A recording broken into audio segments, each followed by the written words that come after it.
All right. Welcome, welcome, one and all, to the evening part of the stream where we are playing through some Chrono Cross here. Hey there, Thescally. Yeah, Chrono Cross won out in the end. Sorry to say. Actually, I'm not really sorry to say it because it was tied 3 votes, and I cast the deciding vote for Chrono Cross because, I don't know, it's just a little bit more interesting to me to like go back and play a game that I barely remember and only played once like 20 years ago, as opposed to a game that I've like played to death 6 or 7 times and know pretty well already. Odds are decent that FF7 will win the vote next time, although I thought that FF7 would win over Suikoden 3 when it was on the poll 2 votes ago, and ended up getting beaten by Suikoden 3, to my surprise. So yeah, let's get back to Chrono Cross, if we can. Maybe we can't. Nope, there we go. There it is. We'll get back to it eventually. Like, it's not like, you know, I don't have a terminal disease or anything. Like, we've got time.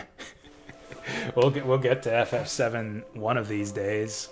Maybe even soon. Maybe it'll be the next Viewer's Choice winner. Who knows? What did I have picked out for the next Viewer's Choice anyways? I don't think I was actually going to add anything to the poll the next time around. I was just going to separate. I like having 6 nominees on the poll. I think that's a good number. Usually that means like 2 games are going to get almost all the votes, a few games are going to get a few votes, and then 2 games are going to get 0 votes, and then those are the ones that I take off and replace with something else next time.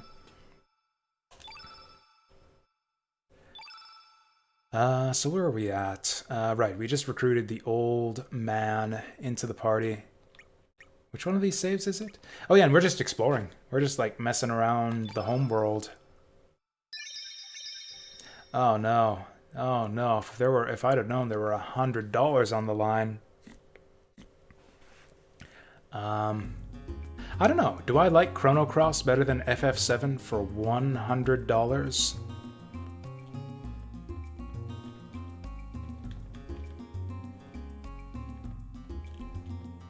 I guess we'll see.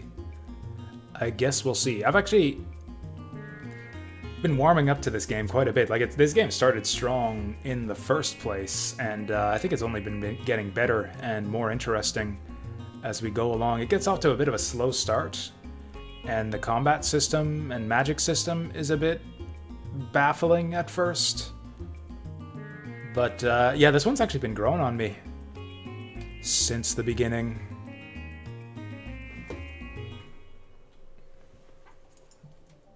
Oh, right, yeah, we were messing around with the dialogue box options last time. I don't know if I'm... Like, this looks cool, but it's a bit busy for my liking. I think we're going to switch it back to the sticks and leaves. Who said that? Who the fuck said that? Oh, by the way,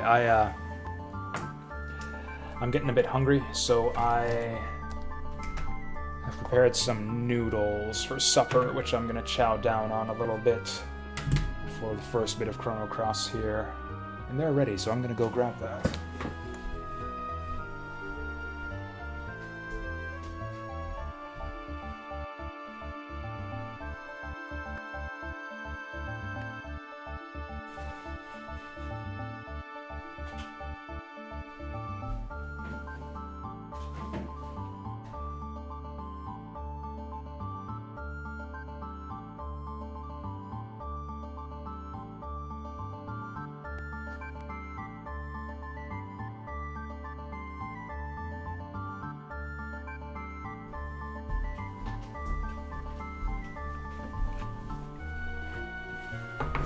So this is a new brand of noodles that I haven't tried before.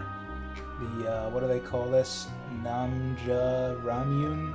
Or is that the brand, or is that just the type? Paldo? I don't know. Anyways, it's like double the size of the ones I usually get, but it only costs like 50 cents more. And I find that, yeah, like cup ramen just doesn't really satisfy the way a full meal does, so I don't know, maybe twice as much will be a decent meal replacement here. Although, these things are loaded with sodium. They are not good for you, and I've never seen this before. But like, yeah, the ramen bowls I usually get, it's like, you know, tons of sodium, like 60% of your daily recommended allotment of sodium, and I've never seen this before. This bowl has 102% of your daily recommended sodium intake. 2,350 milligrams of sodium. That's all I ever eat. I mean, that's all I ever eat on stream, because it's, you know, easy eating. Just fork on one hand, controller in the other. It was especially good during Suikoden 3, because like in Suikoden 3, like all the battles, we just auto-battle our way through anyways, because that's usually the optimal thing to do. So I could just like watch the auto-battles play out while I chow down on noodles. Also, you had the one-handed controls for like the overworld scenes and stuff. Just talk on L1 and cancel on L2. Just a sec, I gotta get my windows in order here.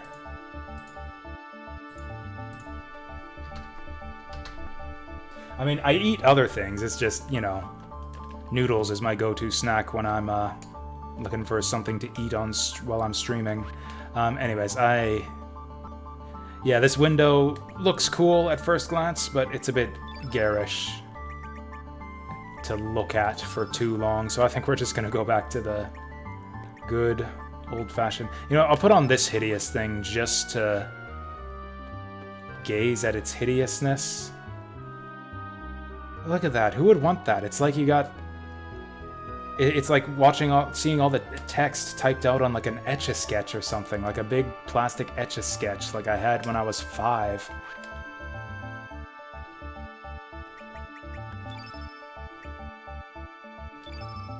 I wonder if that was the inspiration for that window frame. This one actually looks like it might be alright. Oh, that guy went away though. I need someone to talk to. Oh, everyone's hiding. Oh, visitors are welcome to stay for free. Sweet deal. I guess we'll do that. Okay, the one nice little touch that I like about the different window styles is that it changes your cursor, too. That's really cool. We got a little lamp here for our flying carpet window style.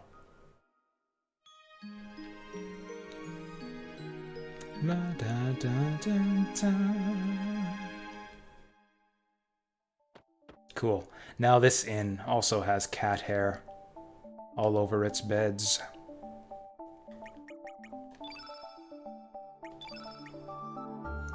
There we go. Good old-fashioned, what did that say? Arnanian wood? So I don't even know what we're supposed to be doing in terms of the plot right now. I think we're trying to find our way back to the other world, because that's where Evil Surge is hanging around, and we want to steal our body back from him.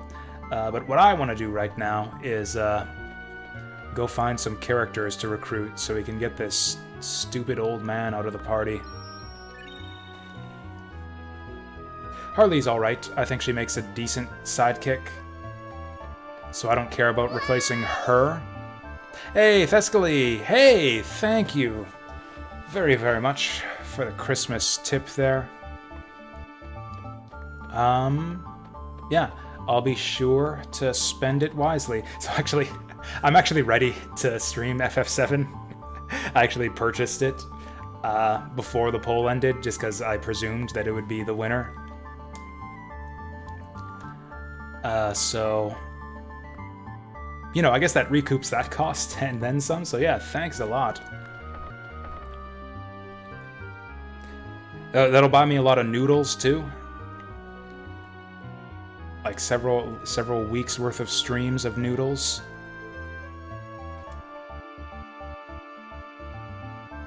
General Viper and his men disappeared. Okay, so Viper is missing in this timeline.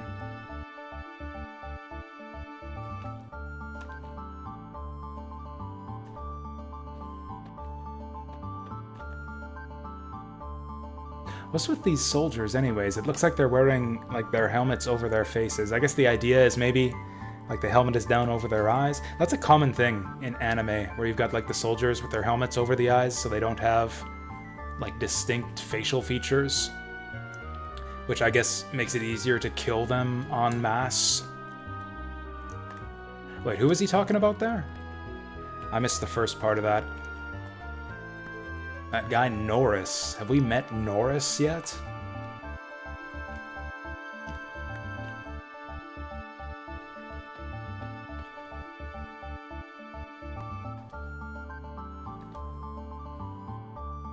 Ooh, squid gut pasta. That actually does sound delicious.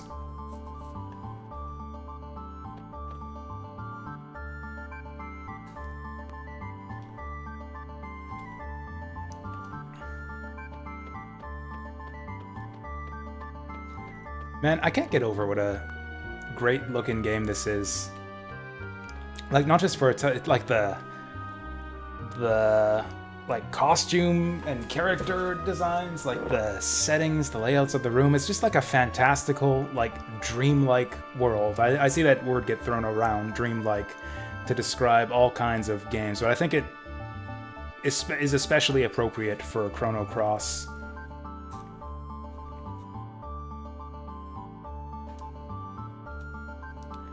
Okay, the barkeep is racist against furries. I guess that's fair enough.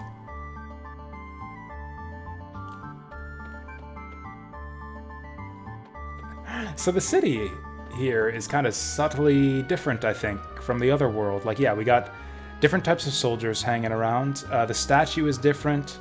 There's this cannon here for some reason, and I don't think they had the neon signs in the other world. I think they were just like just plain wooden signs. I guess she'll be a lot less friendly now that we don't have Lena in the party. Yeah, I love the pre-rendered backgrounds too. Like I was doing a lot of like back and forth comparison between like Suikoden 3 and a bunch of my favorite PS1 RPGs. Like, I really do think that early PS2 3D just doesn't have the same charm as the PS1 pre-rendered style graphics. Like just the designs of the locations just seem a lot more stark and barren, where you've just got like boring locales like grassland, castle, just kind of nondescript, non-interesting. Like, compare like any given location in Suikoden 3 to any given location in Chrono Cross. Like, just like the architecture of the world of Chrono Cross is a lot more interesting. Like the wildlife and like panorama landscapes and all that. It's just a cooler world to inhabit. So is there any of this stuff that we don't have? We got a lot of upheavals stockpiled. Can we buy like any level like 6 magic yet? Because I've got level 6 spell slots now.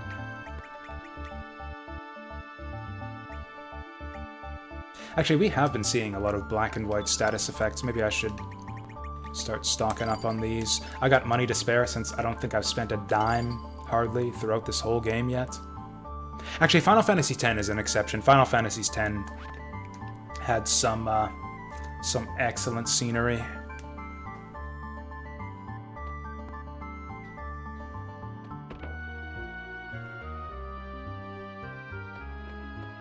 Like, I think it's more of an art design thing than anything else.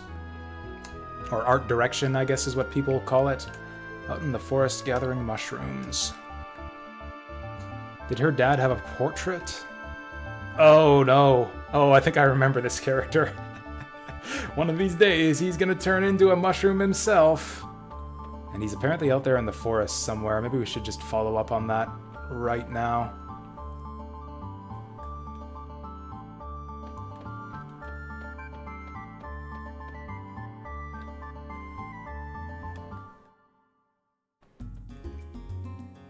I think that might be like the single biggest thing that most important thing to me when it comes to JRPG is just how interesting a place is the world to hang around in and like inhabit for the duration of the game. Like FF7, I think, has one of the most just interesting game worlds in the Final Fantasy series. Eiyuden is going back to semi-pre-rendered. That sounds interesting. Yeah, I don't know. I wasn't crazy about the video that I saw of like the, you know, the mock footage of what Eiyuden is gonna look like, but you know, it's still early. Like Bloodstained Ritual of the Night looked awful, I thought, in the early Kickstarter video footage, but they improved that game by the time it came out.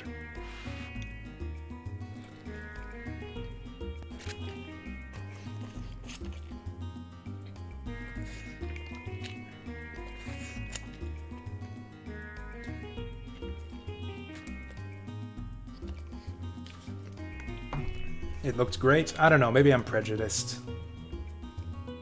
I don't like the cutout, like stand-up style that some RPGs are using these days. Like I didn't like the look of Octopath Traveler either. It reminds me too much of Paper Mario. And like Paper Mario was had a fine art style for the kind of like silly cartoony game that it was, but I don't know, I just don't think it works as well for a just traditional, plain old RPG.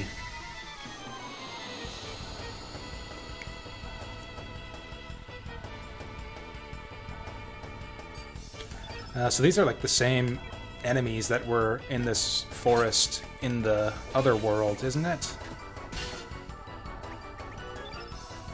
Alright, here we go. We're gonna throw cats at these cats. Here we go.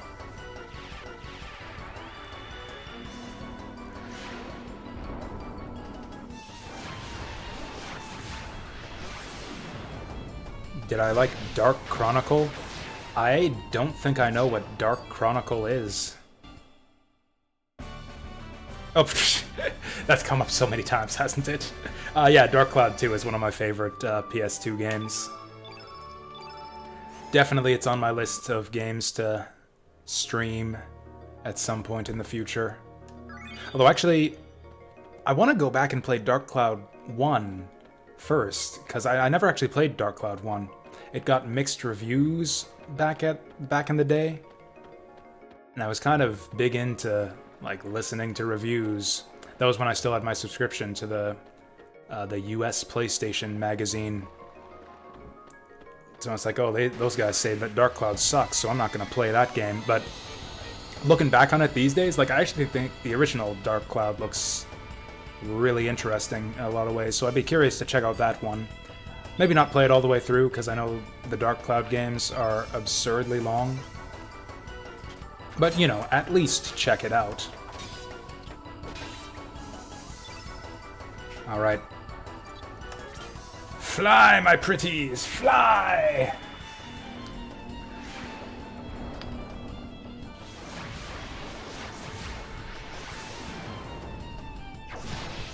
Oh, Dark Cloud is on PSN now, that's cool. I actually did a little bit of a test play of the original Dark Cloud. Does Harley have any good magic? I don't even know what magic my guys have. I guess we'll see. So I've played a little bit of it in the emulator. It works just fine. It seems really good, actually. I did not find it difficult to adjust to the controls. The trick with a lot of, especially early PS2 games, is that you generally don't want to try to control the camera too much. Like, if you just keep in mind that you control the camera by turning or moving your character, then you'll do a lot better. There we go. I should probably set up everyone's elements properly, finally, instead of just using auto-allocate for everything. Is this guy the leader or something? Why does he have so many more hit points?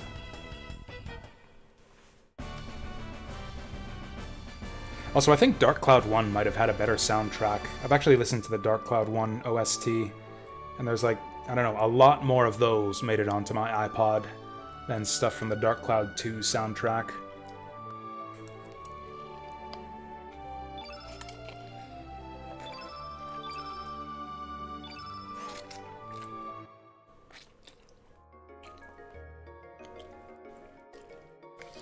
It had one of the all-time great forest themes too. I forget the name of the track, but it's the one that goes like do do do do do do do do do do do do do, and that's about all there is to it. It just repeats that endlessly, but it's super catchy. Actually, speaking of all-time great forest themes, right here. Yeah, right here, man. This and Chrono Trigger as well. The, what do they call it? Secret of the Forest? Bulba. Huh, these guys are tough.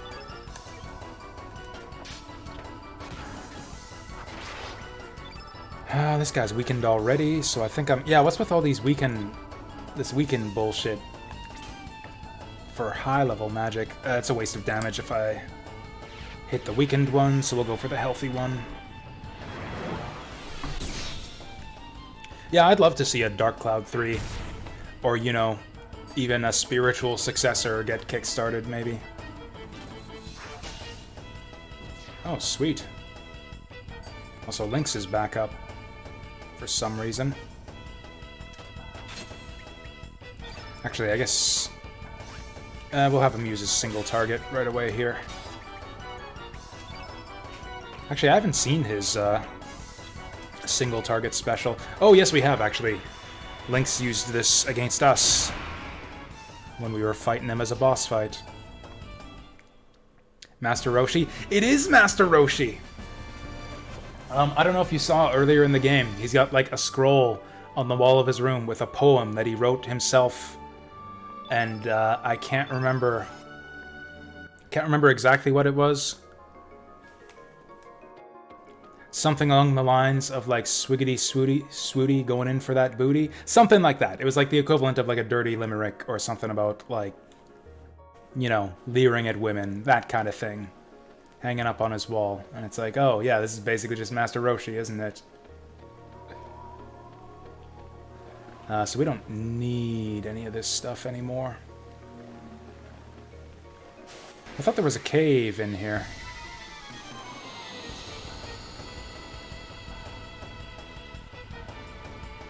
Yeah, I didn't make the connection myself until I saw that poem of his on the wall scroll, but yeah. So that's a good start. You know, this might even be too many noodles here.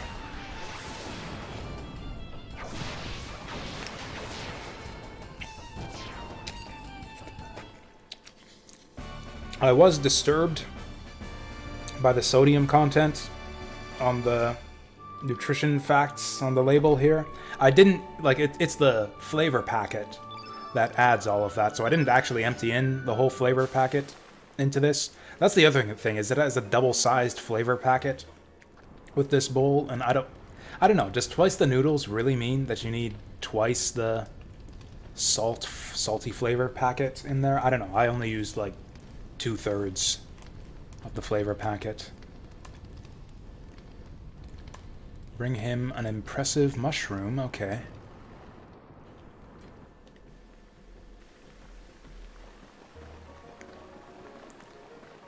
I don't even remember seeing mushrooms in this forest. No drink, we got some Gekkeikan sake to go with it.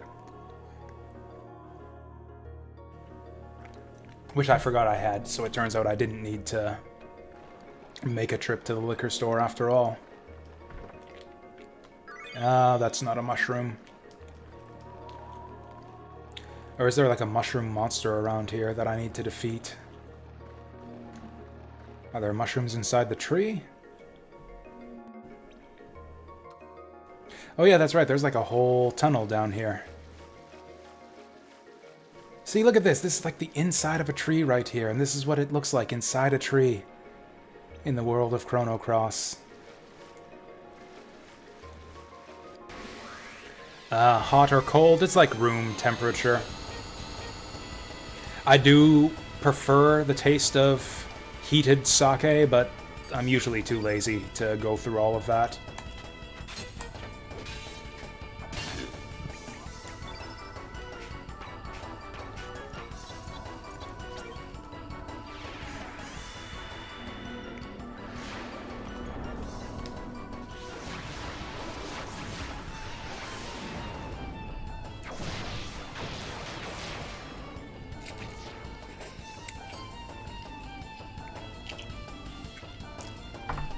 If I were drinking, like, any type of decent quality sake, I would probably, you know, prepare it in some way. Heat it up on the stove or something. But, yeah, Gekekon is the cheapest brand at the store. That's like $9 a bottle, so, yeah, I'll just chug that just, you know, pound that shit back.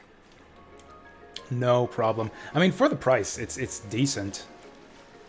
I think someone chastised me on an earlier stream. Someone...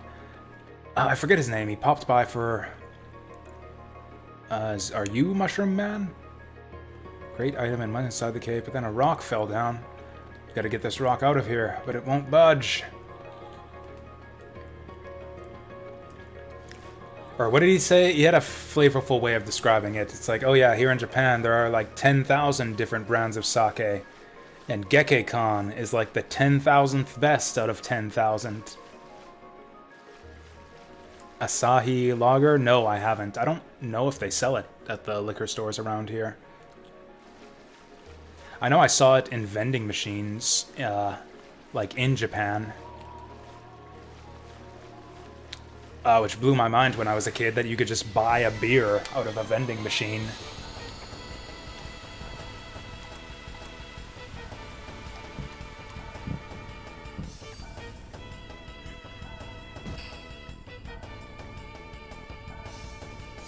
I mean, that was it. That was the craziest thing I saw in a vending machine. Back in my trip to Japan in high school was, yeah, beer.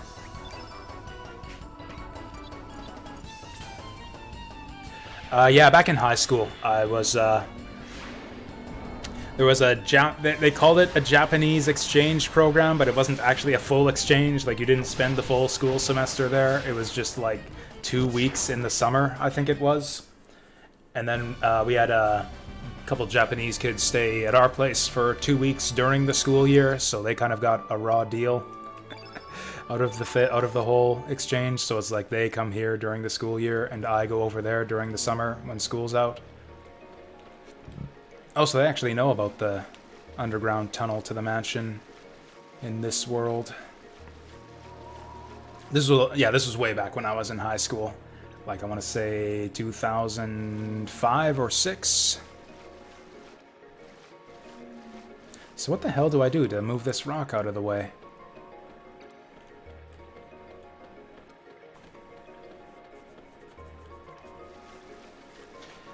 Anyways, there's no mushrooms, no mushroom mans, no recruitable characters. I don't know what we're supposed to do here.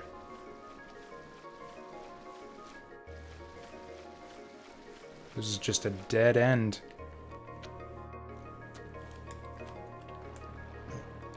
Yeah, that's the thing, is I was kind of limited by, like,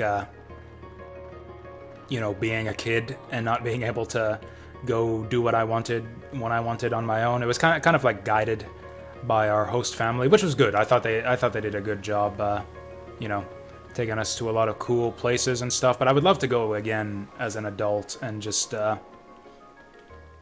you know, go at my own pace, do what I want to do when I want to do it.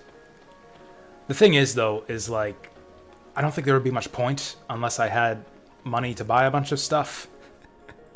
That's the thing, is like the main reason I think I don't really care too much about the cultural sites or anything. I kind of saw all of that the first time around. It's like I would want to go to like a Chrono Cat and buy a bunch of Dojin games or something like that. Like for me it would be mainly about all the cool stuff I could buy there that I couldn't get over here easily. Actually, I did get a couple things while I was over there the first time. I got a couple video game soundtracks. I think the discs are at my parents' house, along with a lot of the other souvenirs I picked up.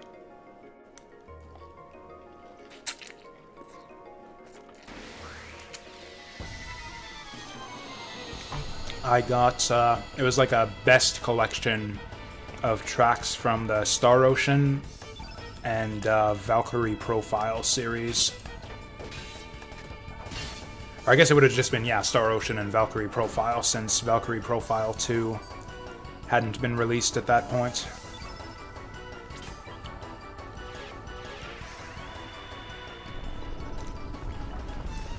I got to play some cool shit at the arcades, too. I got to play Sexy Parodius on a cabinet for the first time ever. And I guess the only time ever, because, yeah, obviously I've never seen one of those around here.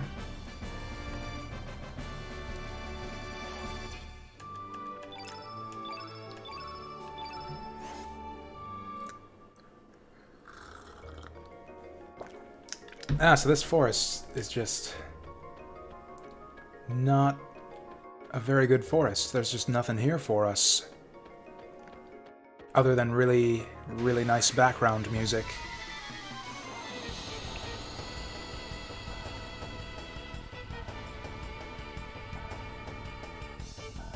Kind of tempted to just run from this one.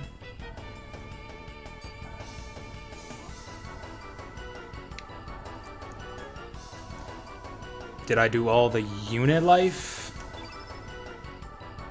I'm not sure I know what you mean by that.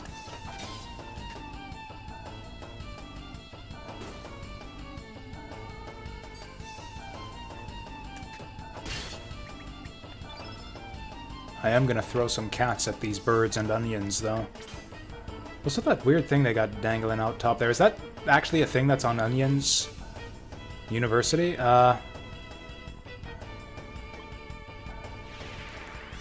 Like, what was my universe? Oh, oh, I see what you mean. I see what you mean, maybe. I have a degree. I went to, you know, the university here in Saskatoon and got a degree in computer science. I didn't really do anything interesting with my time at university, and I didn't...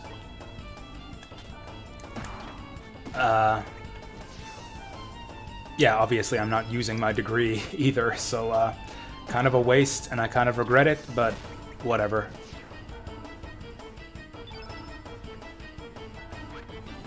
Do I have any all targets with this guy?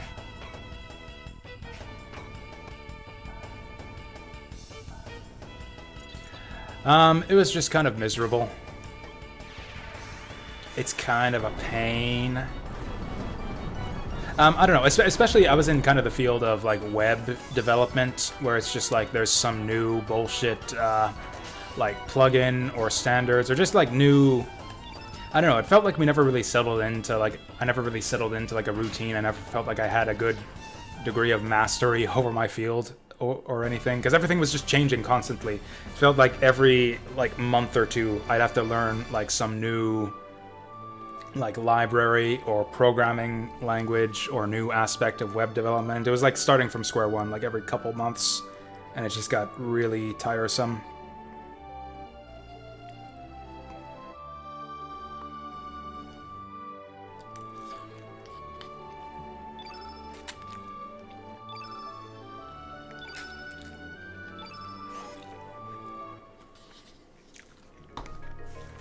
Also, yeah, I never really thought I was very good at it at all. And it was just stressful, too, with the constant deadlines. That's the other thing.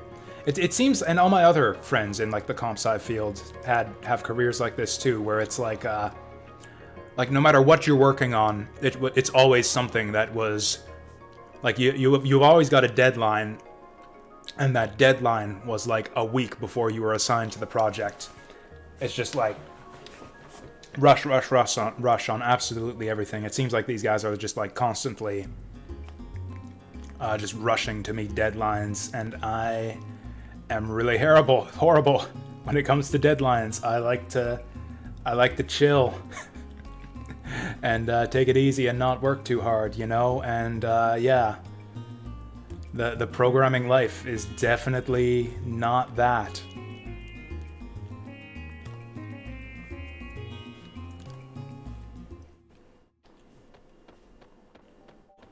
Ah, hey there, Forgotten Blade. What up, what up? I mean, I'm happy with what I'm doing now. I just have, like, a job at a local, gaming store. And, yeah, it's exactly what I just said that I wanted. Easy work. I mean, I don't make a lot of money, but it's, like, super relaxed. I, don't work a ton of hours, but it's enough to live the life I want to lead. Silly question. Interested in a cold Burger King burger and onion rings? No. No, emphatically not. I'm not an onion guy. Onions are like the one vegetable that I can't stand in any form. I can get them on burgers. I'll get onions in my burgers, on my Doritos, but just like a deep fried onion, bleh. Bleh. And Burger King is like not my fast food restaurant chain of choice. Like, it's fine. Like, if I'm with a group and they all want to go to Burger King, I'll get a Whopper or whatever and I'll eat it and I won't puke or anything. But like, I'd rather go to just about any other fast food joint.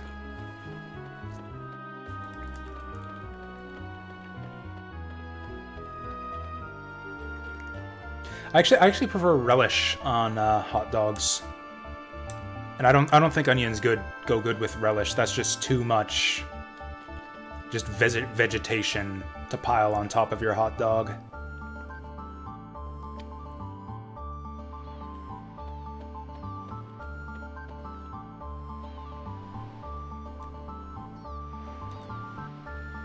What is this, anyways? Okay, so people in this world apparently know links.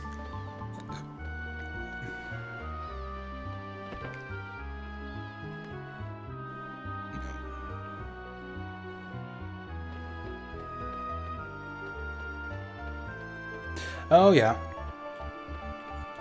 See, I don't trust I don't trust delivery drivers at all. I've had generally bad experiences with them. I only do skip the dishes for pickup, which, you know, limits my options for places to order from, but I have not had any problems, yeah, just picking up my orders right from the restaurant.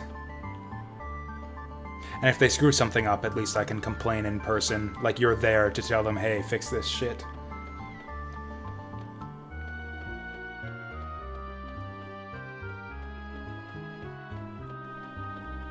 The one exception is Subway. Every time I've tried to do an online order from Subway, like literally every time, they would fuck up my order in some serious way. Like to the point where it's like, hey, I ordered a foot long, this is a 6-inch. I ordered 3 cookies with this, you gave me 0. It's like, oh, I ordered all of the toppings, you gave me lettuce and tomato.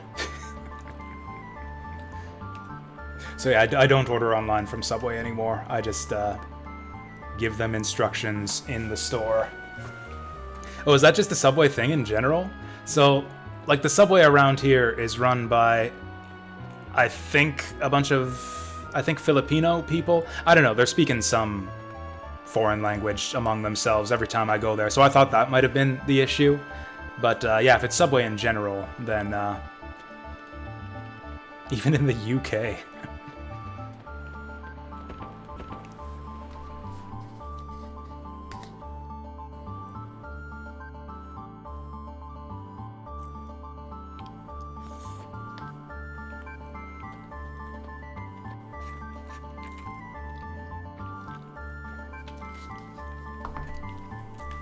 You know, there's not a lot of portrait-having people in the home world.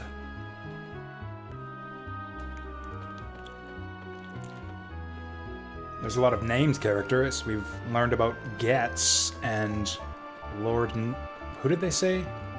Lord Nicholas or something? I can't remember. But not a lot of people with faces who we might be able to recruit. Oh yeah, so what's the deal with the sword in this timeline? So in the other world, this is, what was his name, Dario's sword? Is he dead in this time? In the homeworld, too? Oh wow, Dario's dead here, too.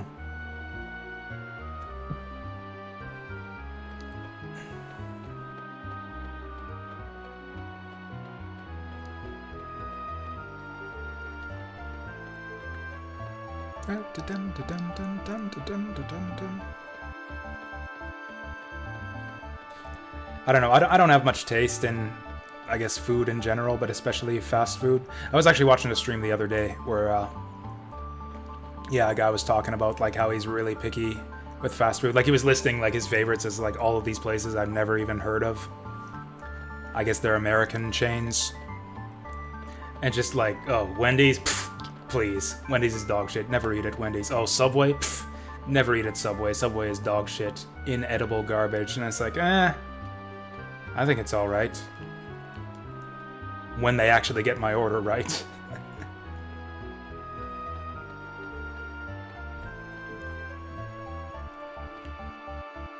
The key to gunfights is balance.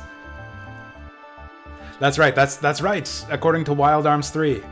Yeah, he's training to become a Wild Arms 3 character. That's exactly how you gunfight in Wild Arms 3. You run around in circles and pew pew pew at the enemy.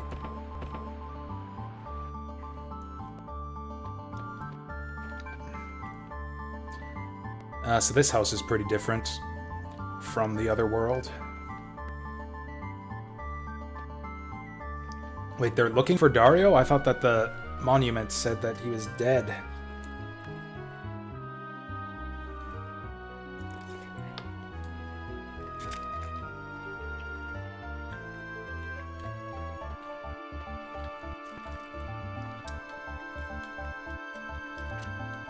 Hey, talk to me, dude.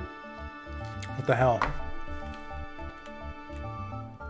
Okay, that was weird.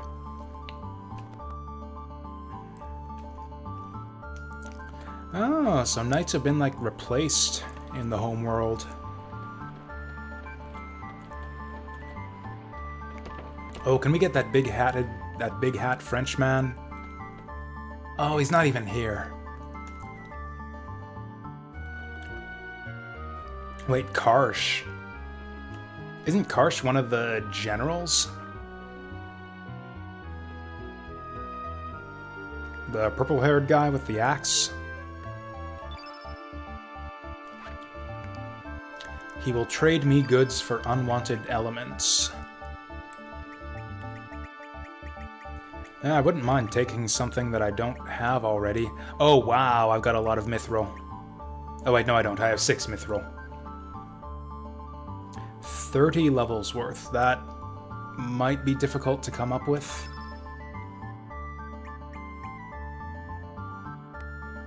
Oh, wait a second. That includes consumables? Because, yeah, I can buy whiteout for, like, really cheap. Like, yeah, I can just buy 30 levels worth of elements for, like... I think I can buy level 1 elements for, like, 10G. I can get basically all the mithril I want. Also, yeah, there's no way we need this much upheaval.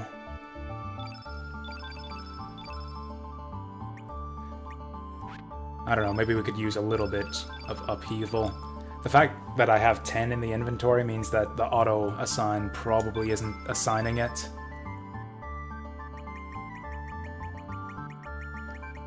Which is lame, because upheaval is kind of alright. Okay, low-res is crap, we don't need that. Certainly don't need more than 4 of them. Heal's actually pretty good, we'll give up one of those. There we go, we got a mithril. I don't even know that I needed more than 6 mithril. Like 3 mithril weapons, 3 mithril mails.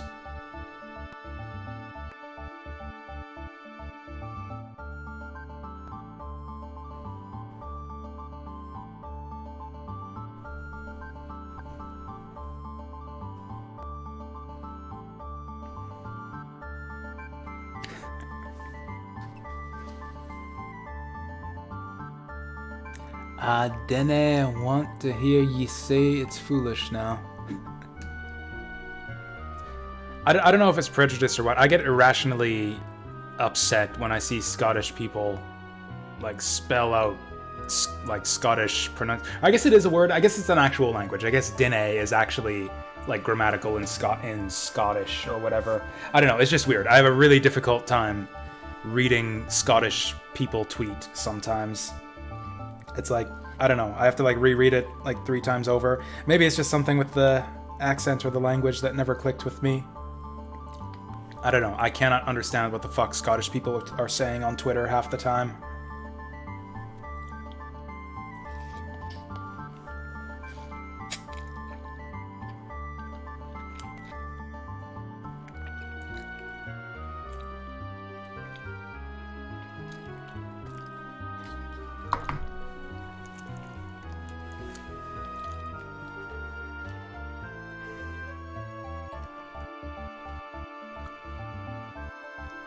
Oh, so is he gonna can we recruit this guy?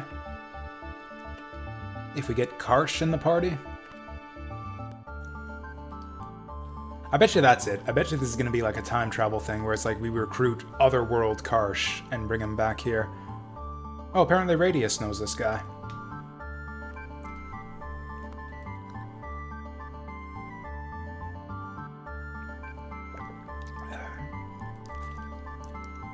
Oh, he'll just join anyways. Cool. Aye. Oh, cool. We just got a blacksmith on command then. Or a blacksmith on demand.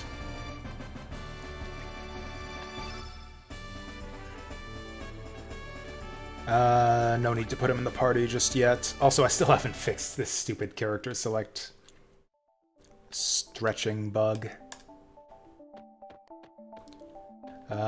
Okay, so this place is out of business, but we can still use... What was it called again? Smith Spirit, although I guess only from the overworld.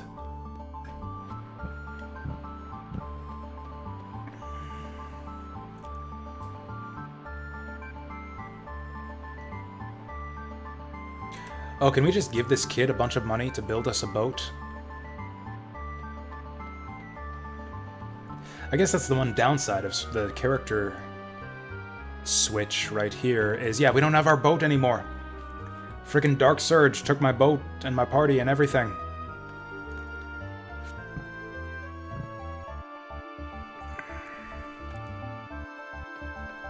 Oh, is it the opposite in the other world where, like, Go is like the artisty painter guy and his kid wants nothing to do with painting?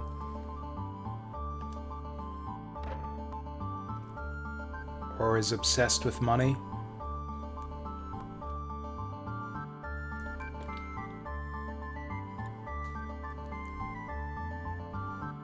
Ooh, let's hire him.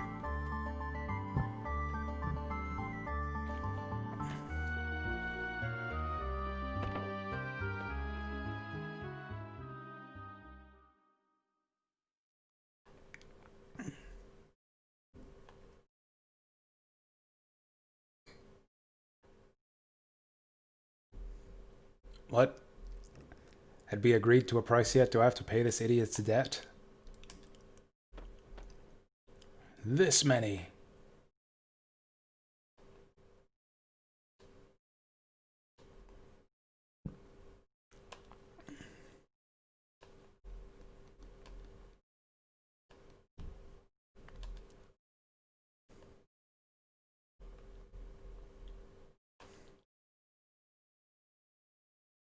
Oh, Harley's the one to affirm our decision there since she's the party leader.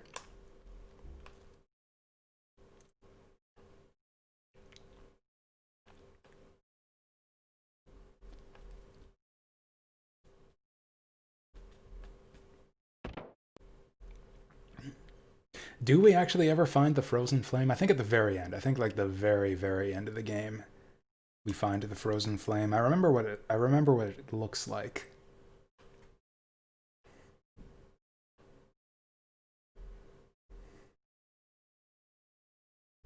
Wait, tomorrow? We have until tomorrow to find the frozen flame.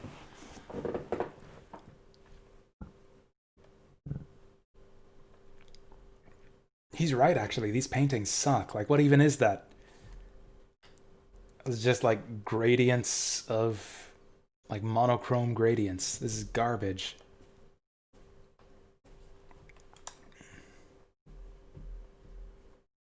Do I enjoy watching family disputes?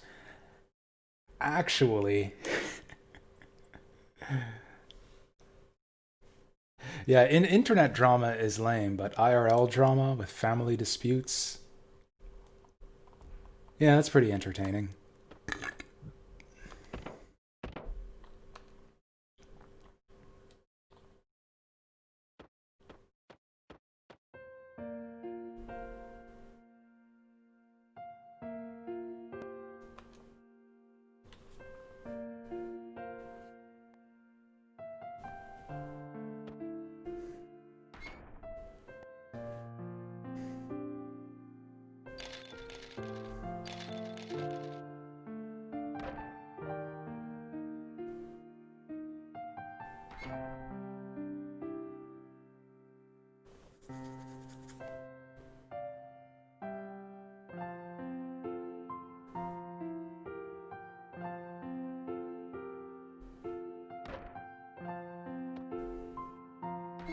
How many safes does this kid have?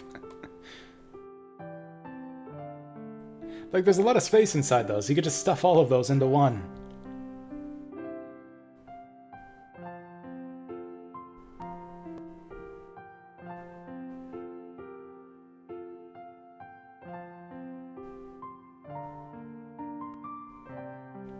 Oh, he should have got his dad to paint a picture of the sandcastle. That'll be the thing that reunites them. Dad's gonna paint a picture of his sandcastle.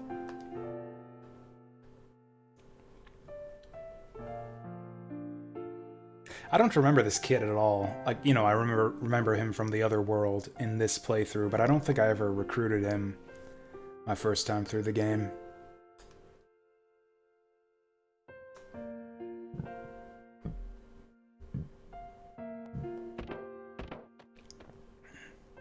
I hate that bow on the front of his outfit. That looks stupid. It should be on the back.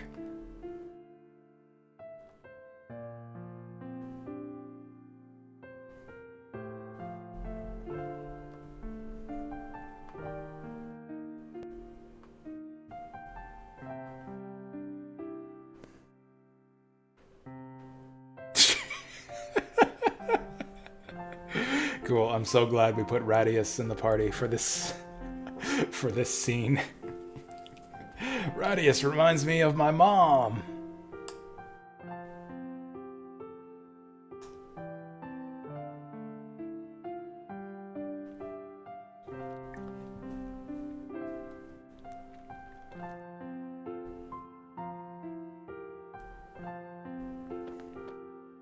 Yep, go out into the world and find your happiness, boy, 'cause Lord knows you'll never find any in this dump.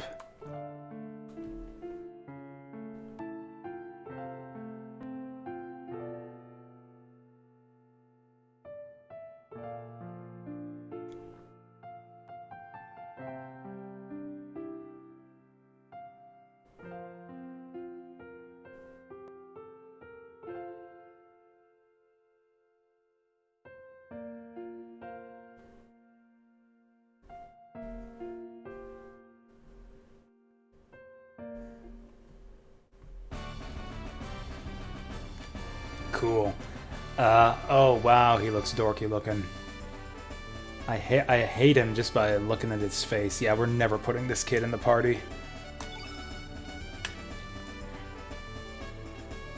Although actually, we might as well try out everyone, just because there's like no downside. You don't have to level your characters at all. This is actually, considering that, you know, this is a game with like 40 or something playable characters, the star level system actually makes a lot of sense. It's just like, oh, we want the game like chock full of these dozens of characters, but it's annoying to have to grind up a bunch of characters. It hurts, you know, party diversity and experimenting with all the different characters. We'll have a star level system, so there's no leveling at all.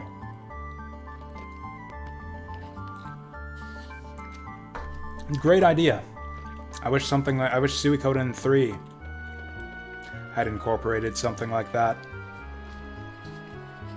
Okay, my noodles are getting cold.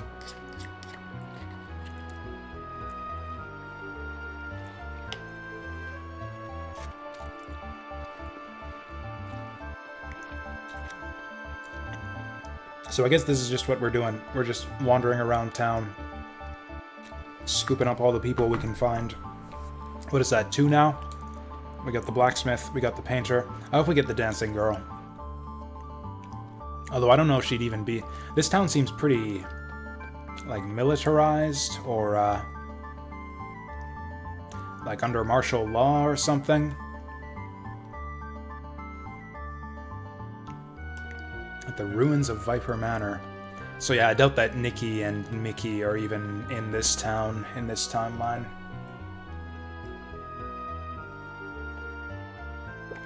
Okay, to the manor we go.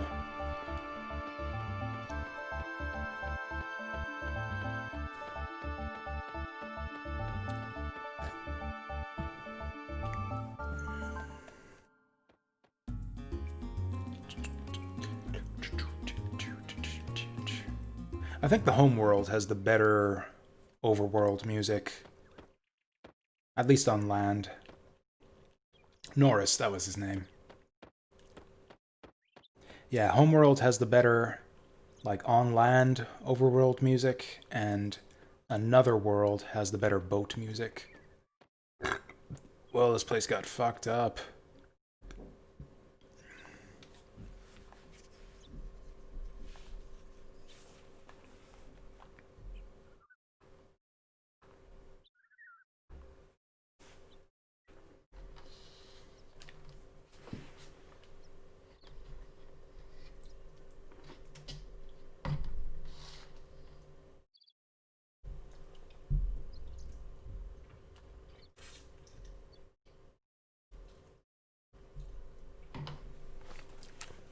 Wait, so which world does Harley come from?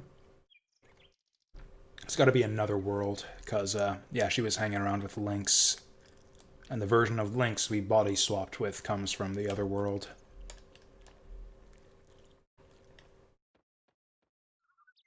So they said in the basement of the ruins?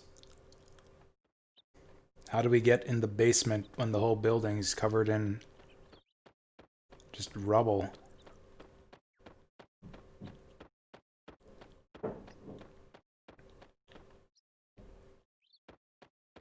Oh, please enter through this way. Oh, that's right. This is where we snuck in from in the other world. Sir Norris is in this well? What?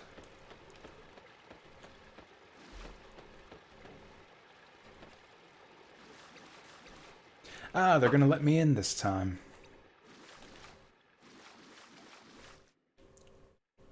Do do do do do do.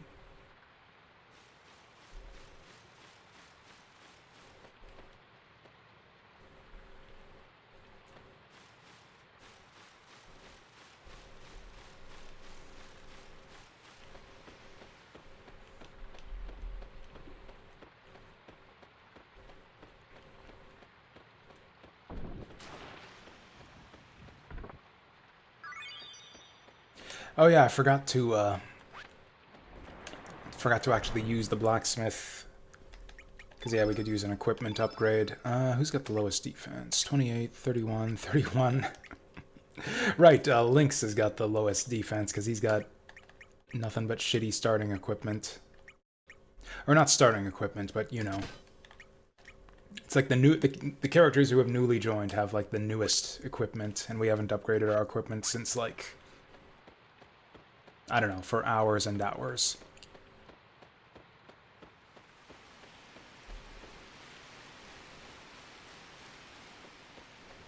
Okay, so we gotta solve some kind of puzzle to get over there. I don't see another barrel, though.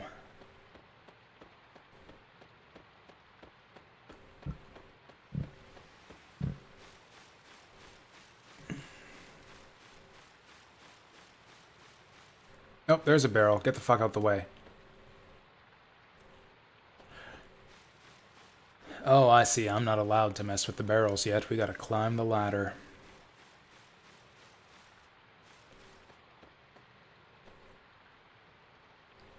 Okay, who the heck is this Norris guy? I don't remember a Norris at all.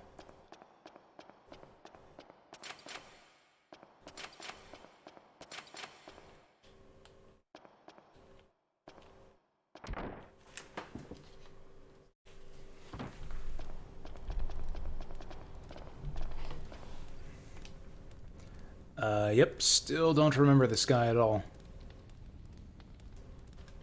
He looks like a Suikoden character.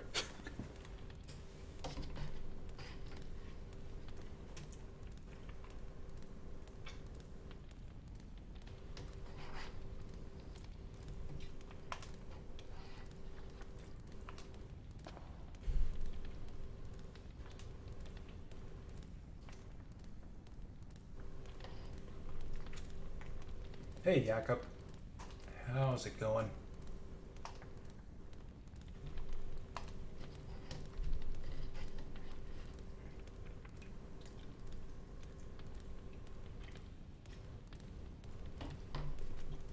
I don't know why Radius has to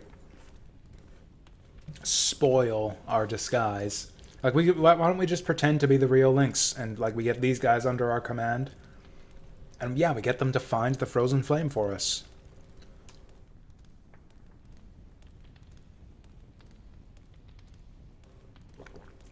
Sell you Suikoden? Sold. I'll accept your payment in the mail.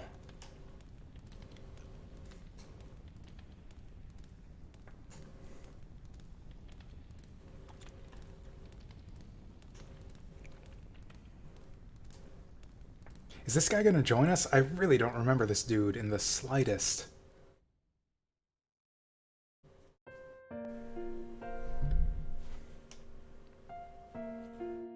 PayPal is not okay?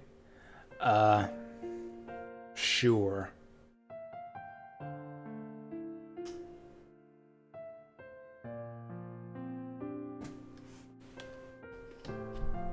What's with the sad music here?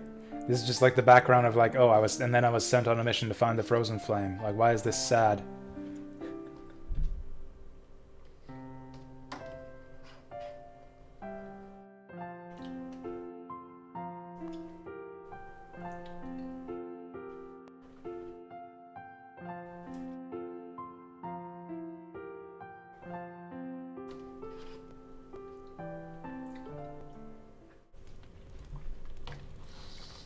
Ah, so the Sea of Eden still exists in this world. It's just called the Dead Sea.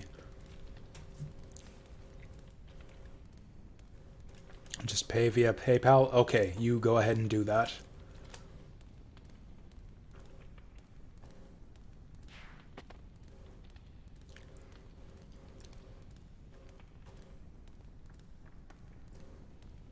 Zoot.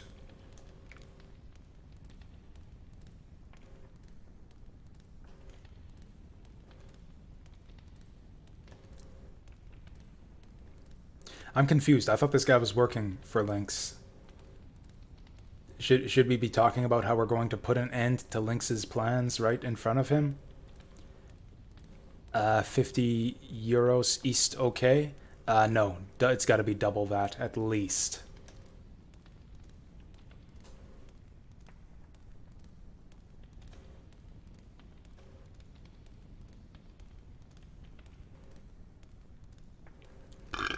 Oh, excuse me.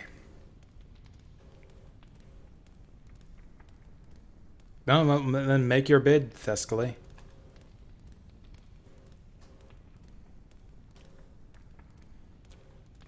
You know, now that I think of it, I might have a copy of the original Suikoden. It was a rental copy that I like got off the rental shop.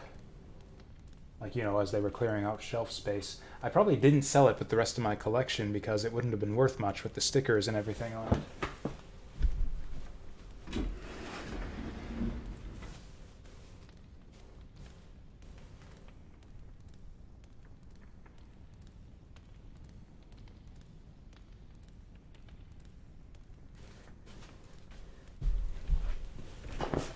Nope, looks like I don't have it. I was pretty ruthless with paring down my my physical video game collection when I sold it all off. The only PS1 games I kept were Mega Man Legends 1 and 2 and Misadventures of Tron Bonne and Valkyrie Profile and my Japanese copy of Azure Dreams. Those are the only PS1 games left in my possession.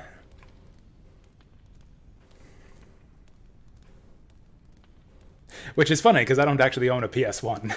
I have nothing to play them on, other than to stick the discs in my computer to play on emulators.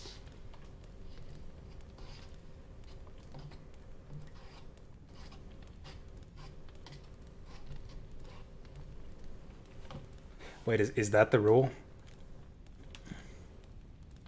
So she'll just follow around whoever happens to have Lynx's body, because I have PS5? No, I don't. And will probably not ever. Oh shit, Norris joined us. Just like that. It's that easy. Does he actually use guns? That'd be pretty cool. Well, the roster is getting bigger and bigger. I think we almost have more characters than we had as Surge.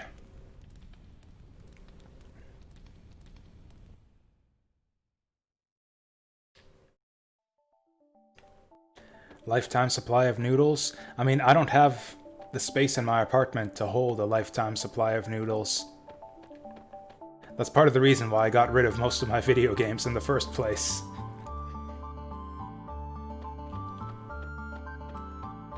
Wait, why did I get kicked all the way back here? Oh, is this my boat now? Oh, I get a boat! I have PS5 I want? No, I do not want. Oh, this is the harbor. Yeah, this is the harbor where Nicky and Mickey's boat was before. Wow, this place is empty as hell now that they've left.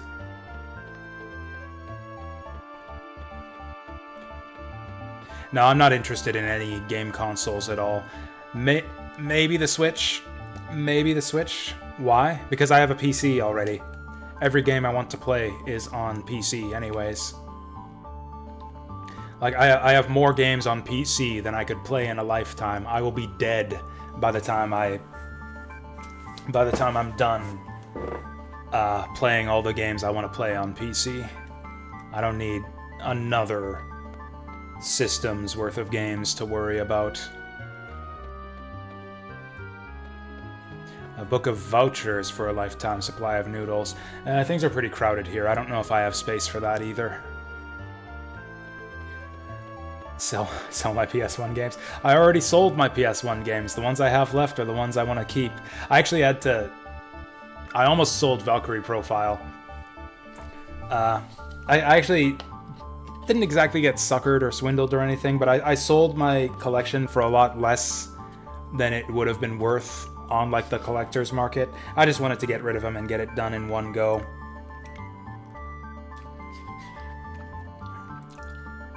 I didn't find out until after I kind of agreed to the transaction that a lot of the stuff I owned was actually had increased in value quite a bit. Especially my GBA collection. I was really surprised at how much the price of Game Boy Advance games has been jacked up over the years. Like, I had a lot of GBA games because they were so cheap back in the day.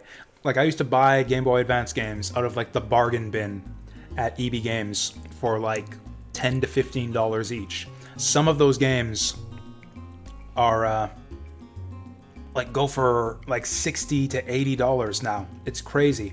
Like, I bought them for 10 and now they're worth like $80. I didn't realize that at the time. I valued them at like kind of what I paid for them. So it's just like, oh yeah, here's my big bundle of GBA games for $100, and it turns out I had like $500 worth of GBA games.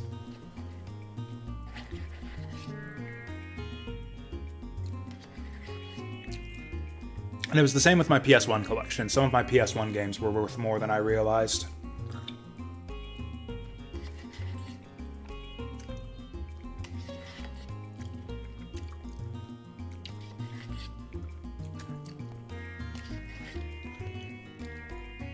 almost done the noodles. I kept the most valuable ones. The most valuable games in my collection, in terms of money, in terms of dollar value, were Valkyrie Profile and Misadventures of Tronbon. And I was going to hold on to those in the first place.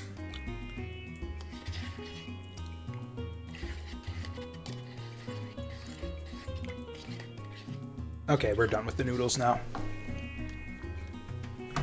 Oh, also, yeah, while I'm up disposing of my noodle bowl, I'll, dig out my PS1 games to show off for you guys. They're not impressive.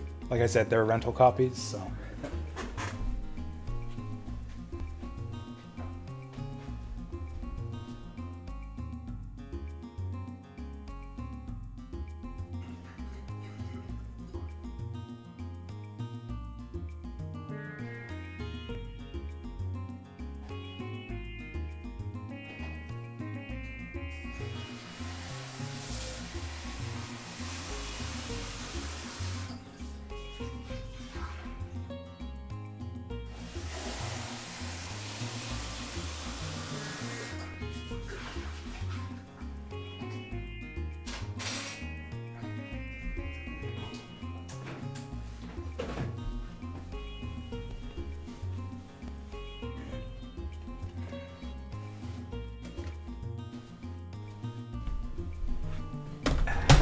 But yeah, it was kind of a interesting experience when I sold my games on Kijiji. Like, that was the first time I'd ever sold anything on Kijiji before, and I feel like I learned a lot about just, I don't know, making deals and negotiations and whatever.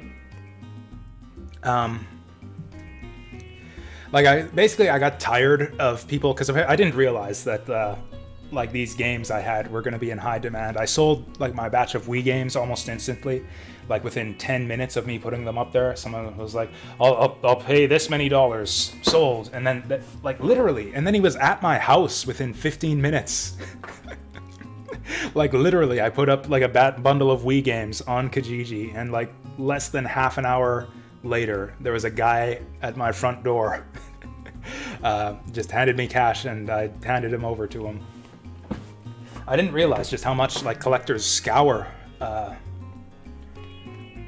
for just those kinds of things. But yeah, I had a lot of people kind of bidding on my various lots for the different consoles, and I got annoyed after a while, just going back and forth, oh, this guy says he'll go for 100, I'll go 105. Oh, he says 105, okay, I'll go 110. It was just really annoying. Finally, one guy said, look, I'll give you, I think he said $500 or $600 for the whole lot, everything you've got, all of your lots up on Kijiji. And I was just like, you know what, sold, get it all in one go, excellent. And then I told the other guys, and one guy was like, what the fuck are you? Then he still tries to bid me up. He's like, I'll give you 605. And I'm like, no, I've already agreed to this transaction. We're done bidding. And then he's like, what the hell are you doing, dude? Do you realize you have more than $2,000 or more than $3,000 worth of games there, or something like that? You're probably just giving them all up to a reseller. And it's like, okay, dude. It's like, you think I have $3,000 worth of games here, and you're bidding me up $5 at a time? Or it wasn't even 600. I think I can't remember. Can't remember the exact number of values. It wasn't $3,000. I think I sold the collection I sold was worth about $2,500, and I sold it for $500 or $600. But yeah, that just made me laugh. It's just like, what are you doing? Those games are worth almost $3,000. I'll give you $5 extra for them compared to the other guy. It's just like, okay, if you want something, bid aggressively. That's kind of what I learned from the experience. So anyways, this is Mega Man Legends. Yeah. Actually, I think this one I picked up from the store. This one is not a rental copy. I love the artwork on the inside here. I don't know if you can see it. Love that picture of Mega Man. Or you know what it is? You know what it is? It's because of the greenery. It's reflecting off the monitor. The green light from the Chrono Cross overworld is reflecting onto the disc, and it's messing with my green screen. What if we go into the menu?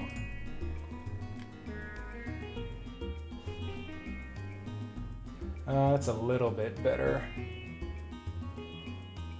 I'm not going to do this with all of them, but my Mega Man Legends is like the one that's in the best condition. This one, my Misadventures of Tron Bonne, has a bunch of sticker residue on the cover because this was a rental copy. I think there's like notes in the manual too.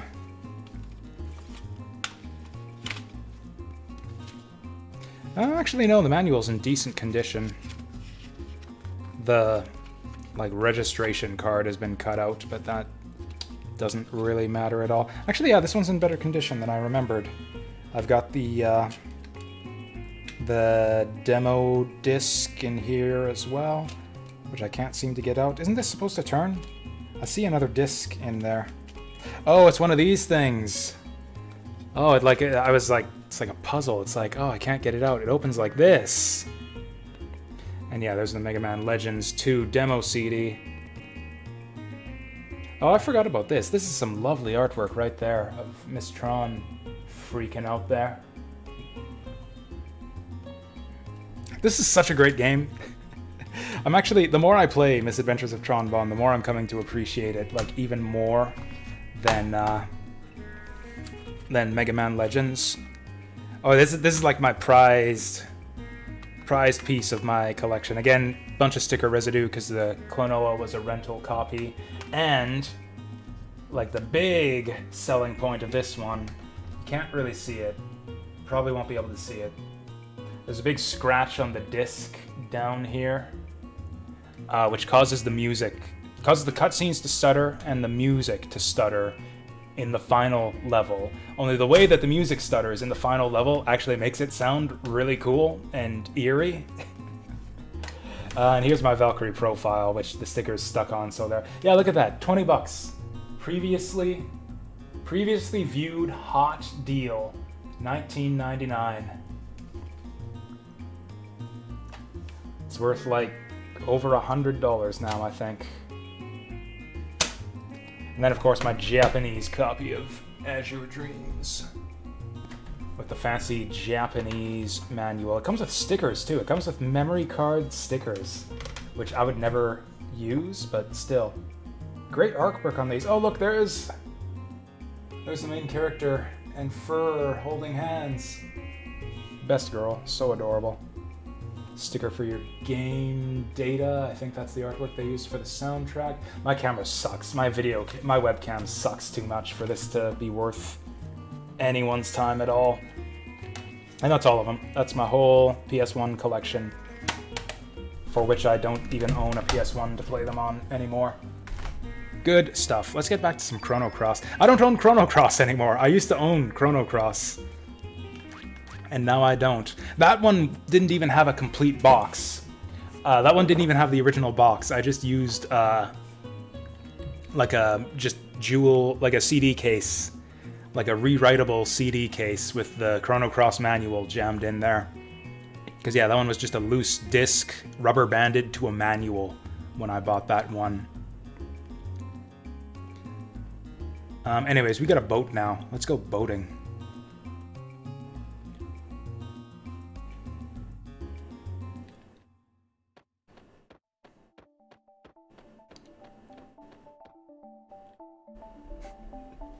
I've actually got a few games in my collection too, PS2 games. I didn't sell as many PS2 games. I could probably still sell a bunch of my PS2 collection just because, again, I don't own anything to play them on anymore.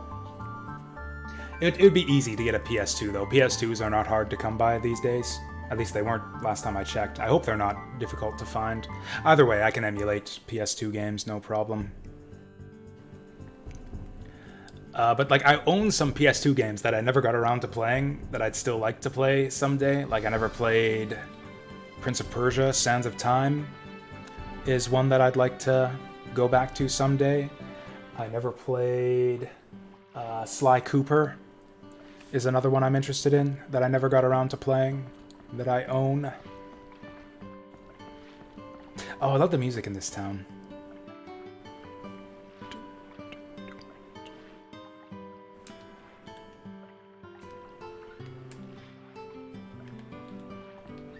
Actually, before that, before we go messing around in this town, I'm gonna do some blacksmithing on the overworld before I forget again.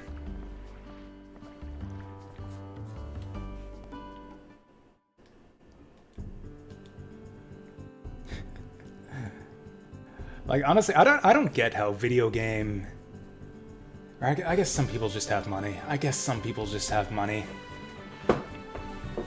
Like, it would be impossible for a person like me to play as many different video games as I have without emulation. Like, there's no way I could afford to just keep physical copies of all of the games I've ever owned or played in my house. Like, the only way I've been able to experience the wide breadth of different video games I have in my life is by reselling aggressively once I'm done with a game. I don't think I've ever had more than like 40 or 50 games in my collection at a given time.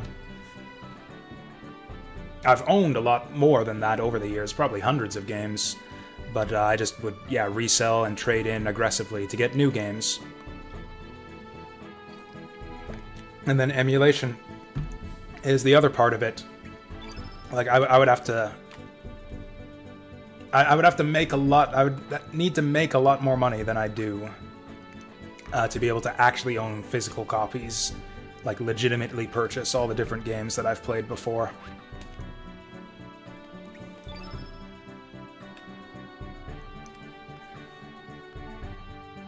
I don't know, it just seems like a waste. Who needs physical copies? I don't even want, like, a shelf full of... You know the shelf full of games that, like, every retro YouTuber or streamer has behind them? Where it's just, like, shelves and shelves of just all different games stacked behind them? Like, who needs that? Who wants that? I'd rather go all digital, 100% digital. I've been doing the same with my book collection. I used to have, like, a big bookshelf. I sold all those off, and now, like, if I want to read one of my old books, I just pick it up on, what do you call it? My Kobo e-reader. I don't know. I've never had an attachment to physical media.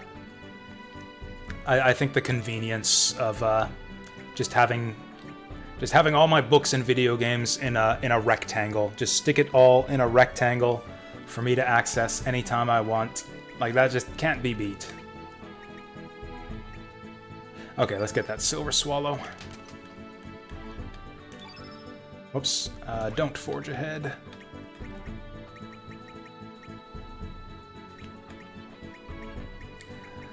Does this guy craft armor? Oh, there we go, armor. Mithril Vest is actually a step down from whatever Harl's got on. Oh, Mithril Mail. There we go. I don't know, is the extra evasion on the vest worth losing the defense? I'm guessing that it isn't. I don't know if I have enough carapace. I guess I could probably just trade for some in town.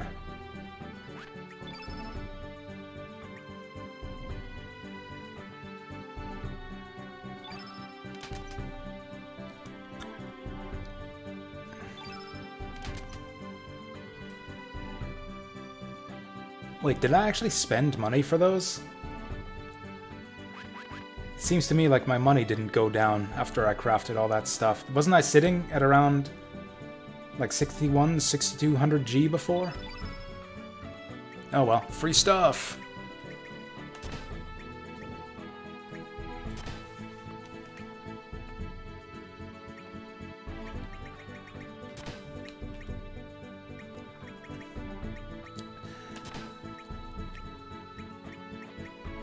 But yeah, going back to, I don't know. I have mixed feelings about game piracy. Like, on the other hand, I do want there to be a market for video games and for developers and publishers to be compensated for their work and for there to be a game industry, for games to continue to be developed and published and all that. Just, you know, a thriving gaming market. On the other hand, I just hate the idea that, like, of poor people not being able to play the games that they want. I would prefer it if everyone is just able to play all the video games they want with no barrier to entry. And you can't have both of those. You can't have both of those.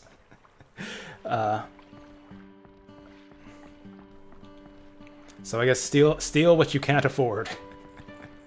Steal what you can't afford, I guess, is my philosophy when it comes to that. And I guess contribute, and on the flip side of that, yeah, contribute what you can to help developers that you like. That's actually why I like DLC and microtransactions in games these days. Because I can just choose to give developers that I like a bunch of money just for tat that I don't really need, but just for the sake of giving them money. Like, I bought skins for Odalis, the Dark Call. I thought they looked like shit, but I just wanted an excuse to throw more money at the developer because I liked that game so much. And here's another blacksmith anyways.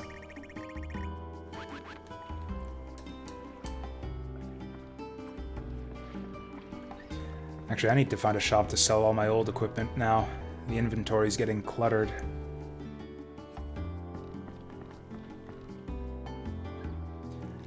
Okay, so Doc is basically the same person he was in the other world.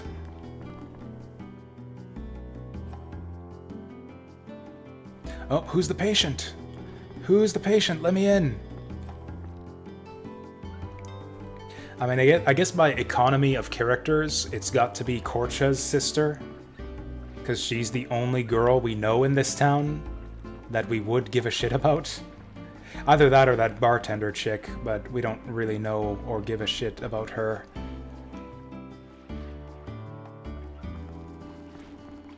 She was a potential third party member in the intro sequence. So I wonder if I missed my chance to get her when we were controlling Surge. I don't know, maybe she'll join up now.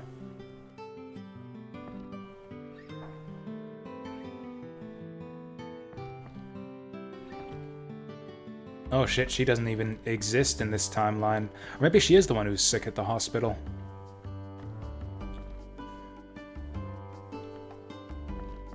Oh, I remember this guy being a party member. Actually, I think I used Orcha a lot on my first playthrough. He was cool looking. He's got the meat cleavers and a cool hat. Apparently, I don't know how to recruit him, though.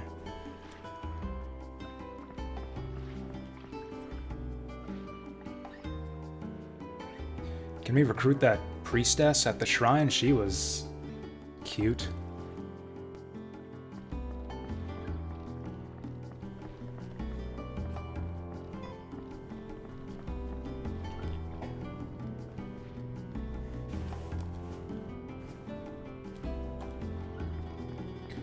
Oh hey, that pixelated kid is still here.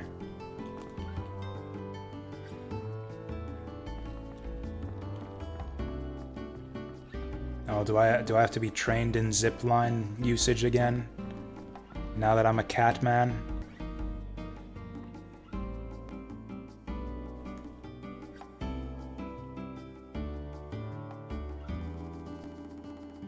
Ooh, they have rare elements. Let me browse.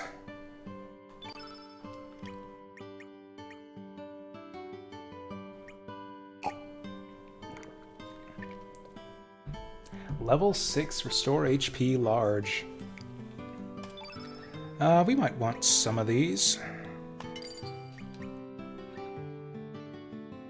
Oh, that's why my money hardly went down. I've got $60,000, not $6,000. Okay, that explains it. Let's get a third recover all so that everyone can have one. 99. That sounds pretty good. Temporarily keep hit percent of basic attacks at 99%. Temporarily nullifies foes' physical attacks. Yeah, that seems pretty good.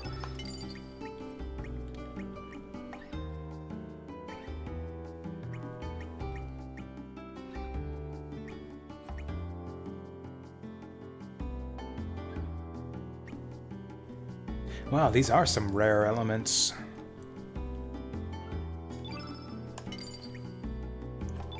I'll just take one of each, because apparently I really want to clutter my menu with a bunch of garbage I'm never going to use. Yeah, maybe I didn't need those.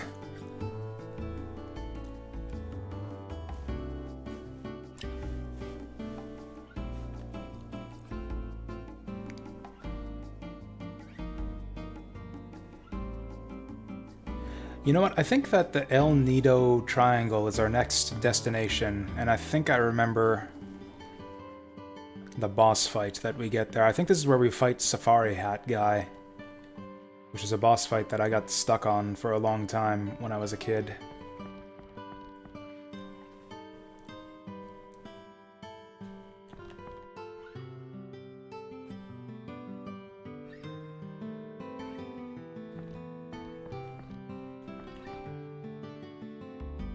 Wait, so the Korcha who joined our party before was another world Korcha.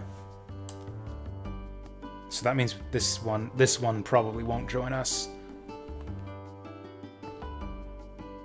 That'd be weird if we had two versions of Korcha in the party.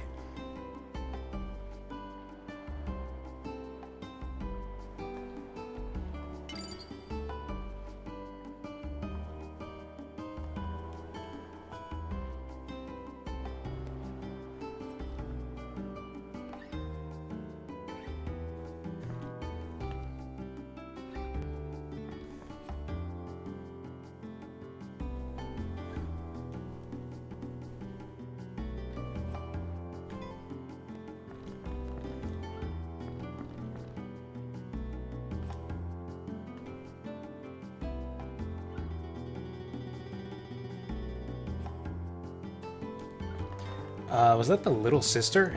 Did she run away?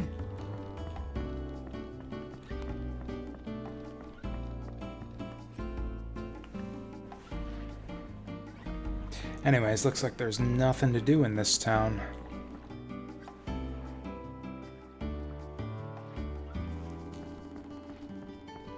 Oh yeah, that's right, you don't sell equipment in this game, you disassemble it for components. We can go do that at the blacksmithery.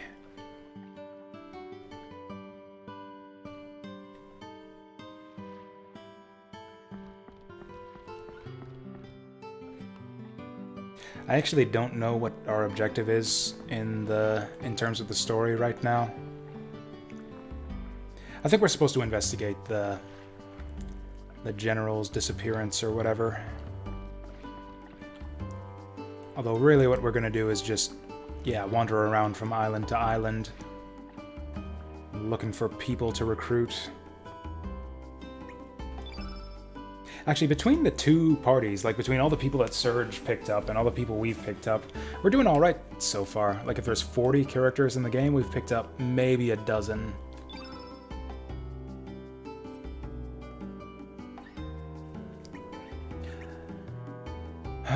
Copper Swallow, sure.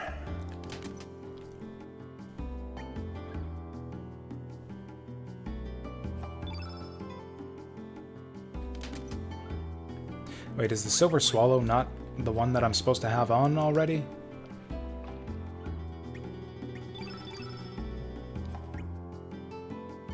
Oh, that's right, that annoys me. That annoys me, the way that it lists your equipped stuff with all of your not equipped stuff. Okay, so we gotta pay attention to that. Hopefully I didn't disassemble anything that we're wearing.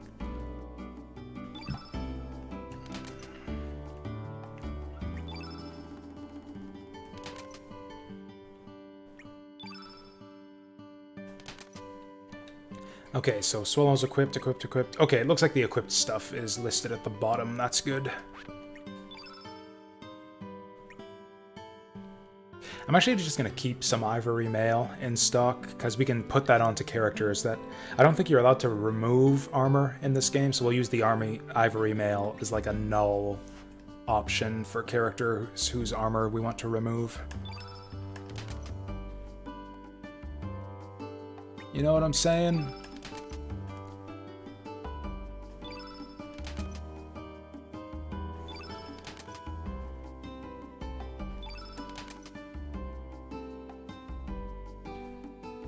We'll keep the scaly dress, why not?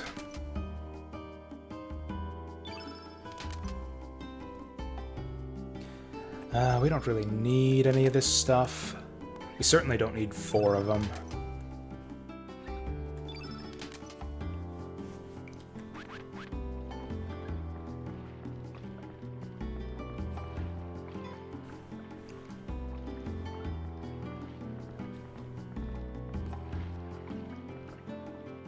That's a fancy looking boat. It looks like for some reason the home world, like the home world is a bit more technologically advanced than the other world. Ooh, cruise ship SS Zelbes. I think there are people we can recruit there.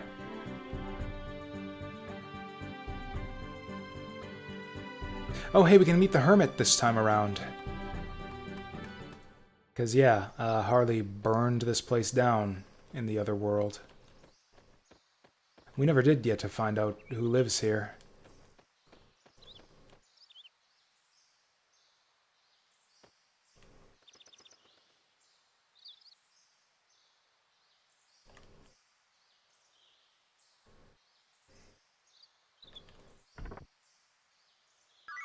Apparently this fairy was the hermit this whole time. I'm guessing it's a different hermit in the other world. Wait. That wall scroll looks like the one in Radius's house back home.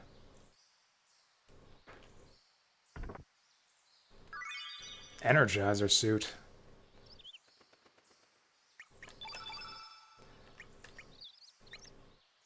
Automatically recovers HP.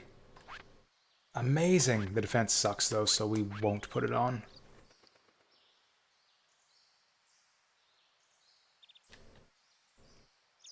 Maybe we can disassemble it into some good components.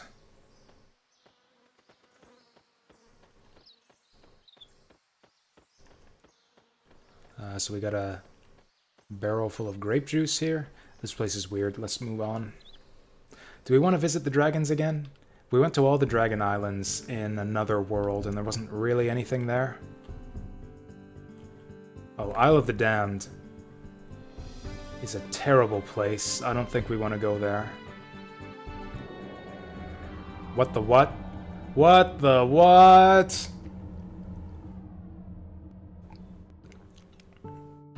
Oh, this place looks familiar. This place looks familiar. Any of you guys recognize this? So, like, no text came up. Like, it didn't show as a visitable point on the map, but I figured it looked like a suspicious island.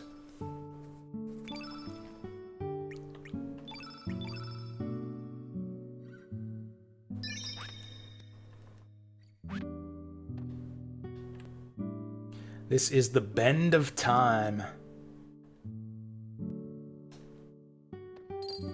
Is Specchio through this door?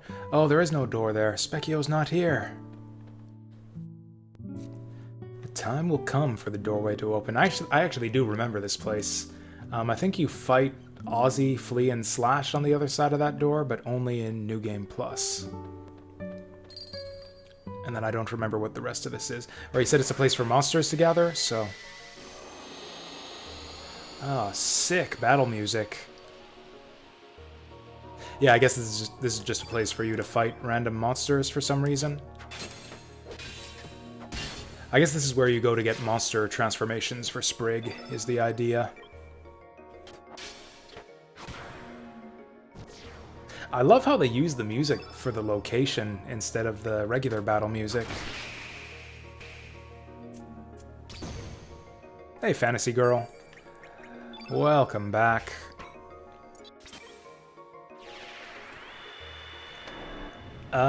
So yeah, you haven't missed much.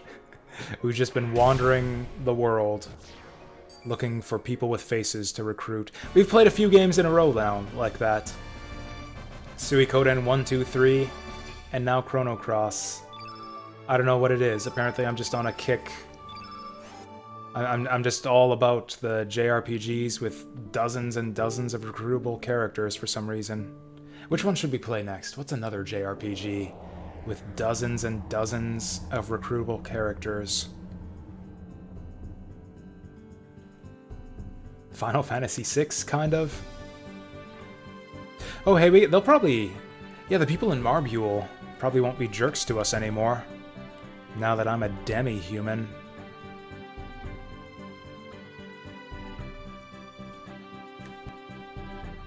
Although we don't know for sure that they're as racist in this timeline as the original.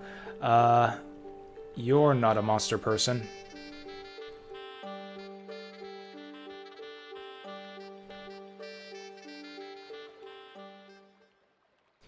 Well, apparently we don't have to worry about demi-humans one way or the other in this village. Finally done with work? Yeah, I know that feel. Yeah, I can't wait for this month to be over.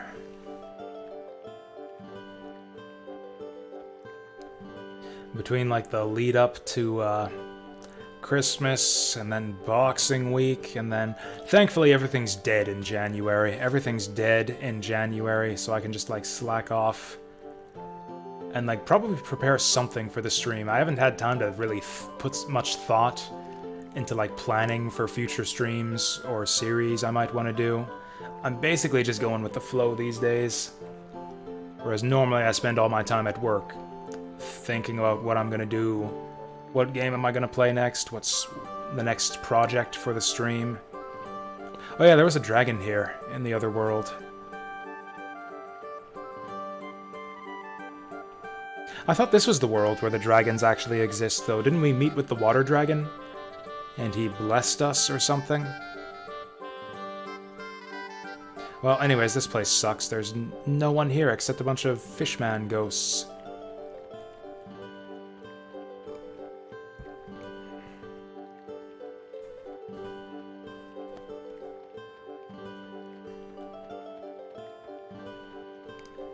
Also, with the way the COVID numbers are going right now, it seems like maybe we'll be back in lockdown by January, which is not a good thing, no matter how you look at it. But,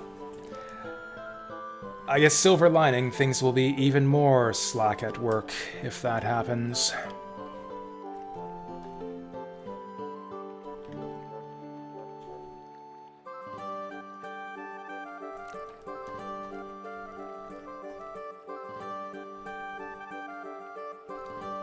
Huh. Did I read that right? Okay, he's not gonna give us the whole spiel again. So, like, they all got taken by... taken as, like, slaves by a cruise ship?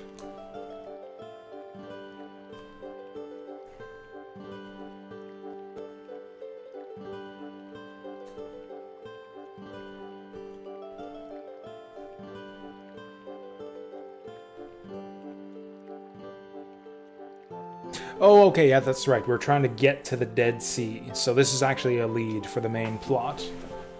We want to get to the Dead Sea, so there's a sage on the Zelbest. I remember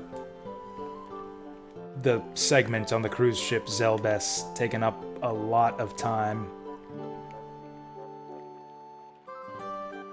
Like, I remember being stuck on this damn cruise ship for quite some time, my first time through the game, to the point where, like, to this day, the music just, like, I don't know, gets stuck in my head, haunts my memories from time to time. Kind of like that infiltration music from Xenogears.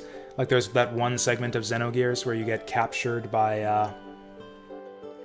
I forget the name of the Empire. You know, when you really, like, go to jail and meet Rico and stuff, and the sneaky infiltration music plays for, like, 5 hours straight.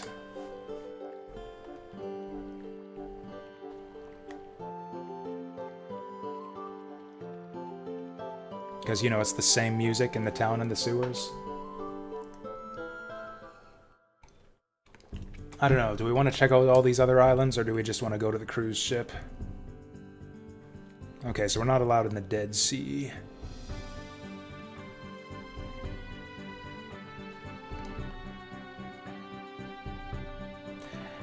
I guess we might as well check out these other islands. They're pretty small, and there's probably nothing here.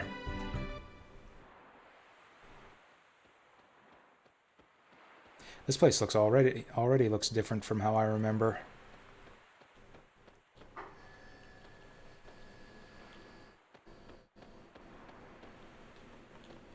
What's this guy's deal? Looks like one of those like jelly guys from Legend of Zelda.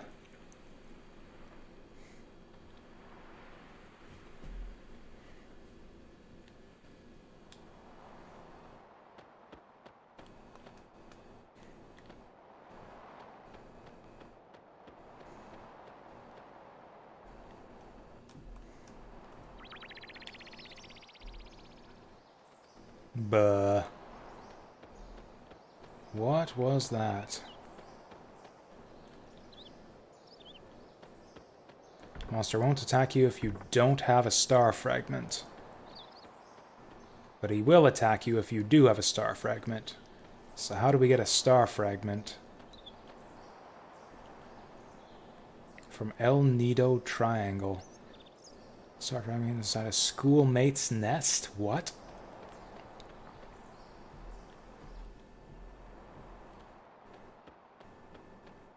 Well, okay, El Nido Triangle it is. Actually, I'm going to write that down so I don't forget.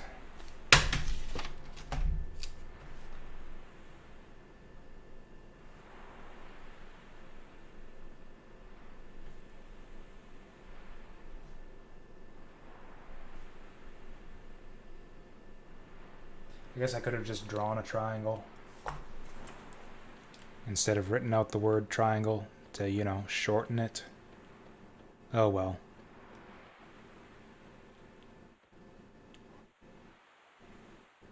No music here, just the sound of the waves. I think the, what's it, Opasa Beach or whatever, uses the same ambient noise.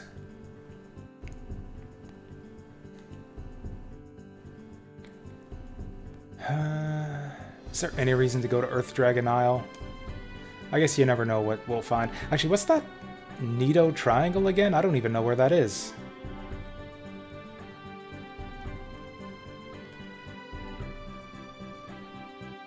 I don't think I saw anything that looks like a triangle. Oh, this place. This place? Okay. El Nido Triangle. Oh, cool. I'm driving the boat. Yes, let's go in. Cool, so we're just walking along the bottom of the ocean then. Is this safe? Let's find out.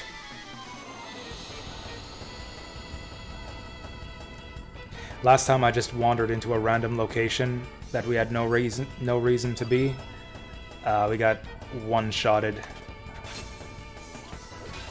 We're doing decent damage. Alright, here we go. How bad is it gonna be? 1,000 needles. That hurt, but we're still alive. Okay, I think we can hang here.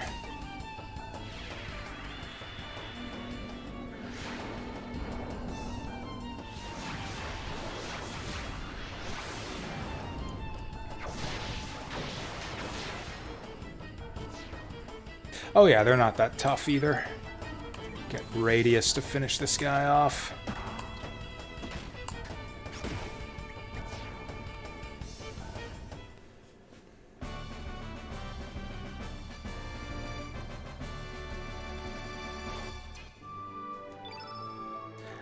No HP plus, huh? We should probably just avoid combat here then. Although that's going to be a little bit tough in these narrow walkways. Okay, so they said there was... What did he say? A schoolmate's nest?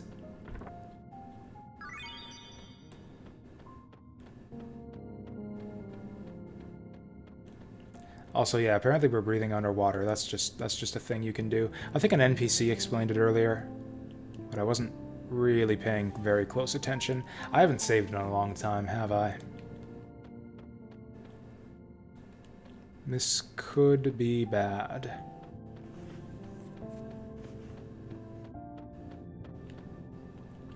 That's a lot of monsters. It's a crap ton of monsters.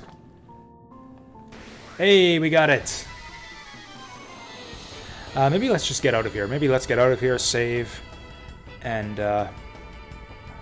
yeah, go bring the star fragment to the spaceman. Oh, Schoolmates is the monster. Okay. Boo. Well, okay. No feral cats this time.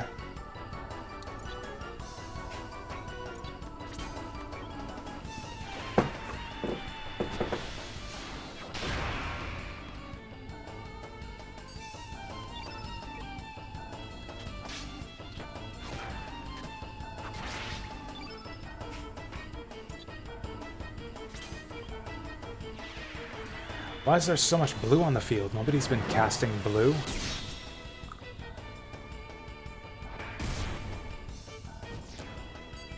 Okay, cool.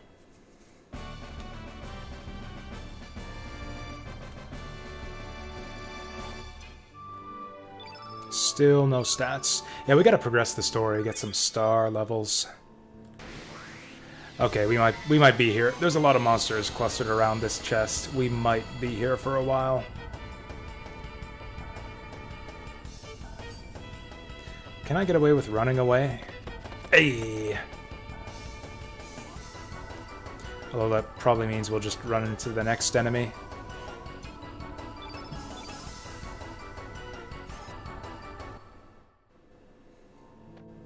Hey! Yeah, we basically got what we came for, so let's head back. I think we get a new party member for having this star fragment. It was kind of tough to see him, but I remember that little space alien being a potential party member. Oh, we gotta fight two of these guys this time? Nah, this is crap. Oh, but he's in the way, so we'll just have to fight him again anyways.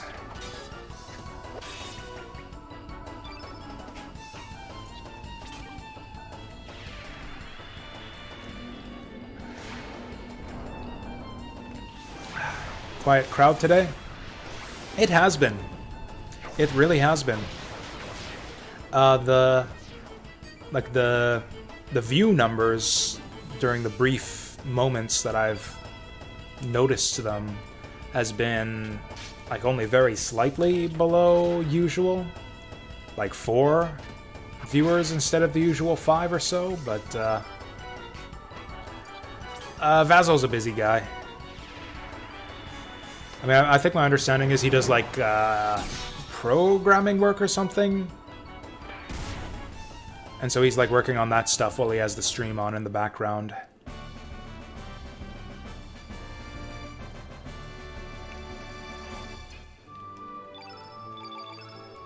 He could also be asleep. For all I know. Who the hell knows? Oh, hey, Vazel. I don't know what you're talking about. Nobody mentioned you at all. Go back to sleep. Yeah, I figured it was something like that. Yeah. Blowfish.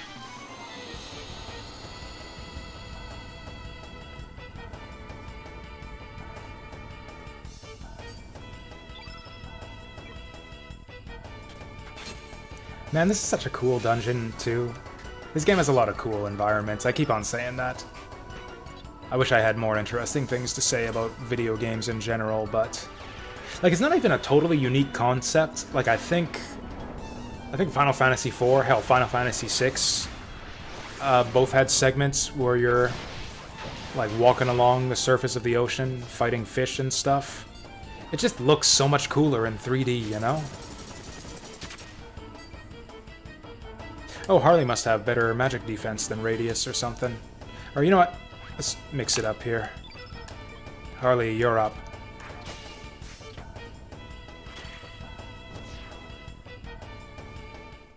Yeah, Harley's still on board. I mean, you know.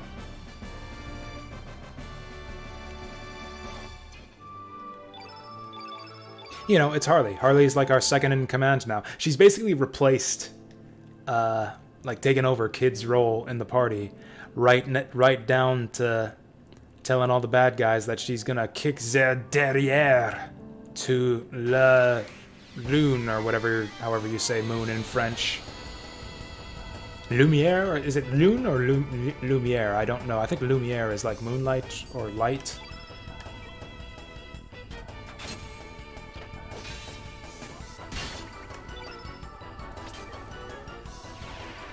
No, it'd be lune because, yeah, like Claire de Lune.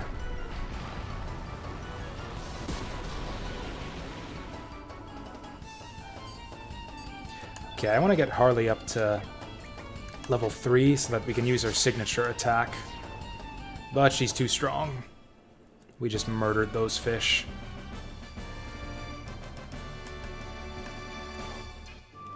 Okay, if we get to recruit the space alien, I'm gonna put him in the party. Replace Radius with him. Get out the way, fishies. Fish, fish, fishies.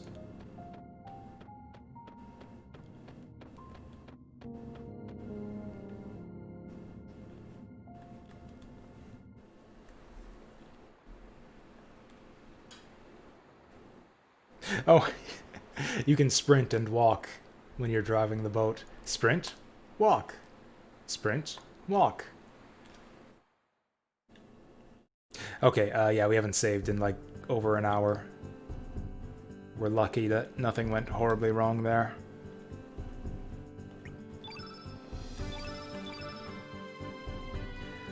But yeah, it's just been another good day of streaming.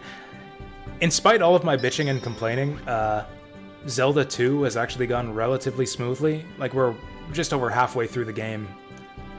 I probably won't finish it on Friday, but we'll probably finish it next Thursday or maybe Wednesday if I get off work on Wednesday again. And then is that it? No, I got one more week of work before Christmas. This week and then the next week.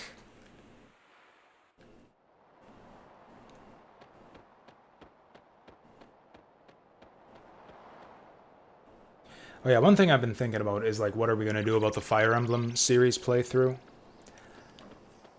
As much as I'm, like, kind of tempted to go back to,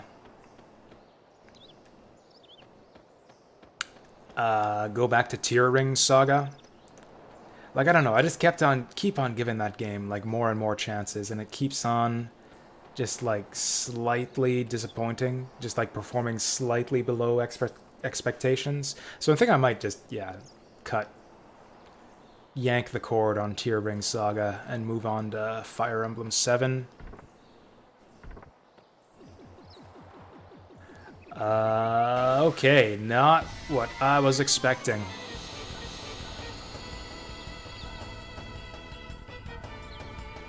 This is not what I had in mind. That's a cool spacesuit texture, though. It's like all shiny and shit.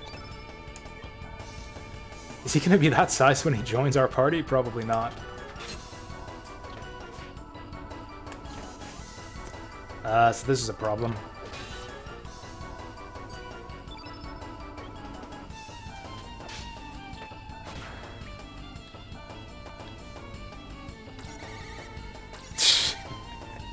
Oh my god, that looked adorable. Harley's actually doing fine. Oh, this guy's a white man. Okay, so which means Lynx's dark attacks should be super effective. Except that we kept on missing him, so we can't use any yet. Okay. Do a level 2, level 3. And then hit him with the cats.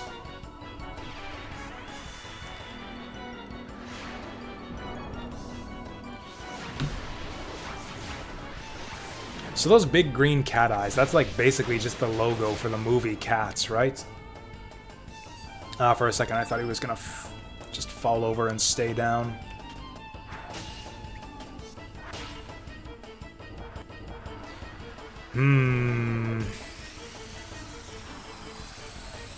Ah, my eyes.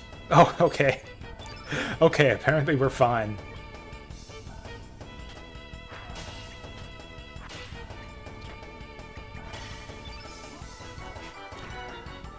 Do I want a moonshine to protect everyone? Let's see her. Yeah, moonbeams. We haven't actually seen this one yet.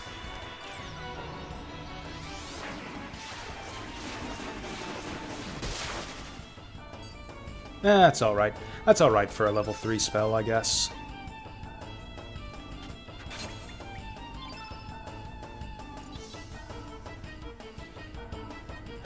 You know what? Let's just hit him again. We'll hit him with the dash and slash next turn.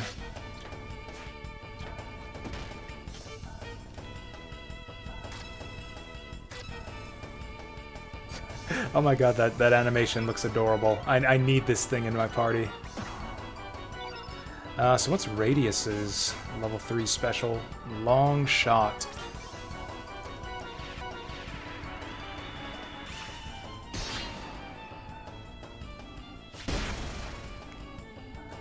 Well, that was underwhelming. What else are we gonna do?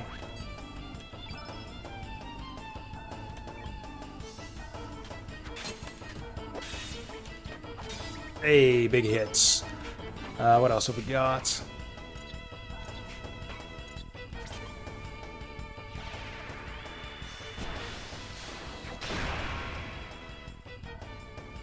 Geez, this guy's not even staggered yet.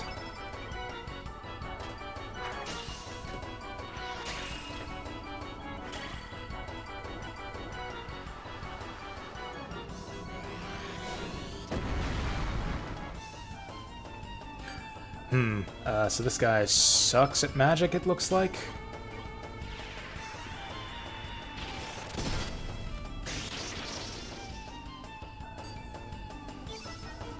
Sucks at magic, but he's good at hit points, apparently.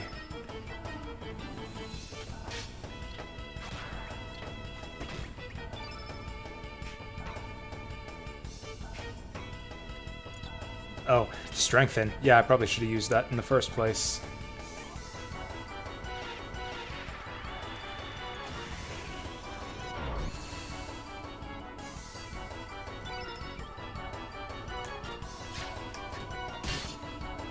Did that even do anything? It looks like it increases his attack's power by like 50%.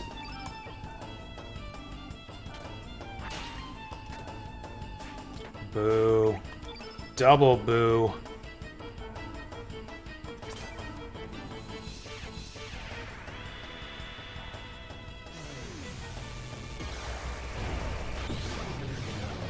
That looks really cool. How is that a level 1 spell?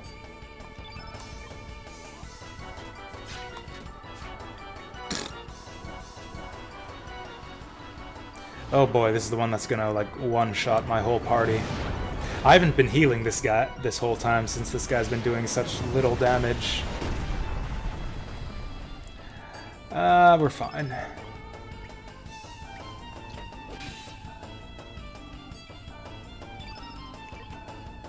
Although now would be a good time for a recover all.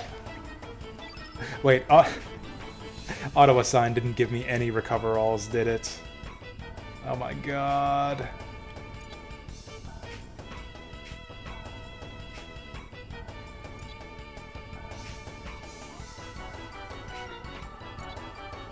Okay, let's go hit percent. Let's go hit percent and attack up on Lynx.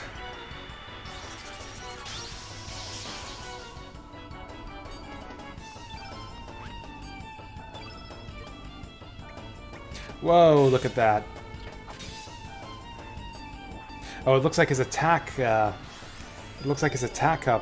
wore off, though. That sucks. Yeah, I'm not convinced by stat boosting spells in this game. Yeah, oh, there's our recover all.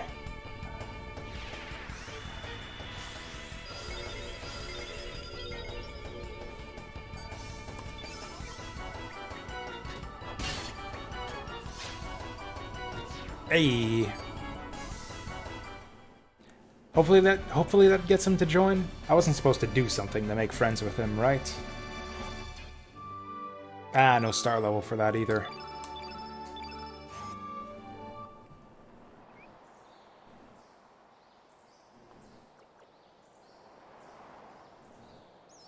Whoopee. Nope, catch him with the X button.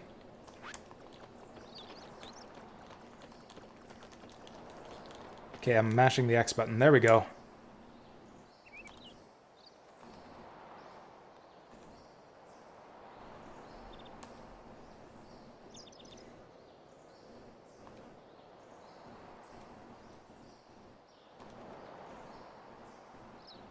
Wait, is that right? Did we see a spaceship in this place in the other world?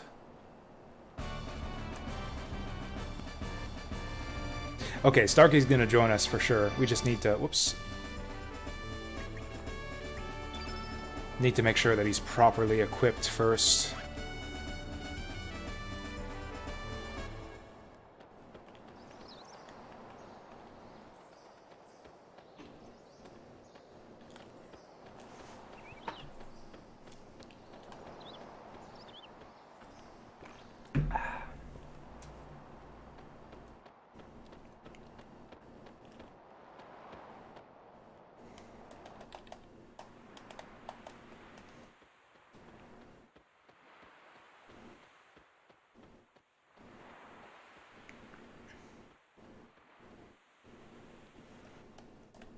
I wonder why the developers of this game wanted there to be so many playable characters. Like, it's not really necessary for the type of story this game has. Like, it makes sense in Suikoden, because that's like a story of, like, warfare and rebellion. Like, you're building an army, conducting military operations, but, like, in this game, like, this game's story would have worked with, like, a fixed party of, actually, basically just Surge and Kid. I don't think anyone else is actually all that relevant to the overall plot. It's like Surge and Kid and the gang. Yeah, Surge and Kid and 38 other optional side characters. Okay, so we got Starkey, so let us... let's first see what he has equipped.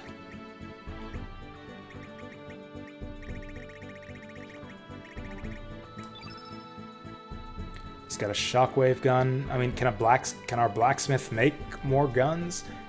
And he's got iron mail, so we're gonna have to unequip Radius.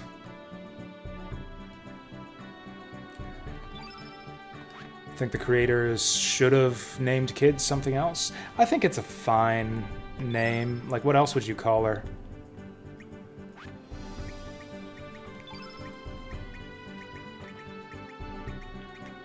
Like, it is an interesting name choice. I don't know why. Yeah, I don't know why her name is Kid.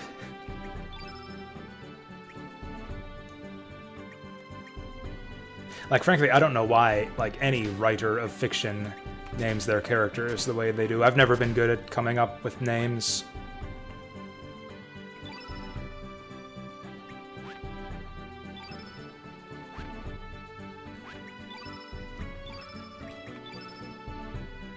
As you might know, if you followed our Suikoden playthroughs and all the great names I came up with for our armies and castles and such. The illustrious, formidable Castle.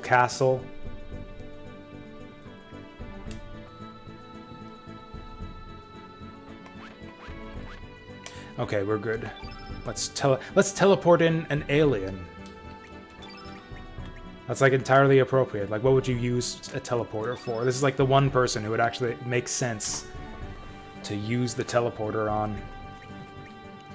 Can I swap Harley out? Or is she locked in?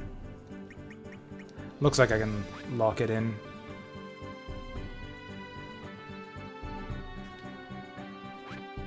Yeah, maybe that's what they were going for. Like, someone who's, like, spunky and vivacious and that kind of thing, maybe.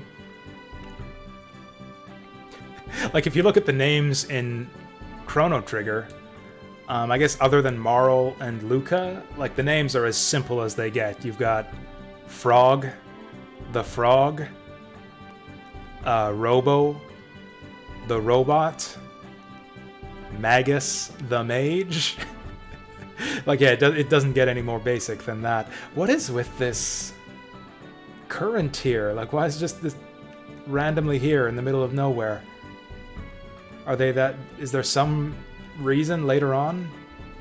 Whoops, I don't want to go here yet. I don't want to go here yet! Oh, okay.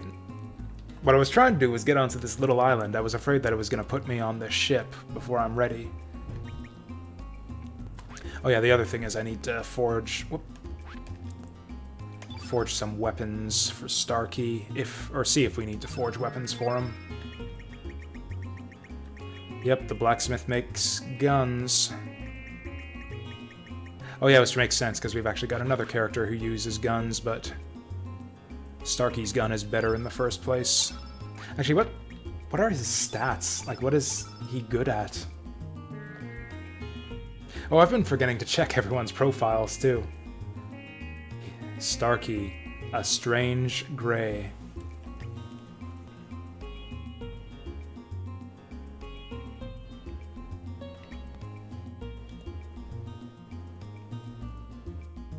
Starkey's a pretty straightforward name, too, I guess.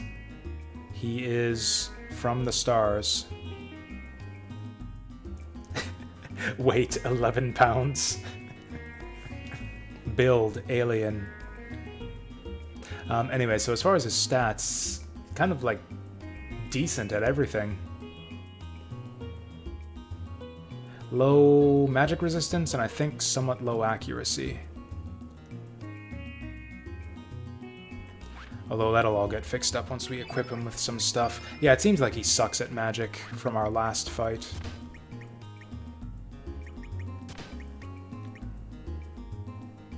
Holy shit, that star fragment is awesome! Protection from the flu, burns, sprains, and poison.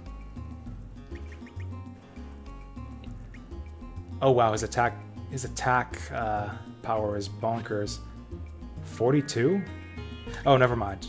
Our numbers have just been climbing up now that we're at higher levels. I guess he takes the Profiteer Purse, too? So what is he good at, then? He's got 15 magic, which is pretty bad. Actually, Lynx is just the best at everything.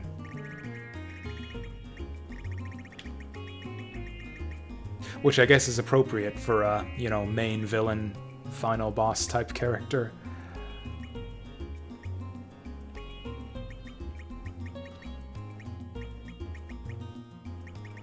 Yeah, we'll give him the yeah, the proprietor purse. I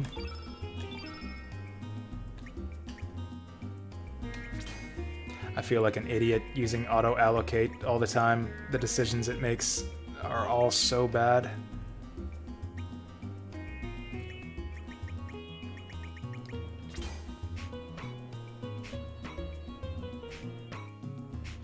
Auto-allocate seems to prefer elements of the character's innate element. I wonder if there is some bonus, some, like, I don't know, magic boost for casting spells of your own innate element.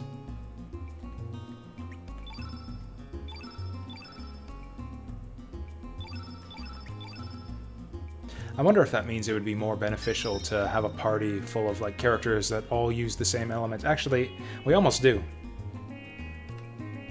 Lynx and Harley and Starkey. Starkey's the opposite element, though. Actually, can I just see which character is which element at a glance? I can't. What's Van? Probably green or yellow. The Pennywise Artist. Yeah, you can tell he's green. He's gonna be a green element because his outfit is green.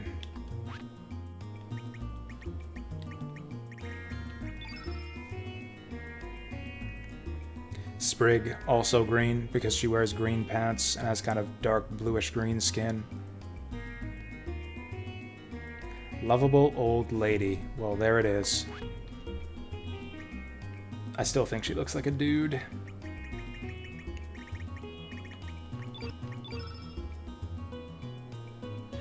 We've got Radius, the Arnie village chief. Straightforward. Oh, he's got really good stamina recovery. Oh yeah, I keep forgetting to check that as a stat. Stamina recovery is actually pretty important. Oh my god, Norris has got... Actually, no, you know who he reminds me of? Actually, yeah, this kid is a dead ringer for Narcissus Prince from Super Punch-Out. His face is exactly the same. That's incredible. Anyways, he's the Black Wind leader. He's got a cool leather jacket. I couldn't really tell because the camera was zoomed out so far before. That's a nice jacket. Maybe we will have to put him in the party sometime.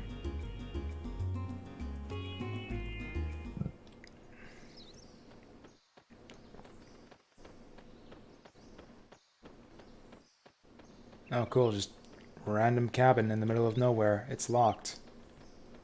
Well, that's a shame. Oh.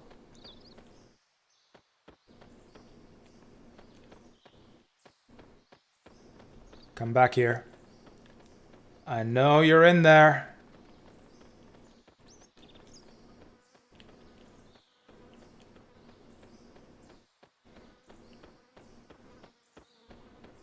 Well, okay. We'll be back for whoever that is later.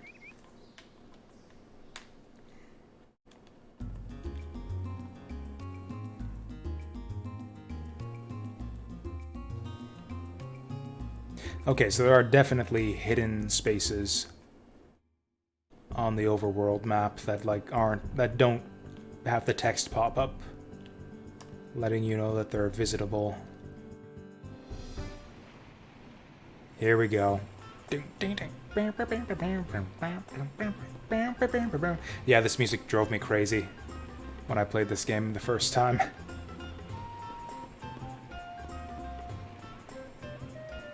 I mean, it's catchy, but if I get stuck here like I did the first time through, we're going to be listening to this on repeat for at least a couple hours.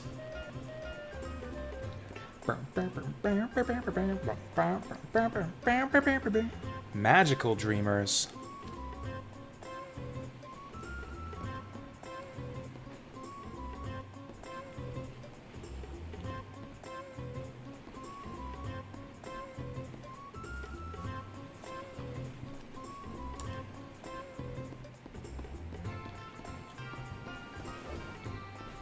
Oh yeah, so I think this is, yeah, the same pirate ship that Captain What's-His-Name attacked us in the other world. So yeah, instead of a pirate, he's a cruise ship operator. Oh, what's that other boat over there?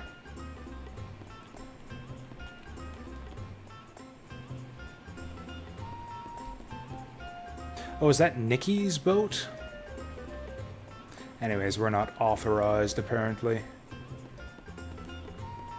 Oh yeah, Magical Dreamers. Yeah, I think that's the name of his band. What did they say? There's a sage on this boat, apparently, who can tell us how to get to... You like Chrono Trigger's music better? It's pretty close. It's pretty close between the two. I'd say that overall, Chrono Trigger has the more solid soundtrack. Like, almost every piece of music on it is brilliant. I think the highlights in this game are, like, a little bit higher. Like, I think I like the main theme, like, for the intro movie in this game better than anything from Chrono Trigger. I think I like the Another World boating music better than just about anything in Chrono Trigger.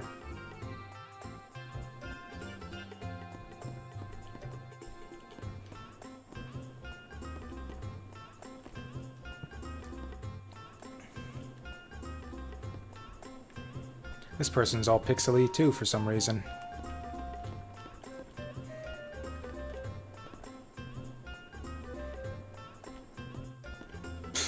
Simp. Or no, what do you call a lady simp?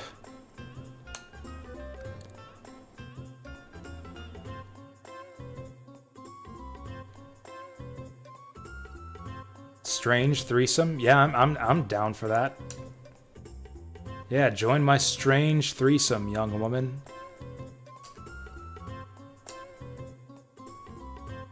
No we're not.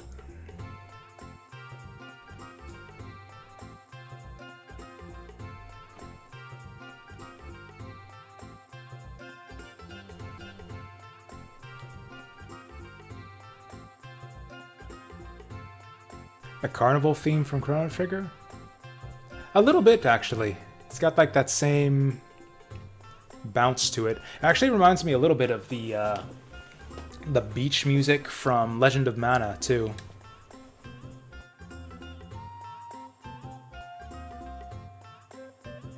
Hey, Deep Fry. Welcome back. We're not all about looks. This woman is telling us that she's not all about looks.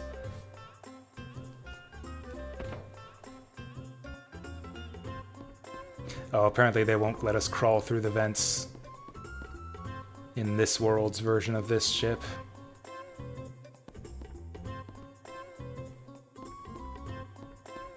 Kitty cat. I think that Lynx should be able to talk to cats. I think that would make the Lynx transformation more interesting.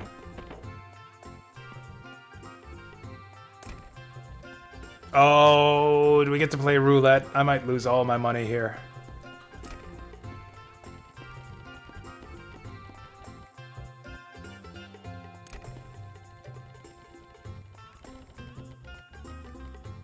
Oh, so this is some rapid fire roulette right here. Sure, let's play. You start off with 100 points. Current points, 100 points. Continue. Am I supposed to place a bet on something?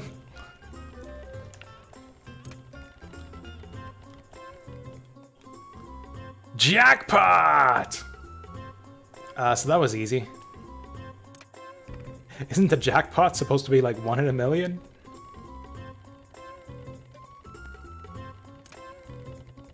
Is it possible to time this? Oh, I lose 50 points. I'm just gonna hammer the button until I lose all my points.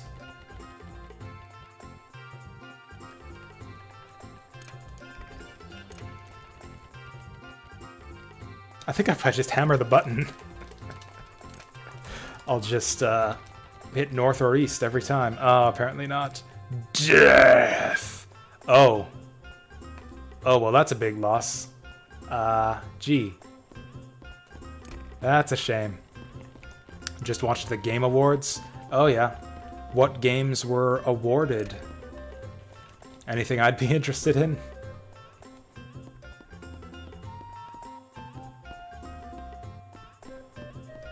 What was the captain's name? Fargo. Fargo was the captain of the ship here.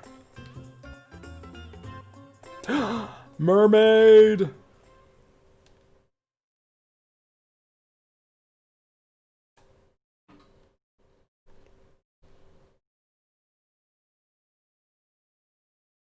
Oh, Zelbus was his other... Oh, this is a different ship from his ship in the other world.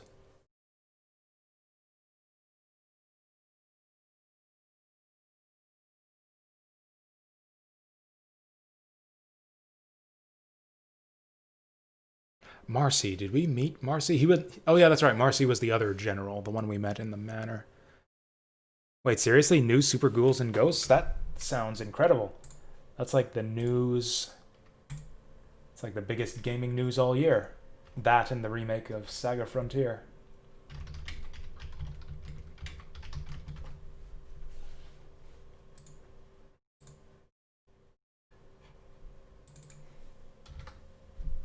Do you remember the actual title of it? I don't see anything coming up immediately online for Ghouls and Ghosts. Or does it have a different title now? Anyways, is there seriously no in-game music right now? Wait, so Nikki's half mermaid? Oh, that's cool. Lucia. Have we met Lucia? The name sounds familiar.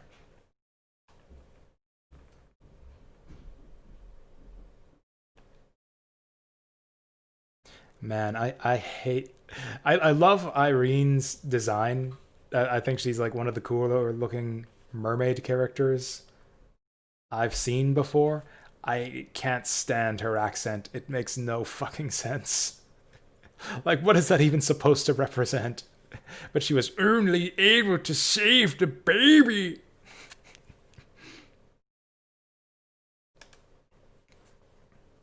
Like they just put random dots over the vowels just because what? Just to represent that she has a German accent?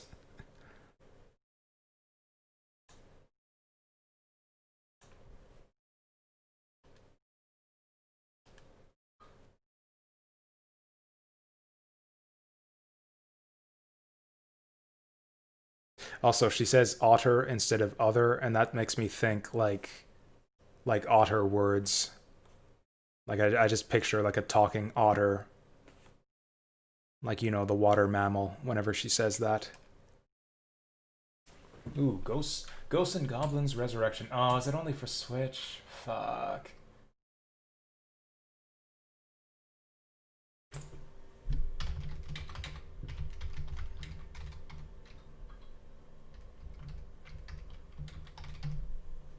Damn it! I wish people would stop making games for Switch.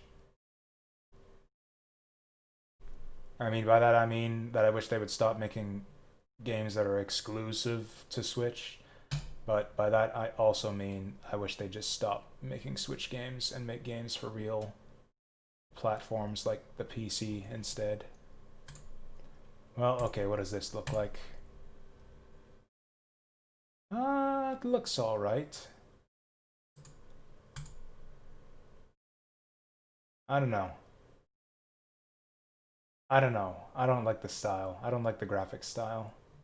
What if I go full screen? Actually, in full screen it looks alright. The detail comes through a bit better. Oh, this looks like this cribs heavily from the Genesis Ghouls and Ghosts. Oh, there's red armor. Yeah, I don't know. That's the thing, is I think the old games look better. I like the just the old pixel art way better. Oh, you have a Switch? Oh. I guess yeah, I guess that would be bad for Switch owners if they stopped making games for Switch, but I just hate hardware exclusivity. And Nintendo, I think, is the one company that's pushing that the hardest these days. It's like if a game, if like almost all the games that are locked to a specific platform nowadays are locked to the Nintendo Switch, which is like a kind of underpowered portable machine. And I wish that, yeah, those games would come out for, proper gaming hardware instead. I know, right? Just release it for PC. I mean, sometimes like the platform holders will just dump a bunch of money onto the developer and just like, hey, here's $1 million. Don't put your game on other platforms, and that just kind of buying their platform loyalty. Like Epic Games is doing that with a bunch of games these days.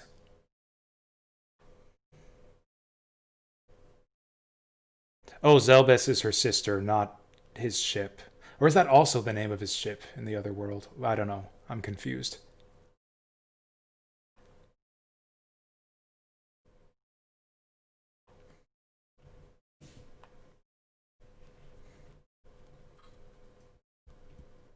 I mean, sure. I'm just taking the piss. Sure, release games for Switch, fine. Just also release them for PC.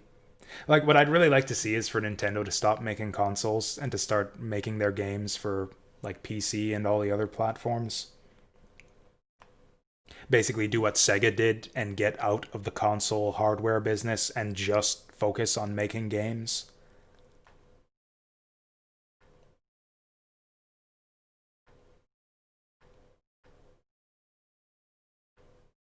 Wait, the Sage is here. I can't remember who this Sage is that they're talking about.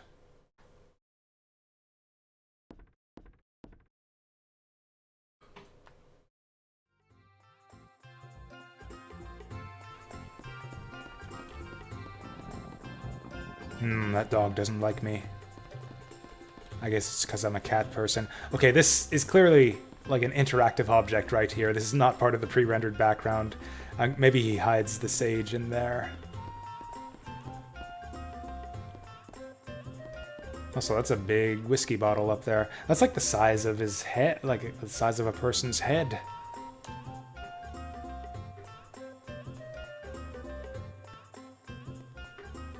Wait, what? No. Tell him we're here to see the sage.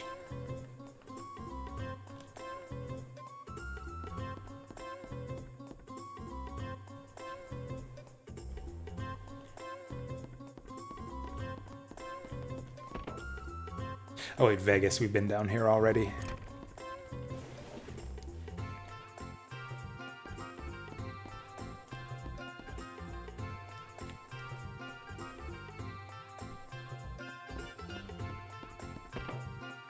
So this cruise ship is basically a town now. That's kind of neat.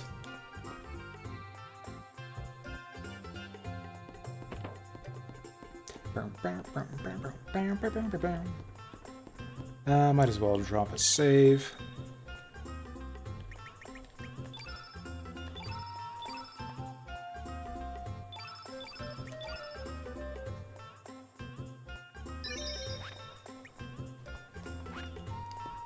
Man, it really is a bad idea to have characters of opposite elements in the same party. It's like Lynx and Harley are going to be painting the field black, Starkey's going to be painting it partially white, and they're just going to counteract each other. But he's an adorable little space alien, and so I want him in the group, so we're going to put him in the group. Yep, we're still the Catman. That guy's ugly.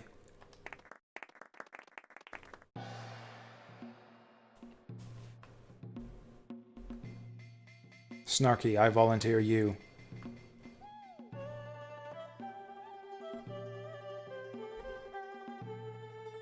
This guy's gonna join the party. You can tell because he has a stupid accent.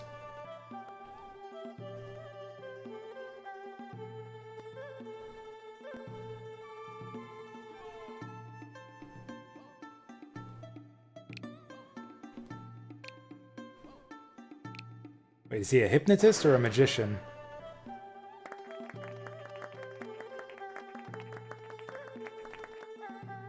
Cool. What? It's like, wait, I didn't sign up to that. I didn't sign up for this. Stick knives in me instead. That's not a chair. Wait. Oh, I see. Just checking for wires. Yeah, his teeth, I know, right?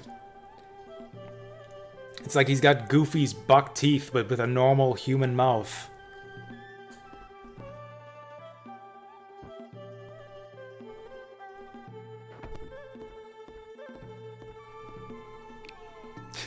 It's just like, oh, don't saw me in half or stick knives in me.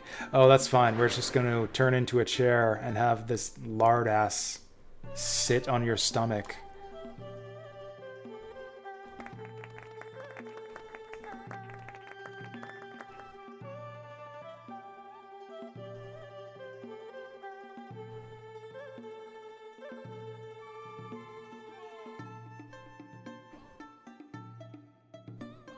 Magic exists in this world. Anyone who wants to, I think, can just equip an element, can equip Graviton, and fling people up into the air.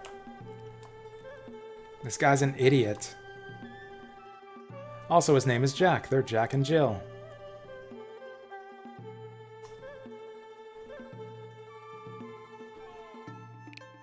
How far did I get in Zelda 2? We cleared the first 3 dungeons, and we're at the start of the 4th. But I think I'm missing something. Like, we need to get the upstab or something to actually finish the 4th dungeon. Wait, you can change people back from being cats? We need this guy in the party. I don't want to be a Catman anymore.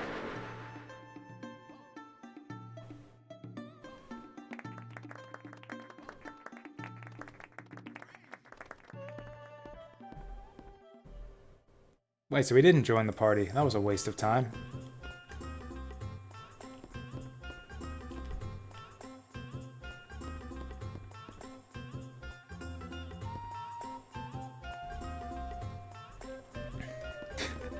I actually really enjoyed my time with Zelda 2 today. I've spent like the whole stream just bitching and complaining about the difficulty and having to like go back to the temple and redo stuff all the time, and I couldn't figure out how to fight the enemies properly, and it was just a really, really good time. Yeah, Zelda 2, I think, is like climbing up the ranks of my favorite games. CDI Zelda games? I don't know if I'm interested. because I've already seen like the compilation of all the animations from those games, and I think I've seen the best parts of the CDI games already. Squadilla! Wait, we know this guy is the Sage, because he was the mayor of Marbule before. We met him in the other world. So this is basically slave labor. What's happening in Marbule? I mean, nothing. There's a bunch of ghosts wandering around.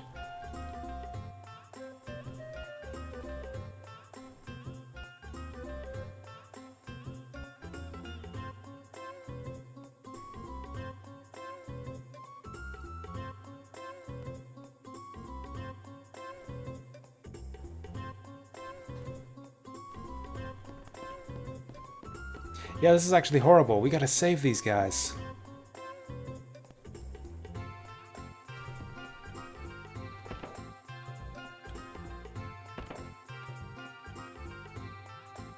Oh, now they tell us.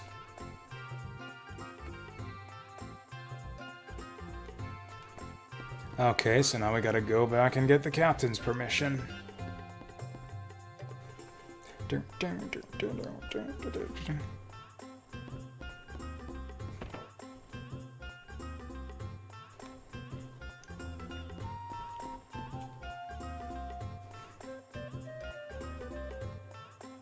I think it's a shame that they never returned to the Zelda 2 formula for any future Zelda games. They kind of revisited Castlevania 2 in the Castlevania series. Like Castlevania 2 is kind of like the great grandfather of Symphony of the Night and all of its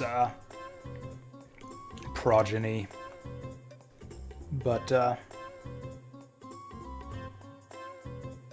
yeah, Zelda never really returned to the Zelda 2 idea, other than the CDI games, which kind of don't count.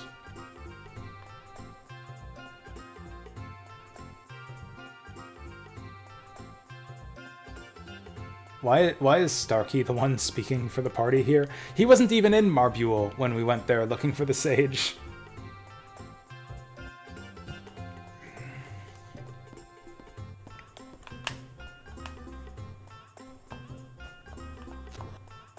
What's he doing? Oh, he's lighting up. Metroid? I mean, kind of. I don't really consider it the same thing, though.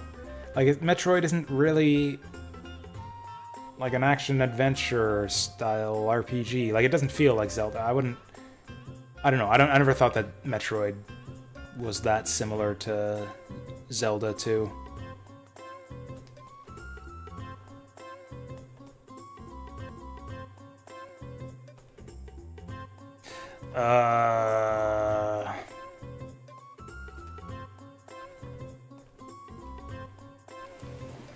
Well, okay, it's gambling time.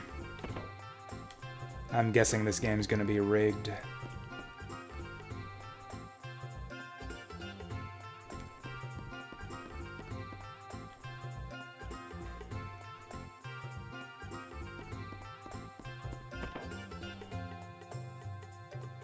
Honestly, Nintendo doesn't really make any games that are like its old games anymore. Like, the modern Zelda games aren't at all like the old ones. The modern Mario... Or I guess there's still, like, the new Super Mario Bros. Series. I don't know if they're still making those. I don't know what the last new Super Mario Bros. Game was. I guess Mario Maker you can consider to be kind of the newest version of traditional 2D Mario. Like, does Nintendo even make Metroid games anymore?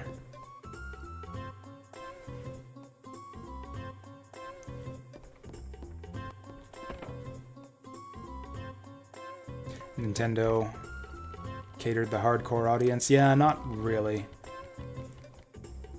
I don't know. Nintendo doesn't make that many games that I'm interested in, but they make a few that I'm interested in, and the only way for me to play them is to get a Nintendo Switch, which is kind of annoying for the few games that I want to play. Prime 4 is coming out whenever. The only Metroid Prime game I liked was the first one. I thought 2 was not great, and I thought 3 was terrible.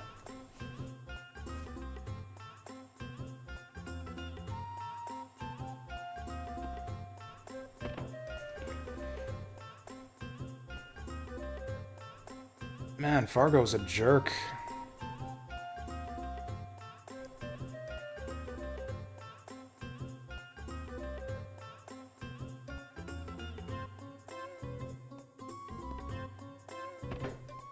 Wait, is this game rigged? Like he's rigging the game and then we get like indebted into slavery as well?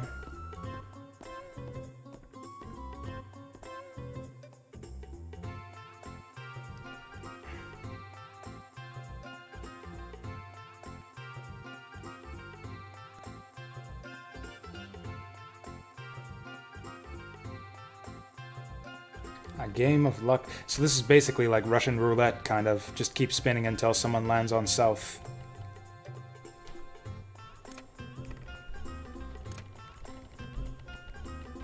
North, I win double. Boo.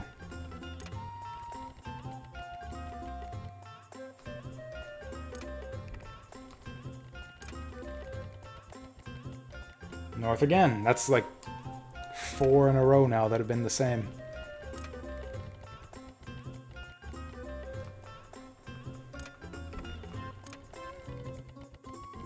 Boo. This game sucks. I'm not gonna reset because I'm guessing that it's just rigged.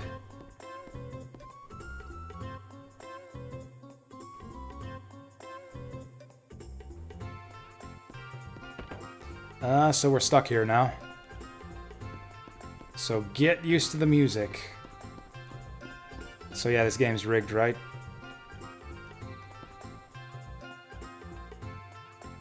Or do we just have to keep playing him until we win? Just keep saying double or nothing until we win.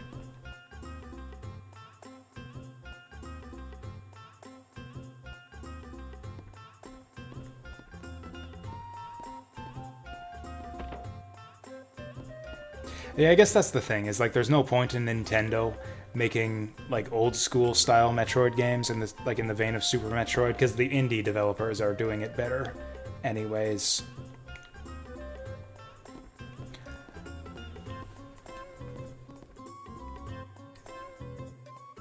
Same with classic Mario to a certain extent too.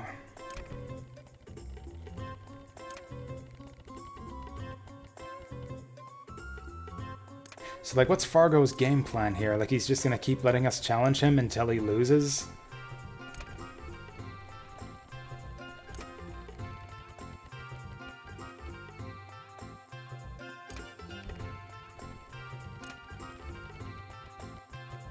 Womp womp.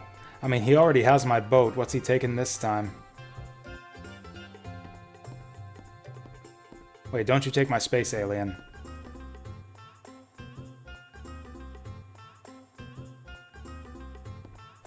Hit the bar or take a rest. Like, okay, are we gonna win eventually if we just keep challenging him? I'm guessing there's a gimmick. Like, he's cheating and I've got to figure out how.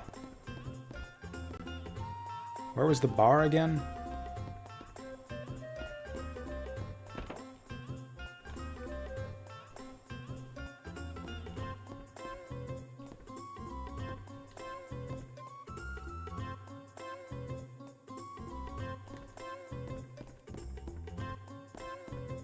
Wait, I think the bar was where that magic guy was performing. Oh yeah, he seems to hate Fargo. He'll probably help us out. Use magic to defeat him.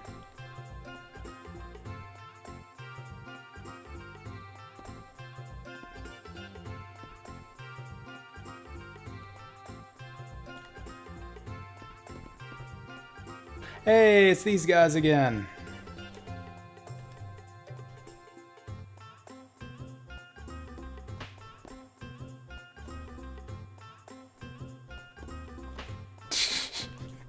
Oh, what a show. This is great. Now that's comedy.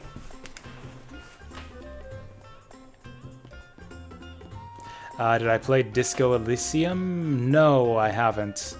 I actually can't remember what that is. I'd have to look up what exactly that was. Or was that like text adventure?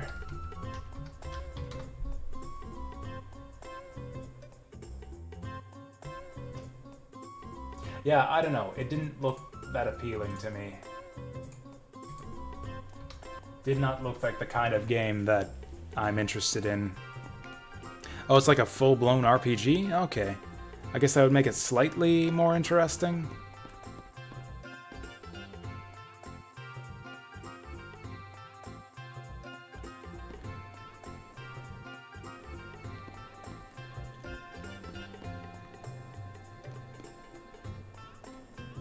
Like Baldur's Gate. Okay, so that's a bit different than I had thought.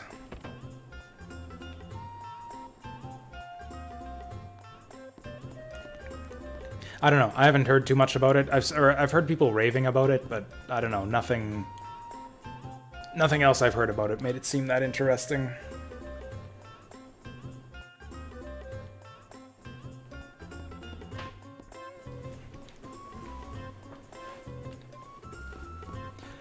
I guess he said maybe rest at the inn, so maybe we'll try that.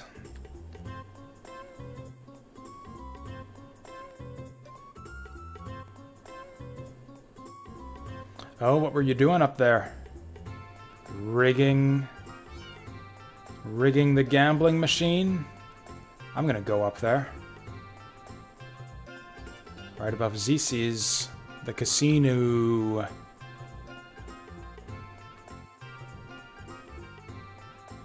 Can we move around freely like that cat? What's she getting at? Can I transform into a cat? Like not a cat man, but an actual cat?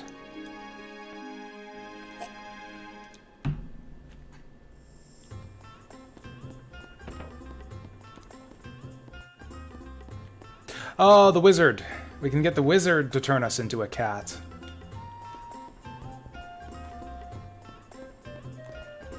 So like what, do we just barge into his backstage area?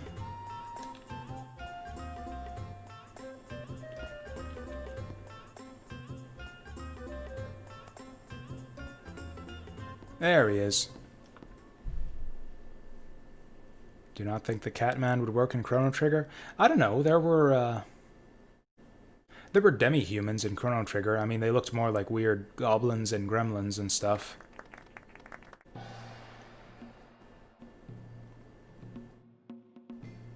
Starkey. Starkey wants to become a cat.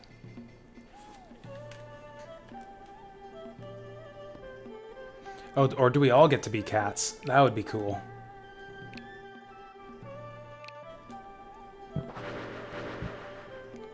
Nice.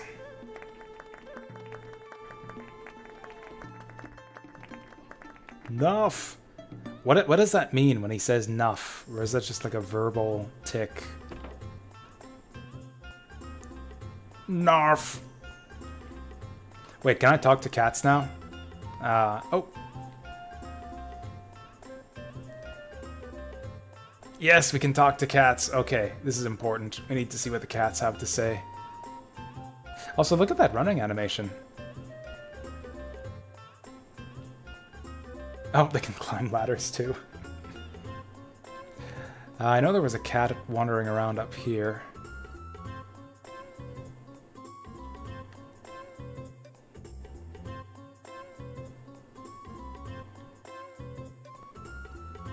Oh, we got a kitty door right here.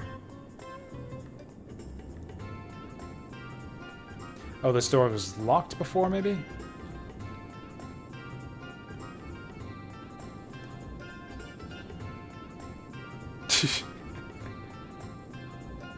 Hey, this is another shitty looking frame, but cool. Completion percent. Got a fry pan.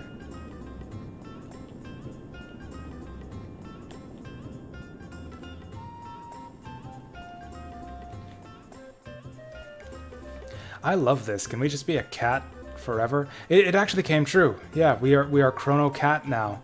I didn't even realize this was going to happen. The stream title ended up being even more relevant than I had expected.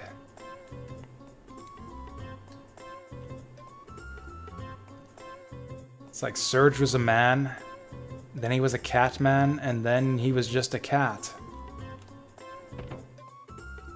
Oh, also apparently we can still open regular doors anyways.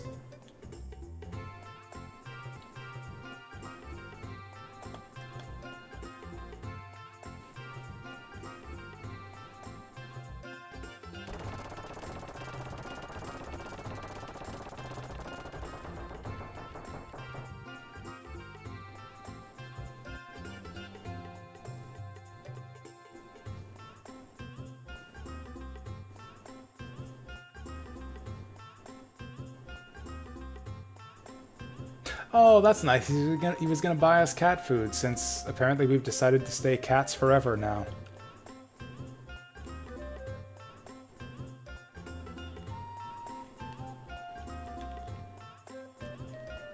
So what do we do? Jam the lever? That would prevent it from turning at all, though.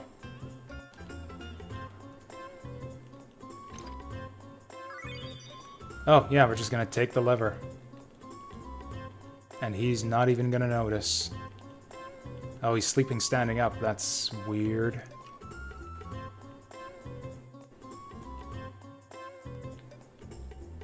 Wait a sec, wait a sec.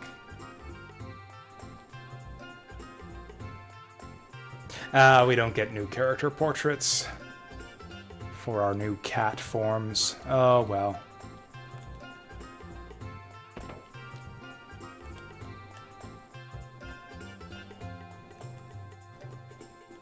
Uh-oh. Uh-oh. Where'd the wizard go? Oh, here we go. Go through the kitty cat door.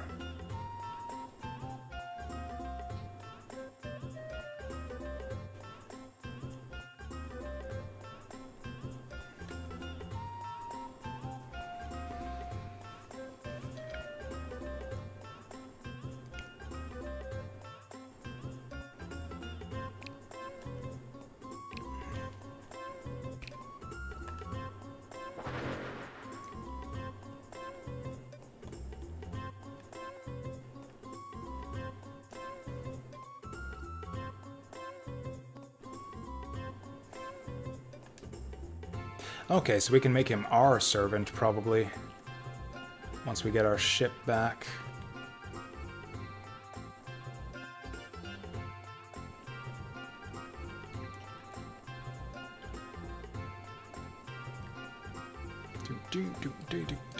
Alright, let's go gambling again.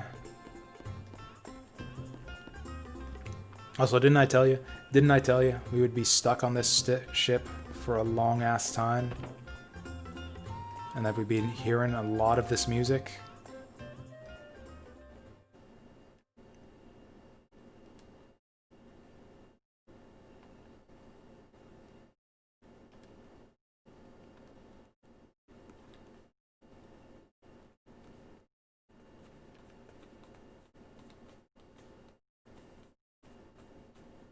So if I read that right earlier between him and the mermaid, this is Fargo's son, and he's half mermaid?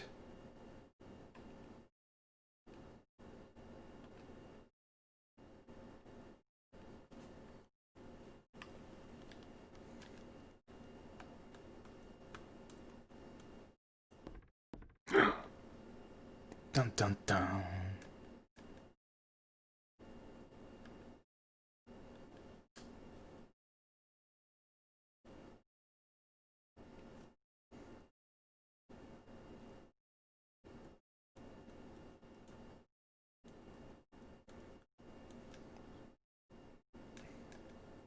That's pretty lame. So what, he just became a dipshit because his wife died? It's just like, well, my mermaid wife is dead. I guess I'd better go enslave the monster folk. And cheat at gambling to enslave some more people on my shitty cruise ship.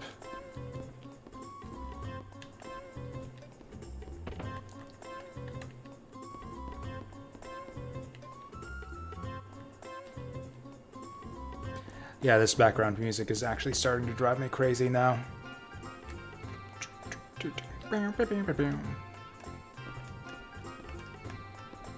So, I mean, there being no handle on the magnet means that... Oh, it still spins. Okay, I guess the game's not rigged, but we could still... Oh, well, that's simple enough. What? Nani?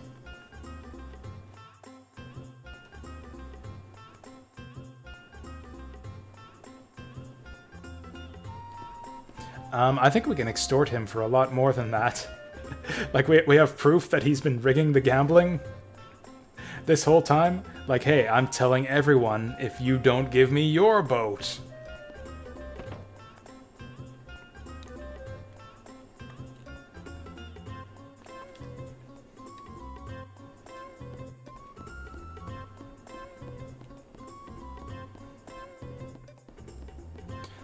So apparently we're allowed on the Grand Slam now.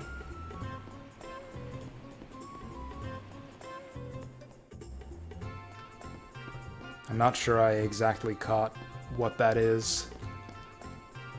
But I'm guessing battles, maybe a dungeon are involved, so let's go save.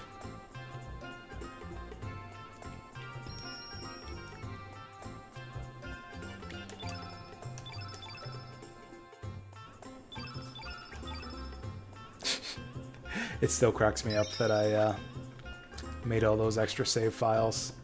Got all those faces looking at us on the save screen. No,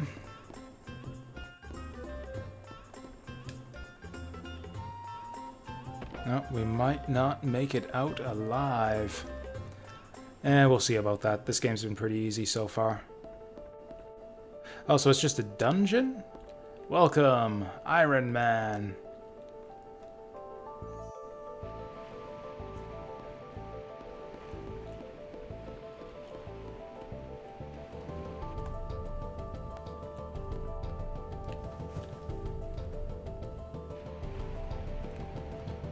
Oh, come on. It looks like we should be able to catch him.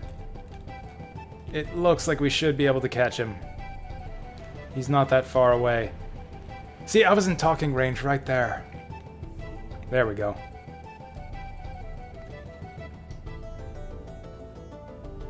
Oh yeah, that's what we were here for in the first place. Yeah, tell us where the Dead Sea is. I mean, we know where it is. I think what we actually need is a way to get through there.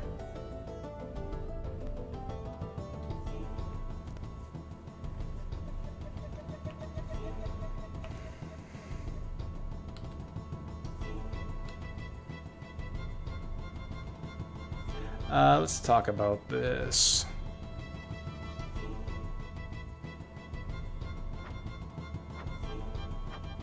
Oh, he's just gone back to sweeping. I thought he was, like, getting ready to fight us with that broom there. So you're saying that the answer is to use brute force. Is this actually his deal? Like, he whacks people with a broom? That's so ridiculous. This guy's got to be recruitable. Anyone with a stupid accent or who uses a stupid weapon is a recruitable character in this game. That's how you can tell.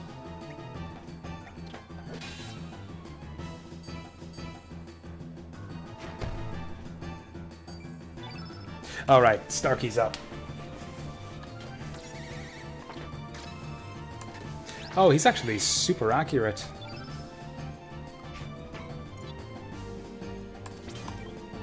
Call on the Star Guardian to do a special attack.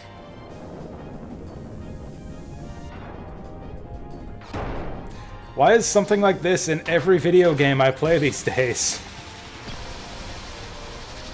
This is like the same as the barrel bot attack in Suikoden 3. Well, at least the animation is only like 1/5 the length. Actually, we can get links to go again. Tried rice beer today. I've never tried that. I don't know if they sell that in the local liquor stores or not.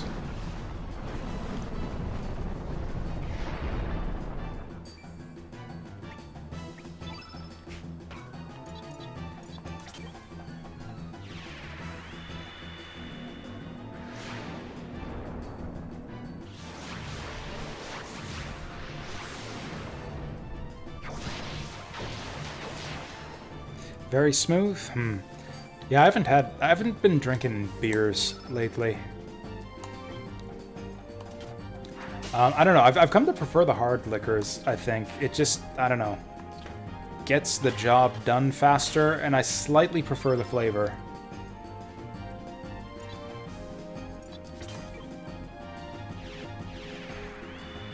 Wait, this guy's innate white element. What's he doing using Graviton?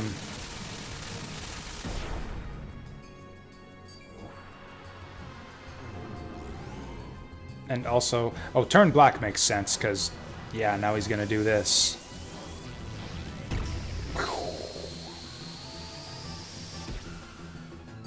Oh, jeez. That was painful. What are we gonna do about that?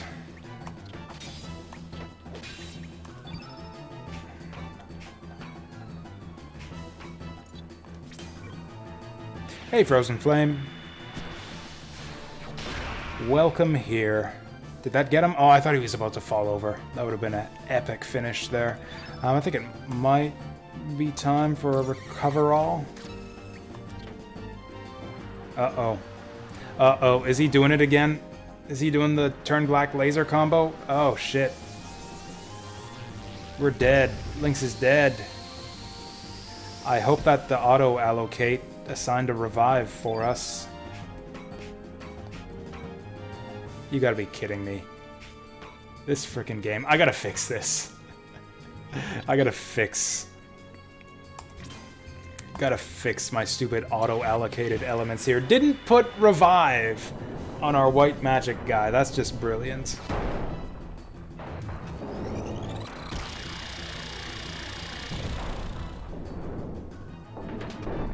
That was pretty underwhelming. Has hardly even attacked yet.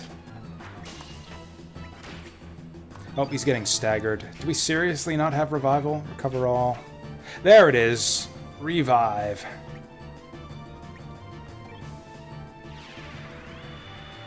Hopefully Starkey gets a turn right away, otherwise he's just gonna get knocked over again. Oh, Lynx can heal himself.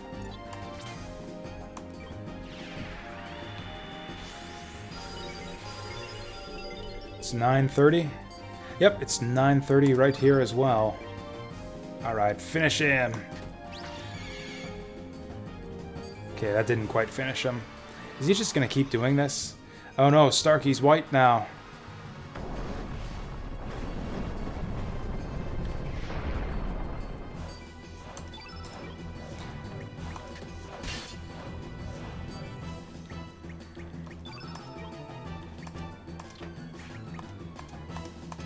Alright, let's make with the magic then.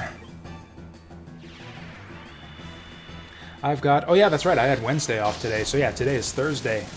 I've got another day of streaming tomorrow.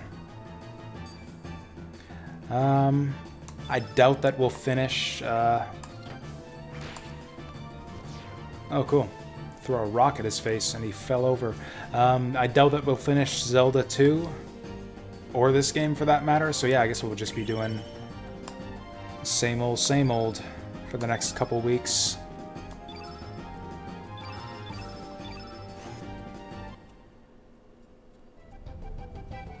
I don't know, as far as I'm concerned, work isn't really going to be over until January.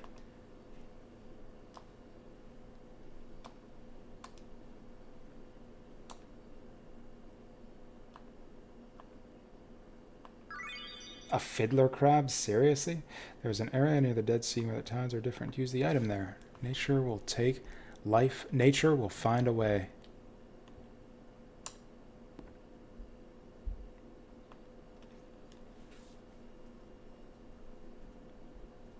Oh yeah, Chrono Cross streams. Oh, I actually did check, or I don't know if it was your previous stream, but when you mentioned your stream the first time you were here, I actually did check out the VOD later the next day. I don't know if you fixed it by now. I had some difficulty hearing you on the VOD. Your microphone levels were pretty low compared to the game audio. That was like a week ago at this point, so perhaps you fixed it by now.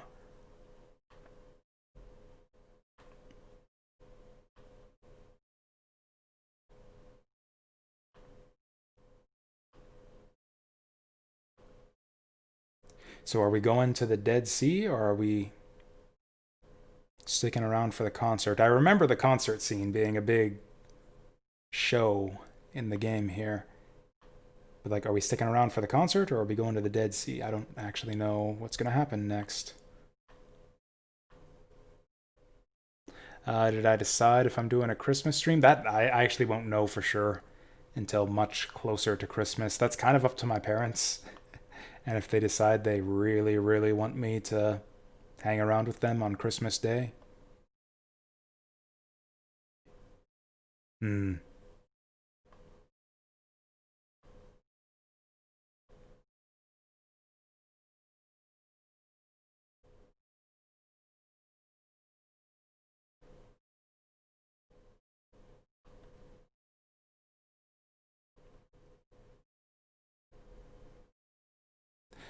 I remember really disliking this whole part of the game my first time through too. Like, oh my god, I don't give a shit about any of this. Except that I really wanted to recruit the dancing girl. Is the sound? There is no sound right now.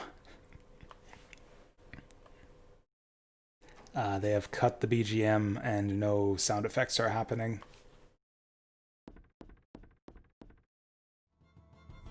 There we go, see? Music's back on now.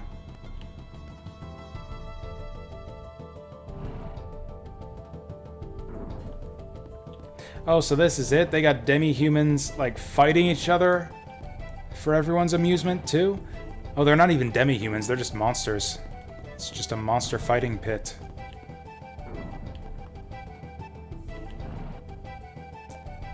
Okay, so there's a pop culture reference for you. Can I recruit that girl with the ears? I really like her.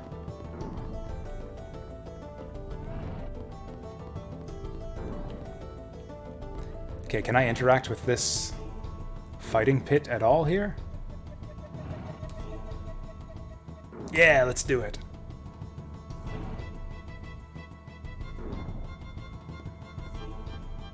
Apparently. I thought this was for monsters to fight each other, though.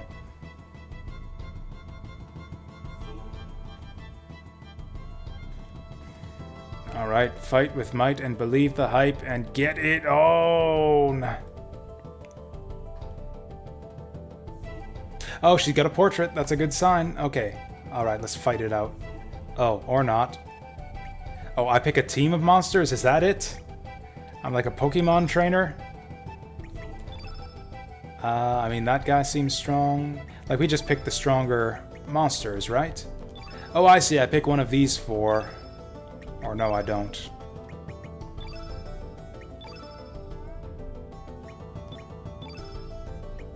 Okay, whatever. We'll do this guy.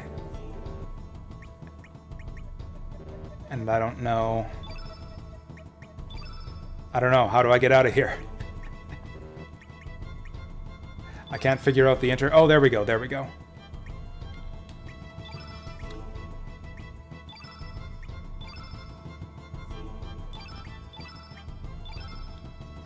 Let's just pick all monsters I haven't seen before, because clearly the ones I haven't seen, the ones that we have yet to face, are going to be the strongest ones. So yeah, Lagoon Ape, Crossbones, which we fought already, but they were modestly tough.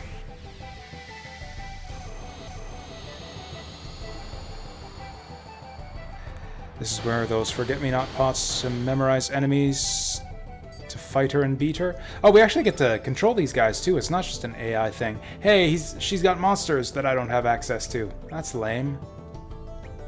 Anyways, that Taurus looks like bad news. Also, do all monsters...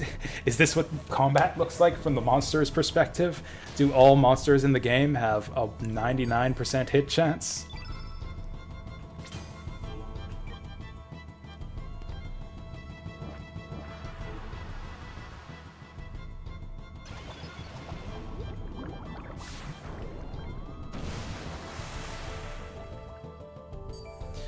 Wow. We gave him everything we got, and he's still standing. You gotta be kidding me. Oh, he's charging. Well, he didn't contribute much.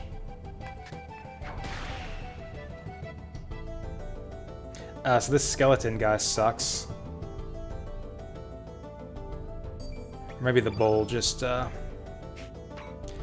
I send anyone to hell? I'm gonna try to send someone to hell.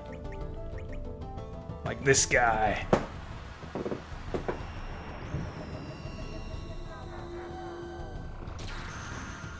Like, do jelly slimes even have souls? Looks like it didn't work. Like, Lagoon is definitely our star player. Like, that guy's ridiculously strong compared to everyone else.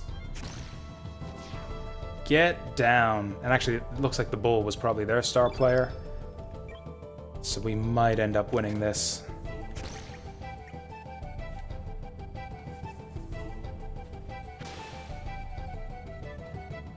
You can use Flee, Aussie, and Slash? That sounds amazing. Just 4 kicks.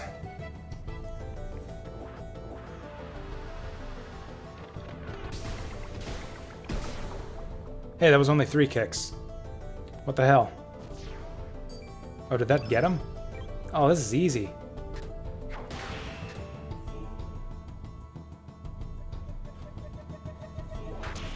We just gotta take Lagoon every time. Oh dear. Okay. And the big finale.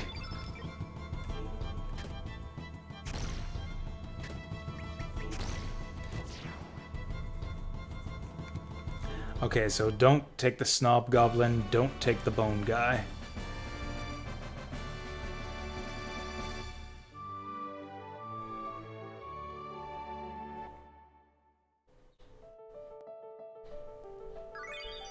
Oh, cool, we're getting accessories.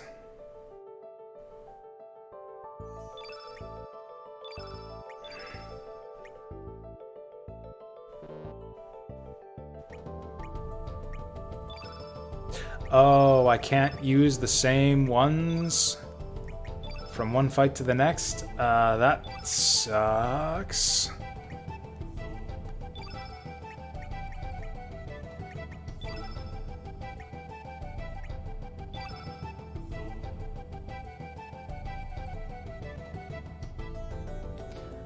I guess this is the party then? Or I should save.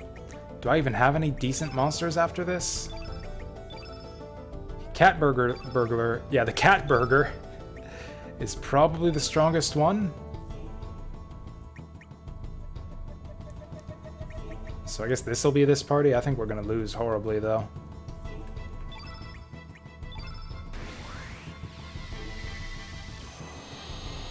Unless she, like, just picks random monsters and maybe she'll pick easy ones this time.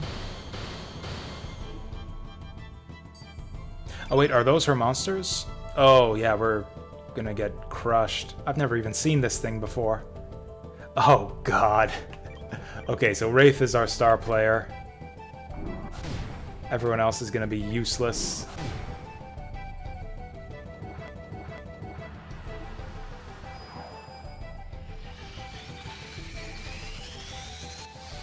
Honestly, I want... Oh, dear. Oh, dear. Do I have any healing capabilities? Hellbound, Anti-White, Hell Soul. Could try a Hell Soul. I think that's the only way that we get ahead here. Yeah, sure, let's do it. Do robots even have souls? I bet you this guy's immune.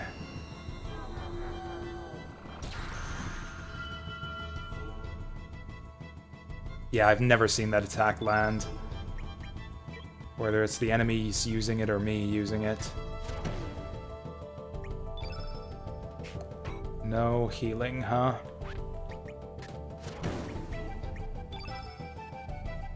Oh, that's actually a big help. That's actually a really big help.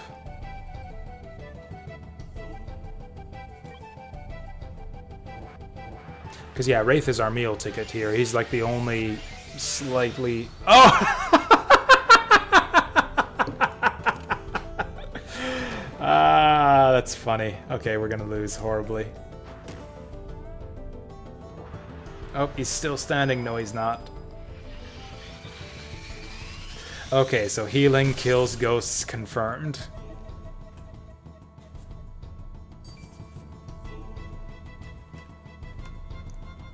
Oh god, look what happens to Komodo Dragon's neck when he dies. That looks brutal. Just like twists it all the way back. What do you mean good guys always win? You won one, and I won one. It's best of 3, yeah? So how do we get more monsters? You talked about that whatever pot, but I haven't seen anything like that before.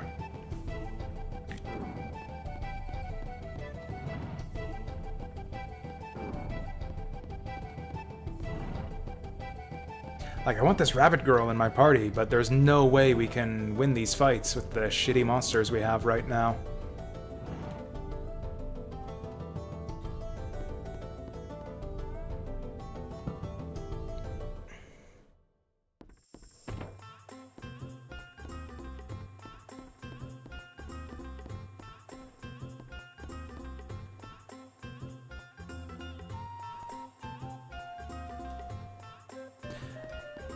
So yeah, I'm slightly confused about what we're doing now. Are we hanging around on the ship, trying to help Nicky do his show, or are we going to the Dead Sea? Well, Fargo says it's time to leave, so let's leave.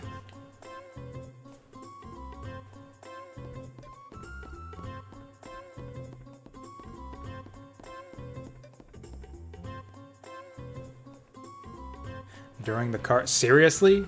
You can only pilfer it? That seems kind of dumb for such a supposedly critical item.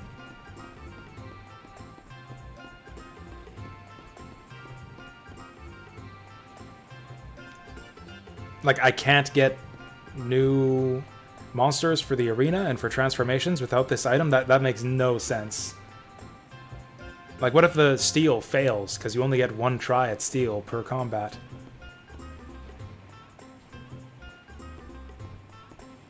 Also, which one do I steal from? Because there's the 2 of them.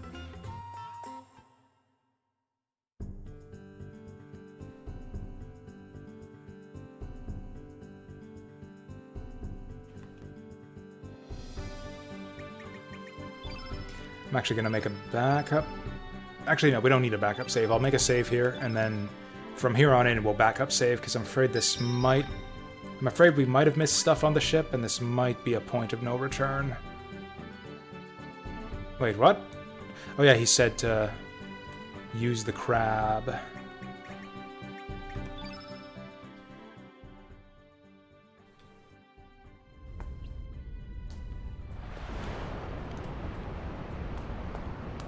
Wow, that's a strong fiddler crab.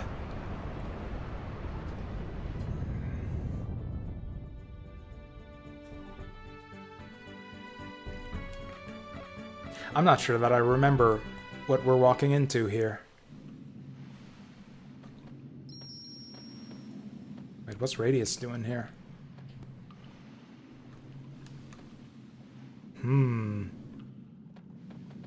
A strange vibe.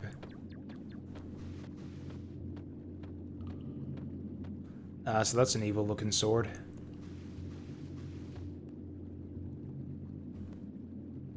Wait, since when was Masamune an evil sword?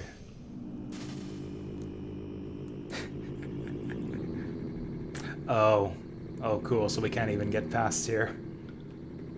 We gotta withdraw. Man, that's one thing, like one of the reasons I know fans of Chrono Trigger kind of hate this game sometimes, is because of just like the horrible things that end up happening to all the cast members. Like, I think we saw that already a bit, like, Kid was talking about how Lynx apparently murdered Luca. And it's like, even the Masamune doesn't get off the hook. It's like, Masamune is an evil sword now? What?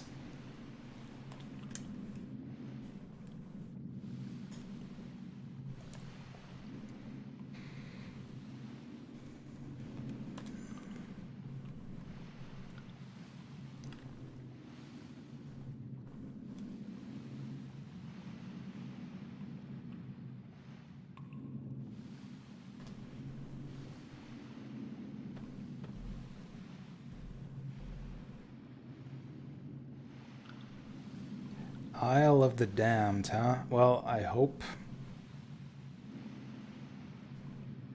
Or maybe the version of the Island of the Damned is, not... Maybe the version in this world isn't as bad as the other world. When we went there in the other world, we got one-shotted by the first monster we came across.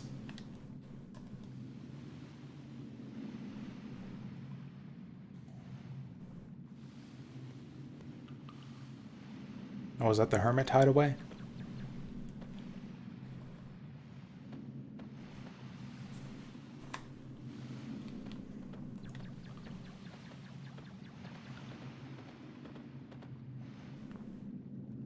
I love it when characters have different walking sound effects. I just really love that kind of attention to detail.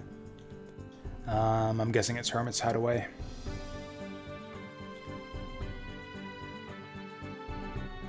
I guess it could also be that other random house with the smoke coming out of the chimney. Oh no, here we are.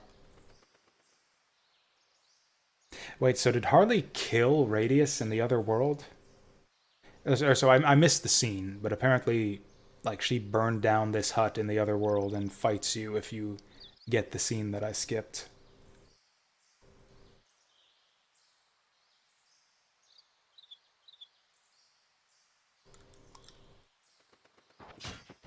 Or maybe she doesn't kill him, but just burns down his house. That's a cool looking suit of armor.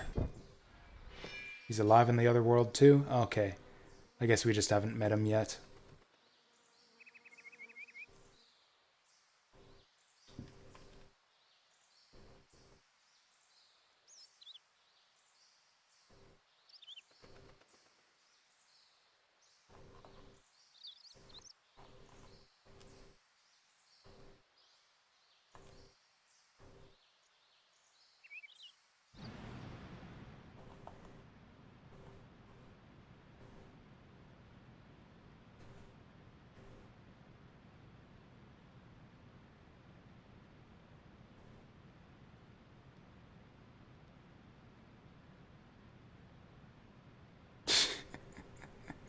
Oh, look at him doing his little dance.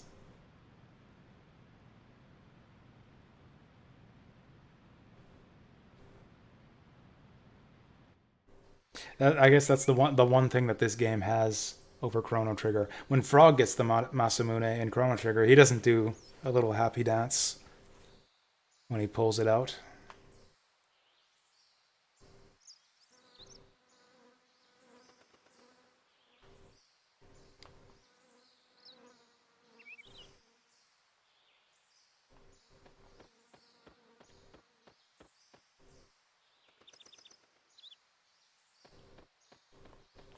Wait, what? How come I can't go inside the hut?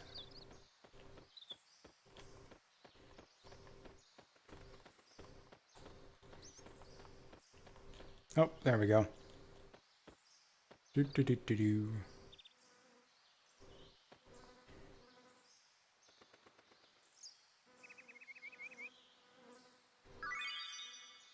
Okay, let's go to the Isle of the Damned.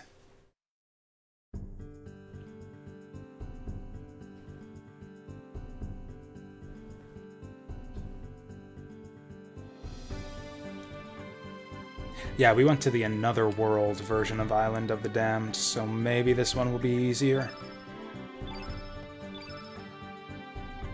I mean, you know, if it isn't, then we're just stuck, because it's not like you can power level or anything. How much longer am I on for? Like maybe 30 minutes or an hour or so? We'll see. I usually go for, like, until I think it's a good point in the game to, you know, end things off, as opposed to going for a very specific amount of time. Honestly, I thought that reaching the Dead Sea would have been a good cutoff point, but we got blocked off by the Evil Sword, so I guess we'll do this first.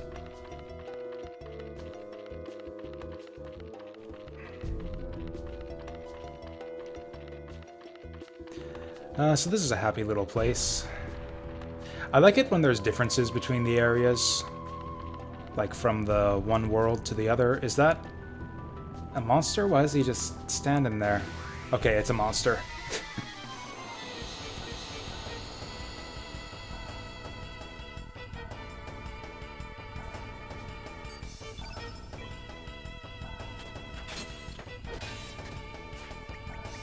Wait, are these are... Okay, I thought this was like a special Will-O-Wisp. Because of the way it was like burning on the world map. These are the same things we fought inside Viper Manor. This should be easy.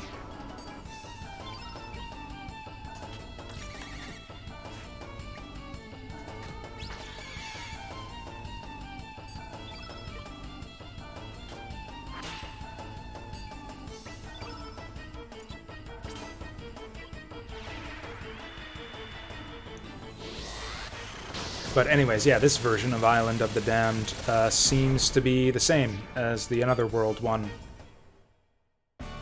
I mean, you know, other than having way, way easier monsters.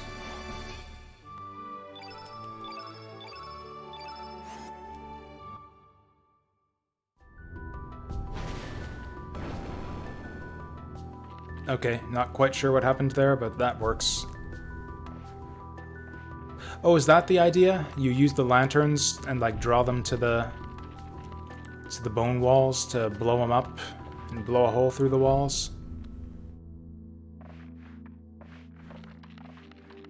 Wait, these are the same monsters we saw in this area last time, aren't they?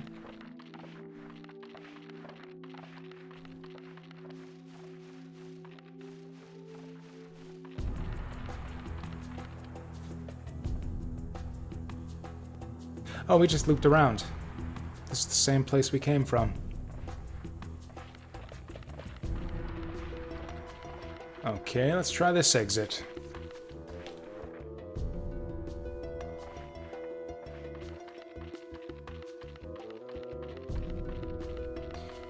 Well then. Oh wait, they said, what the what? Garai keepsake?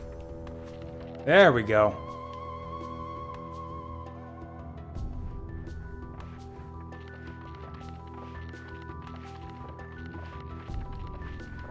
So that didn't help us very much.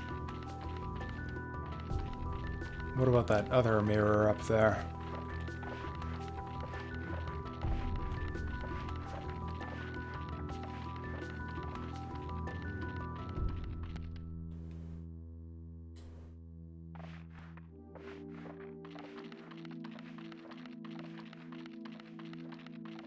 There we go. That, or... No, that isn't something. That just leads to the other one.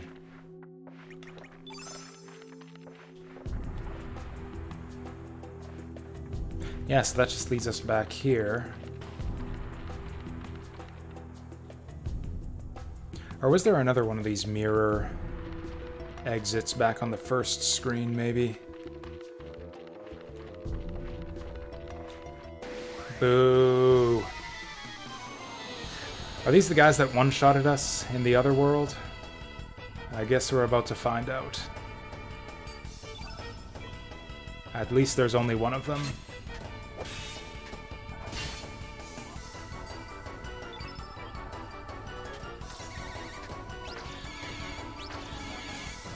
The spine under the spine? Yes, they are? Okay. I don't see anything under the spine.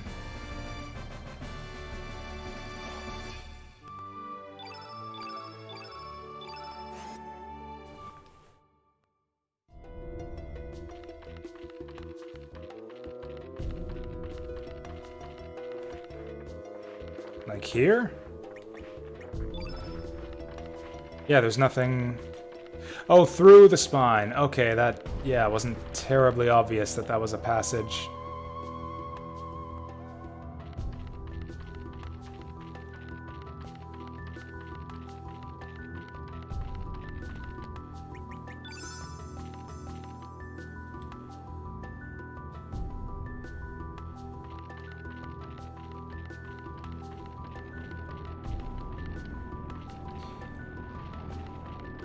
Now what?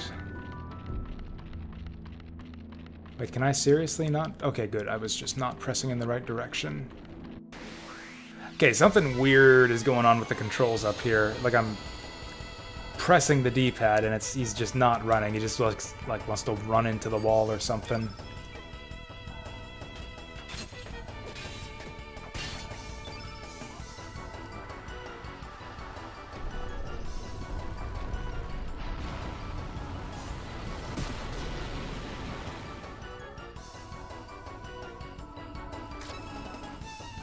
Oh great, he's confused. Or angry or something.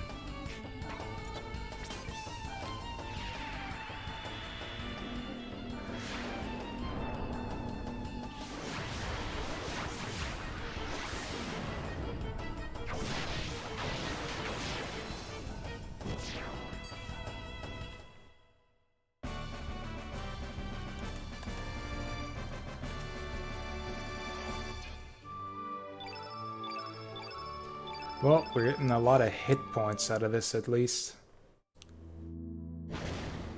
Kaboom! Yeah, I think... Was I supposed to lead him? Come on, seriously?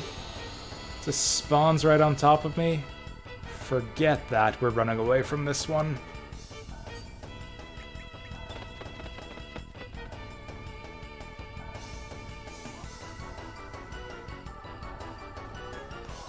Is runaway guaranteed in this game? I don't think I've seen it fail once.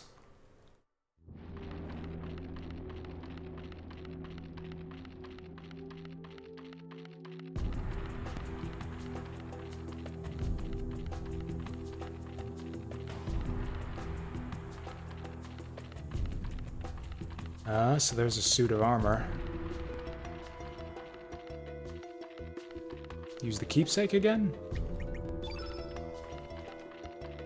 Bring the lantern over here to blow it up.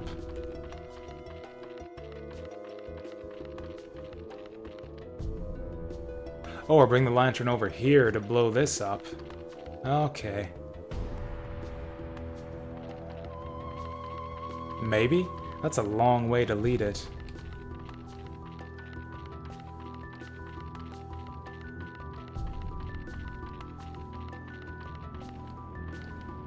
We'll try it, I guess. It looks like he doesn't want to come this way. Oh, there we go. Follow me. You know, traditionally, the lantern light leads the way for the hero. We'll see if this does anything.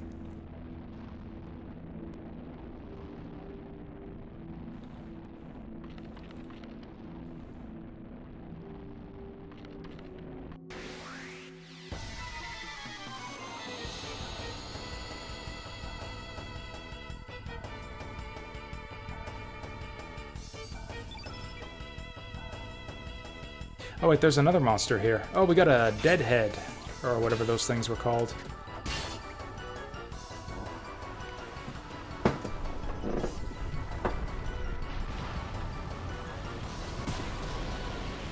Oh god, I hope Lynx doesn't get berserked or anything. And there he goes. So much for my feral cats. I guess we'll go on this guy to make sure that doesn't happen again. Also, wow, he's deadly accurate with that gun.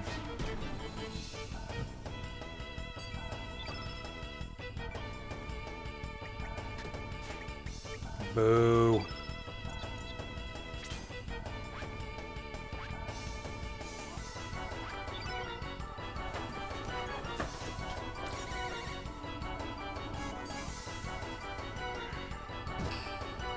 Oh, Lynx is recovered already. This fight seems really easy, like these are monsters from way, way earlier in the game. Also, it is so weird that Harley attacks by throwing rocks at the enemy, it looks like.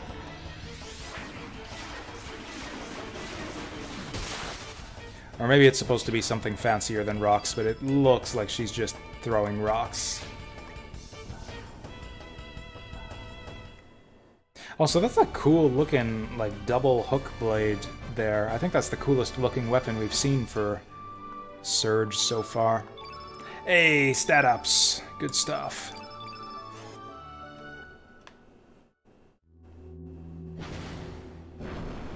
Oh, there it is. So decor shield, do I have anything like that? Looks like no. Let's just go through. Oh, cool. We got Inferno. I think I have at least one or two of those already.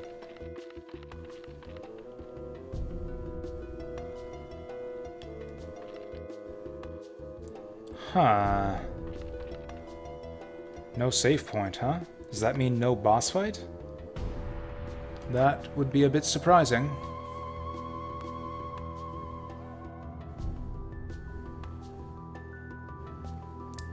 Okay, that's creepy.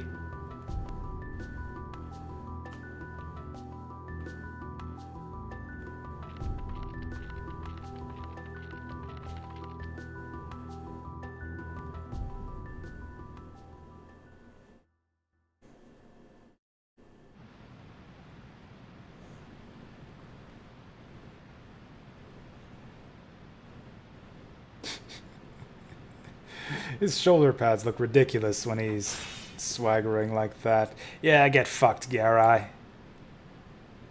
You think so, you're so cool with your shoulder pads?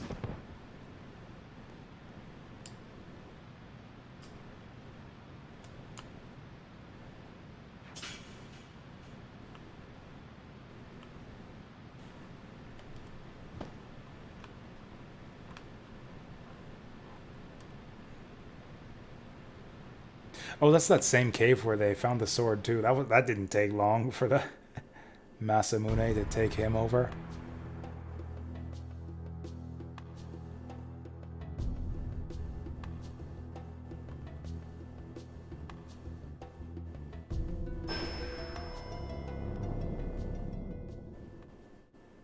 Yeah, that sounds like a fair trade.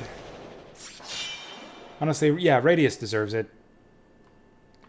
Yeah, you take Radius's soul or whatever, and we take the Holy Sword.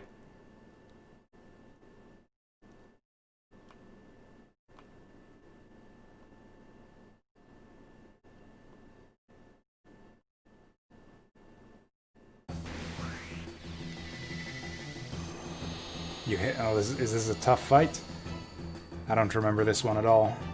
I don't remember this character at all. Is he a giant, or is the camera just zoomed way in? He's pretty giant. He's a big guy. I guess that was true in the flashbacks too. He like towered over Radius. No, don't hit Lynx. I was about to hit you with a level 3 attack. Fine. Let's... Oh, now they take away Weaken.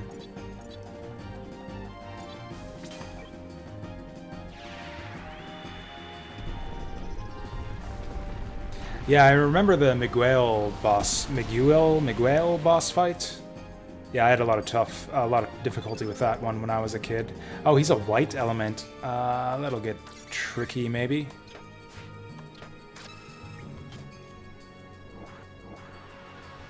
Oh boy. Oh boy. Like one of these guys has weakness equipped, right?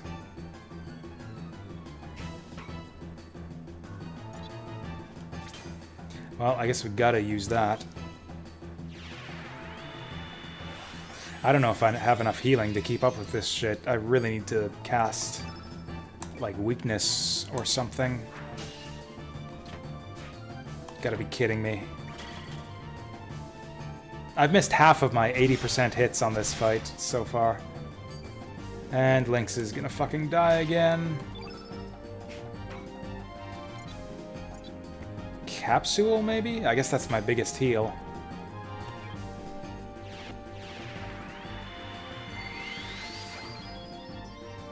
Oh, 80. 80 hit points. Yeah, that's the good stuff. Well, I guess we gotta go big. And probably just heal himself. Seriously? We don't have weakness on this guy? Whatever. He's gotta cure himself, otherwise he's gonna die.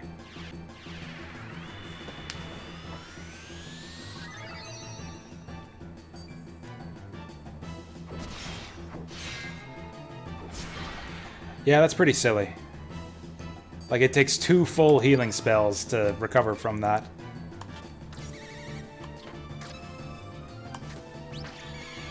Okay, now we got the big elements, and I don't have anything good. Oh, large healing. Hey, I'm glad I put that on. I guess we'll just plink away at him. I guess we'll just spam heals and plink away at him like 200 hit points at a time. Will Breaker, is that like magic defense down? Oh, you've got to be fucking kidding me. She's our reviver too, so that's fucked.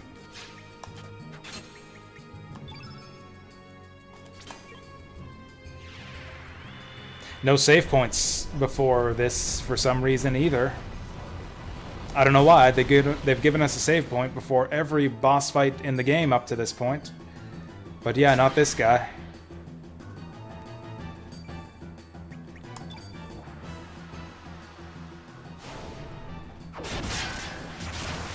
Well, it's a good thing he's defending. Starkey's actually got really good defense.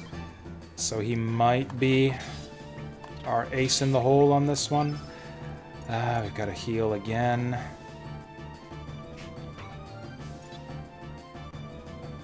I mean, Recover All is bigger healing anyways. Might as well do that. Oh, you know what the problem is? Starkey is painting the field white, so he's getting big damage off of his abilities. Lynx has Revive. I didn't even notice that. Well, I guess we can get Harley back up. Starkey needs healing again.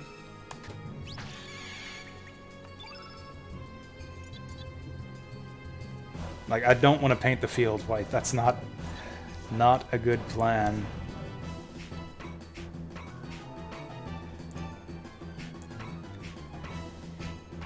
Although it might do big damage. Forget it. Let's just go Electro Bolt.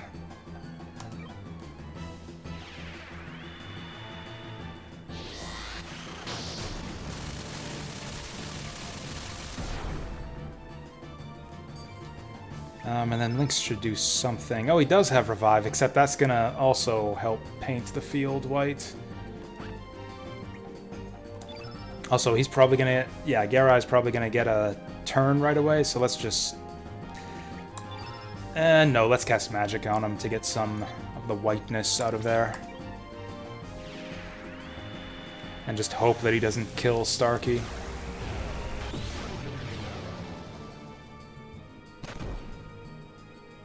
It's decent damage for a level 1 spell. Good, keep hitting Starkey. Because he's got ridiculous defense for some reason.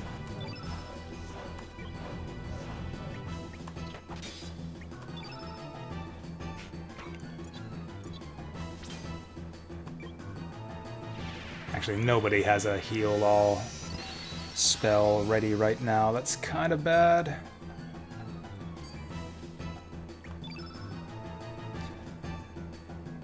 I think Harley's got one available.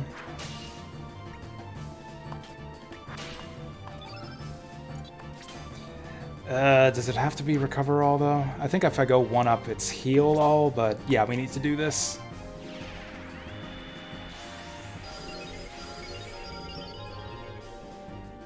Now just watch him one-shot us anyways.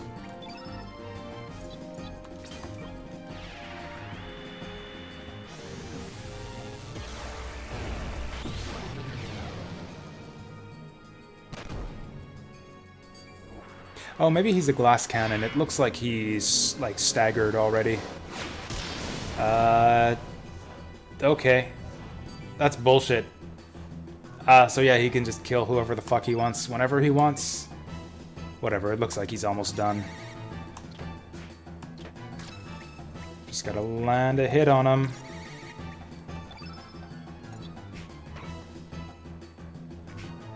In fact, since the field's white already, let's just do this. Let's just fucking do this. Did we get the mermaid? Not yet, although I think we will later. I think during the sequence when Nikki does his concert, we get the mermaid.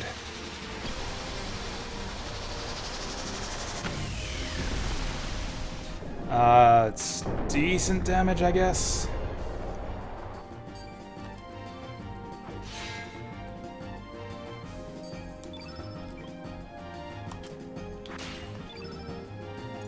Oh, cool. Harley's got a revive, too. We got 2 revives. Could have gotten her now.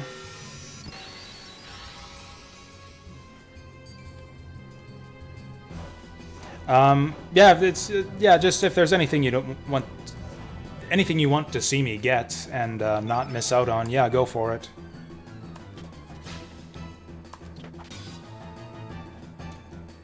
Speaking of go for it.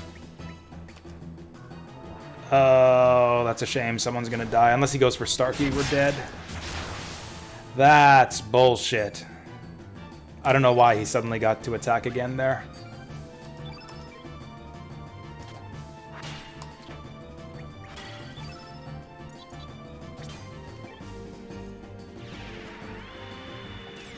I actually have no idea how to predict when the enemy's turn comes up. You gotta be kidding me. He's still standing? This guy's been staggered forever.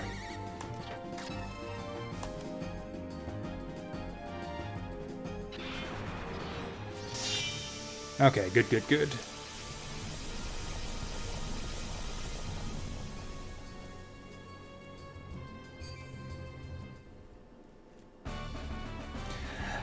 Why is it always Surge, or Surge/Lynx, who's knocked out during boss fights? He's gonna miss out on the stat gains again.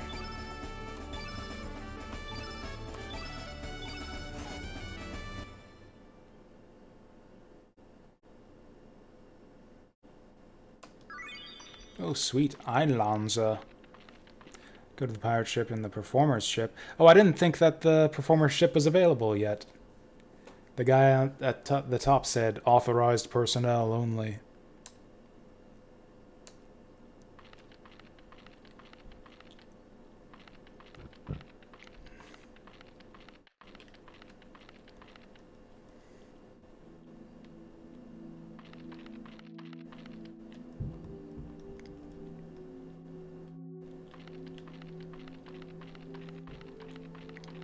Like, I was sure that I got the mermaid on my first playthrough, just because, like, she was one of the main people I used in my party all the way through the game. This thing's in an annoying place. Fuck you.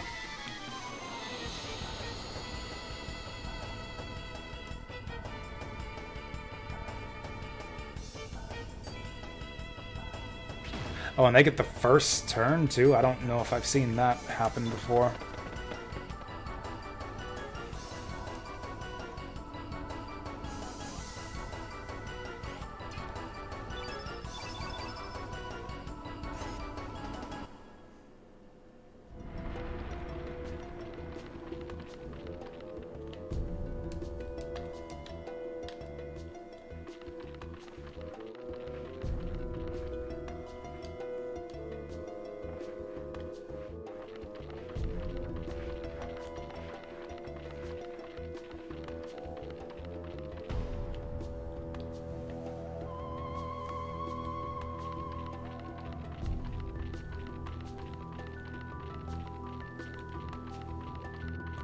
Huh, really? It looks like I should be able to cross that. Oh, well. Is there another door we can blow open over here? Oh, there is too. Let's... Oh, wait. Oh, wait. We need to heal. Yeah, I might as well use up these tablets.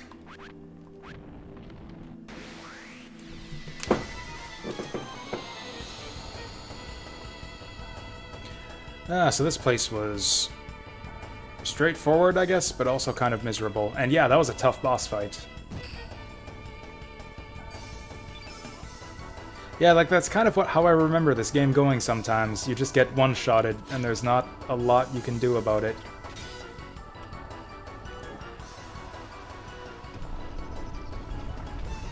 I suppose the idea is that it's the field effect. You kind of need to prevent the boss from turning the field effect to all his color.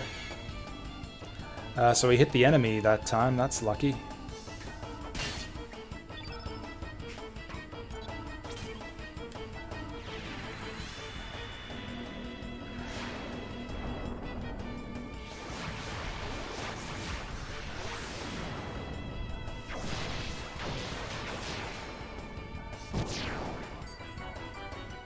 Okay, so Surge should get his stats back for that missed boss fight right now, right? Nope! Right, so I was unclear on the rules for that. Does he ever get those stats back? Because I don't think he did last time he missed out on a boss fight. Are your characters just behind forever every time they're dead at the end of a boss fight? That seems horrible.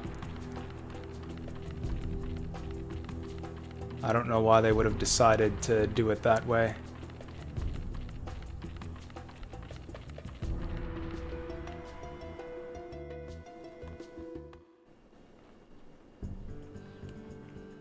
Or will he eventually just pop his stats up if we just do enough fights?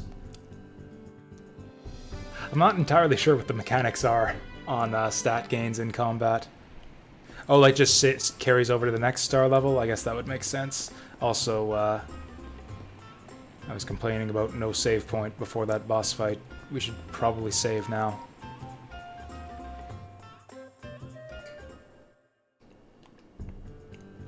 But yeah, it seems like we also randomly sometimes get stat boosts after combat, not just the usual hit points, but like big boosts to other stats. And I don't know what determines when you get that.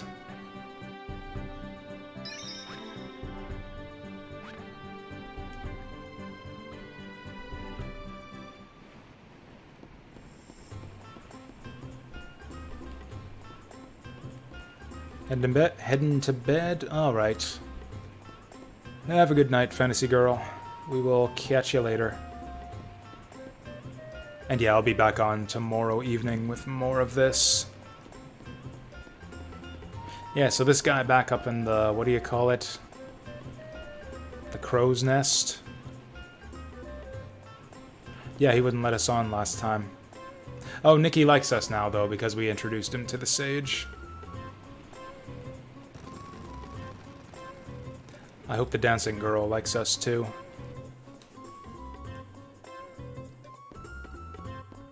Oh yeah, we've been on this ship before in the other world. That's right, it's the same ship.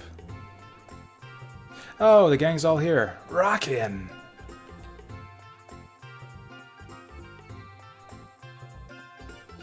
Oh, this is the concert scene. Okay, so I did miss out on this.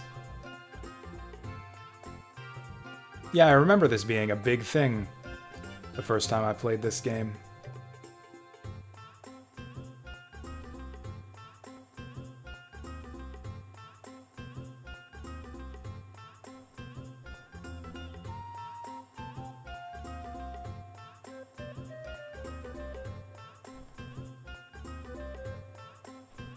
Oh, the concert's not just yet? Oh well.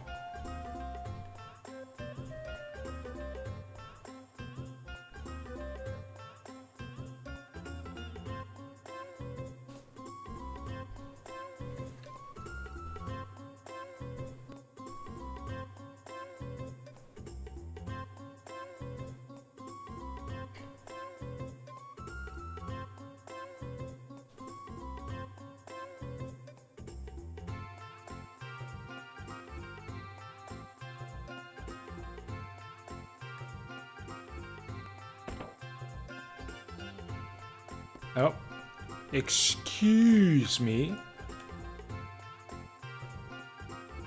Yay, join the party.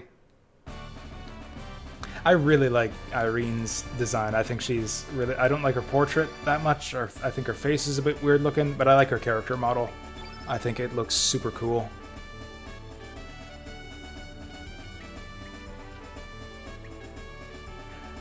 Actually, let's put her in here right now, because I think...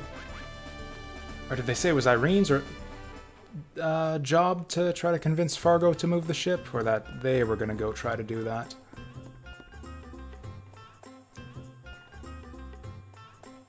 We need Fargo in the party. Oh, I see. Like, get Otherworld Fargo to come back and impersonate Fargo? I'm pretty sure it was Otherworld Fargo is, like, the combatant. Like, the one that actually joins you.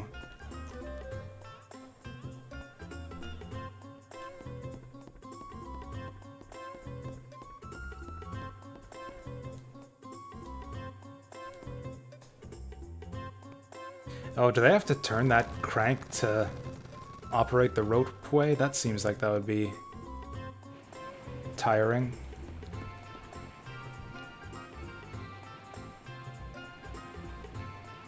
Ropeway, that's the technical term for a device like that. We learned that in Danganronpa last week.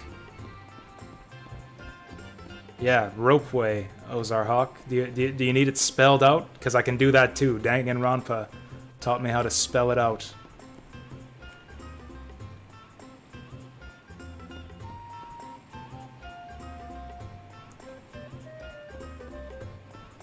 They got planks on this. They got planks on this ship too. We could make use of our seesaw effect and everything. Yeah, it's like every game that we play on stream here is setting us up for every other game. Oh god, that last case was so dumb. I hated it so much. Oh wait, I was gonna talk to Fargo. I forgot I was gonna talk to Fargo. Just to see what he has to say.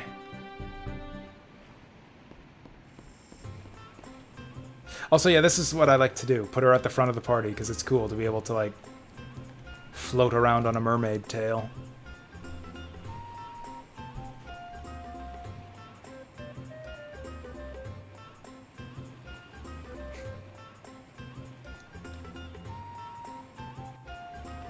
Also, yeah, if you walk, she, like, wiggles her tail like she was just walking on 2 feet. Look at her, like, shimmy along there. That looks actually kind of disgusting. Like some kind of weird worm trying to walk upright.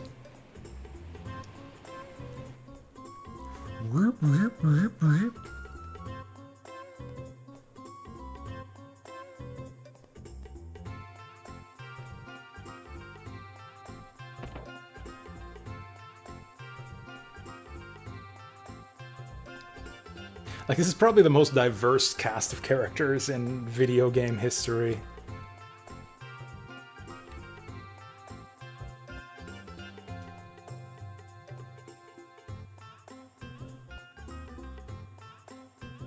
Well, she didn't try very hard to convince him.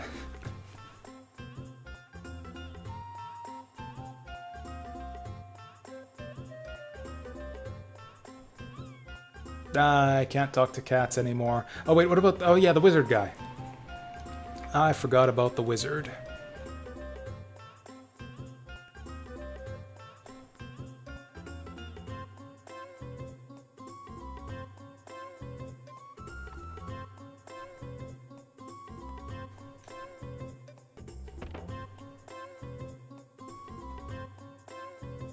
Hey, where'd he go?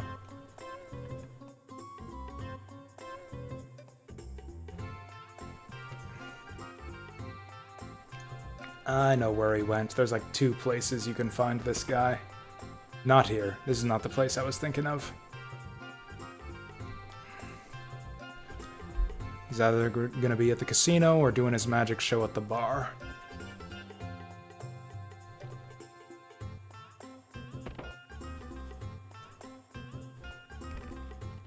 You idiot, that game is rigged. Oh wait, it's not rigged anymore because we took the handle. Ha!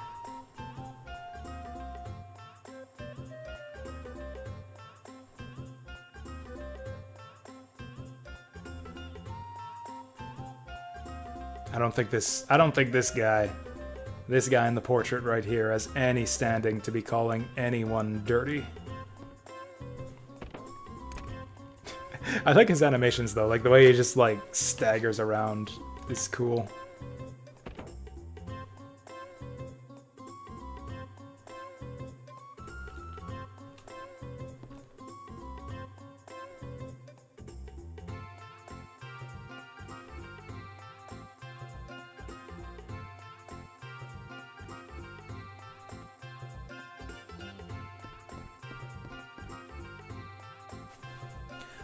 I guess he went back to his room to pack or something?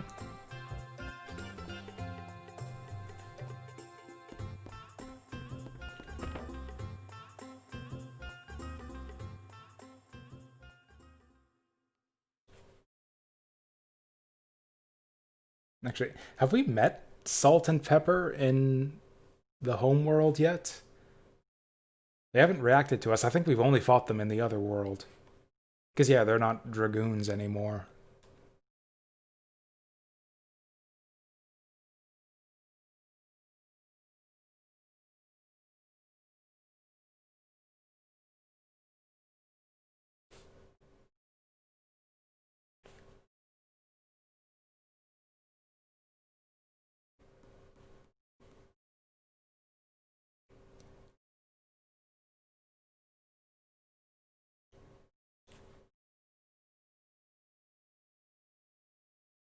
Oh, so he's decided he's just gonna hang out back here?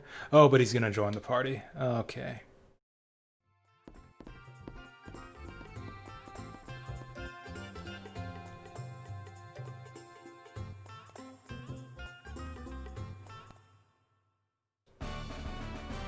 Yeah, those are presumptive of this guy. To say that he's gonna be traveling around with us before we even ask him. Is he like, is this guy another demi-human? Is that how he got enslaved? Is he part hippopotamus? With those teeth? Anyways, we actually have to put Starkey... We'll put Starkey back in for now. Oh yeah, I never put him... I never put Starkey at the front. Of course we want this.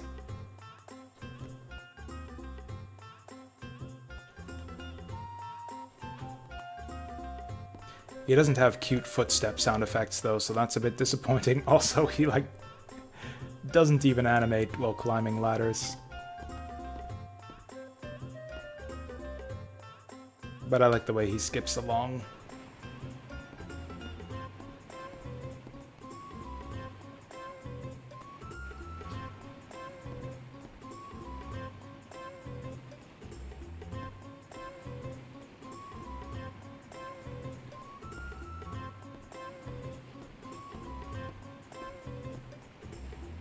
Yeah, I think I'm gonna stand by my statement I made earlier. This is probably the most diverse and, like, wacky and outlandish cast of characters in any RPG.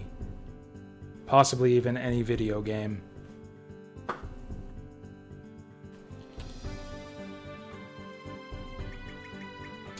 Is there any... So if we got a point of no return coming up ahead, is there anything else we want to do here? First...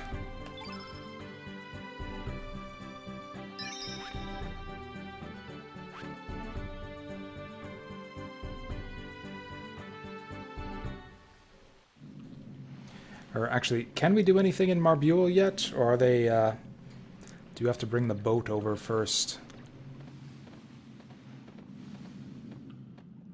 Can I get Fun Guy? I thought I could. Like, it sounded, based on what the one girl said in town, like we should be able to get him, but he wasn't... I don't know, he wants a mushroom, and I couldn't find a mushroom.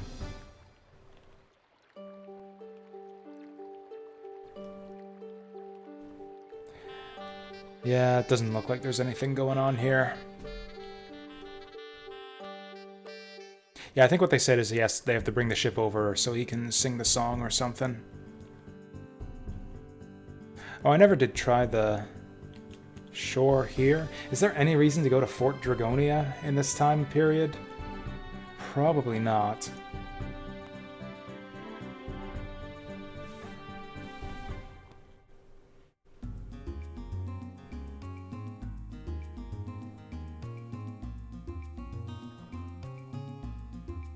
Can't even see him in the woods.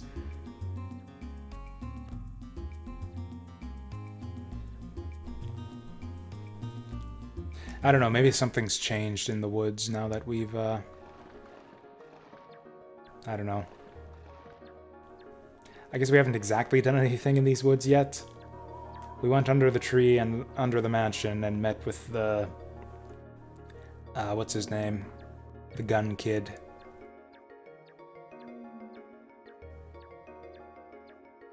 Yeah, we saw the guy in the cave by the waterfall, but he didn't really have anything to say to us. He just said, hey, I'll help you out if you bring me a mushroom. And I couldn't find a mushroom anywhere.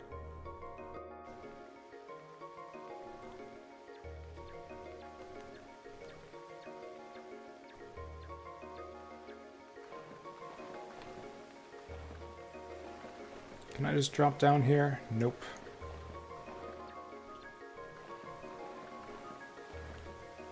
Oh, he's allowed to drop down, but I'm not. Is there a boulder blocking the path in the tree? Yes, there is. Yeah, so this guy says, join me for some stew, it'll cost you, give me a mushroom. And then he says, don't even dare to open that chest. Or at least there was a boulder blocking the path in the tree last time we were there, and I have... That is where you would get the mushroom. I guess we can go there again and see if he's still if it's still hanging around there. But yeah, last time we were here, all we saw was a boulder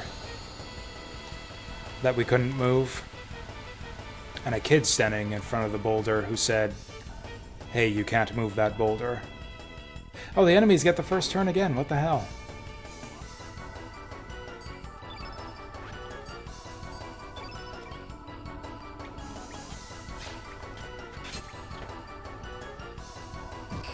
Why the hell are the enemies here so fast?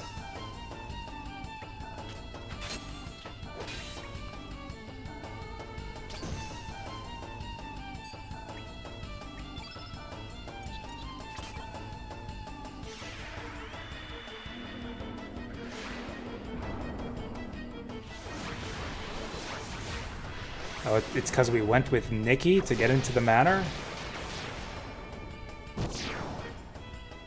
How would that make a difference, though? Because that all happened in the other world.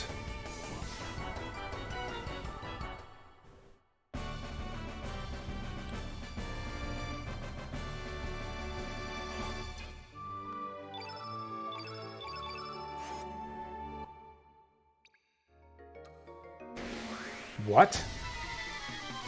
I didn't even see anything. Oh, I think that bug creeped up behind us. Or it just fell on our head.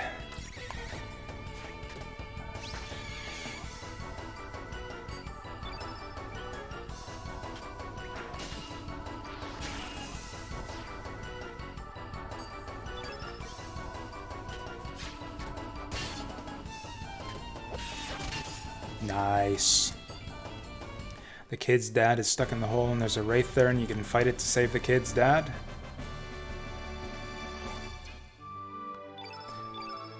Oh, so it's in the other world. Okay, we can, I guess, go back there and try to get it once we get access to the other world again? Unless we missed our chance.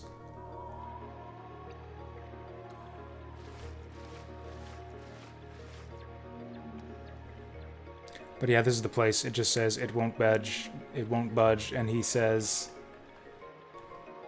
Dad's stuck in the cave.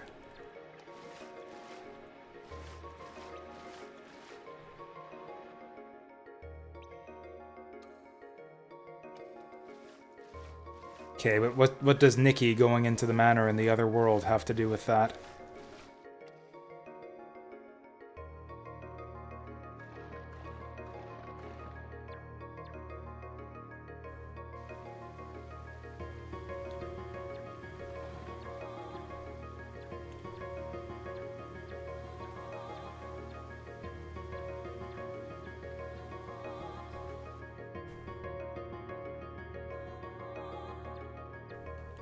You need to move the boulder, yes.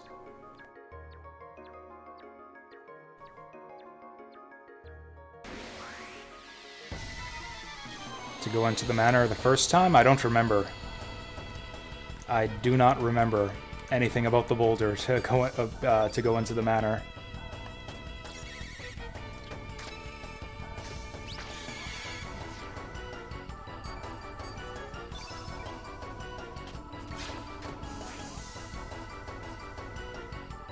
Would moving it in the other world affect it here?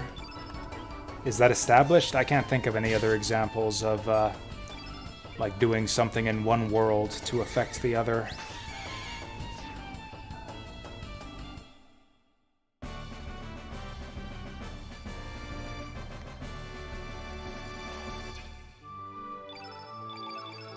That's a neat idea, but they would have to, like, establish the rules for how that works. and when you should expect to need to be able to do that.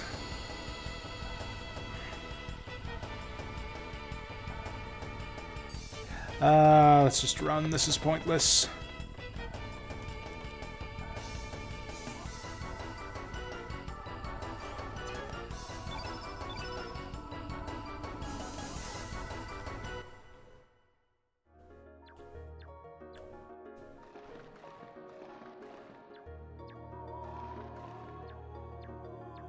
Actually, the way that Starkey bounces up and down when he runs makes it weird to kind of keep track of where he is. I think I just want a normal person. A totally normal person at the front of the party.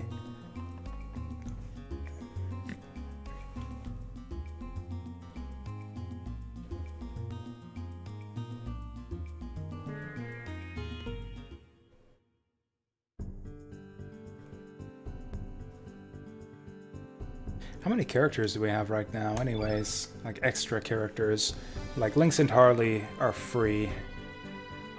1, 2, 3, 4, 5, 6, 7, 8. That's not bad.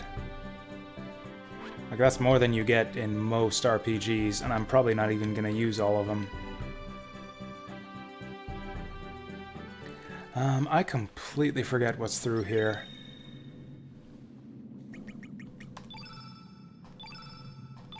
Like, on the one hand, I'm kind of eager to see what happens. On the other hand,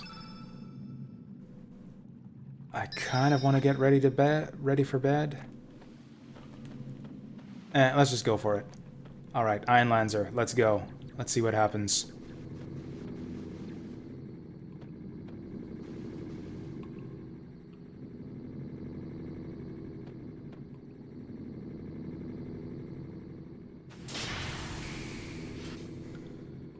Do we actually get the Masamune after this? Although I don't think we have anyone who uses swords anyways.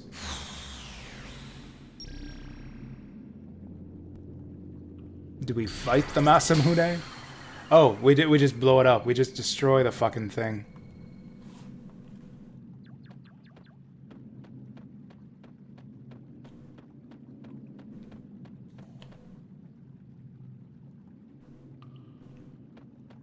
Yeah, I can't imagine what lies ahead either.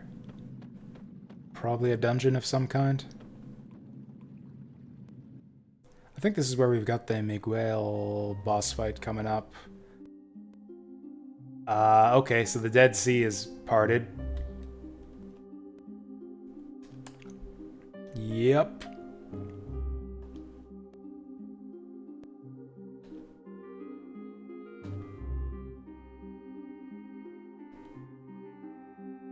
Wait, what did he just say? The earth condemned by the dragon gods? How does Starkey even know about the dragon gods? How does he know anything about... Whoa.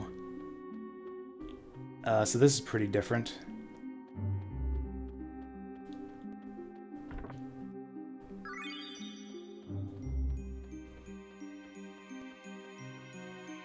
So these look like save points, but I'm guessing they aren't. Oh, we got like a whole other world map.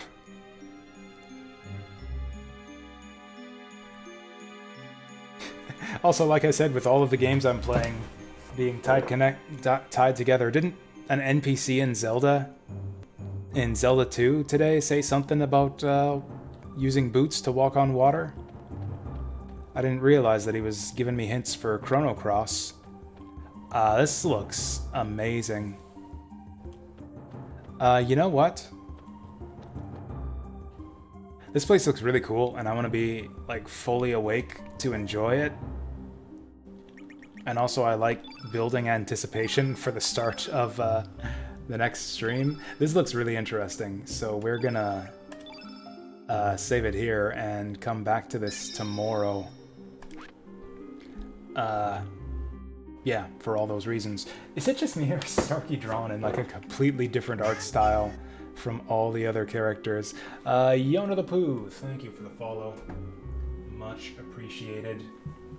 And yeah, I appreciate all you guys viewing and following, and yeah, looking forward to the next stream where we see whatever the hell is gonna happen in this incredibly cool looking dungeon with like the half submerged highways and shit.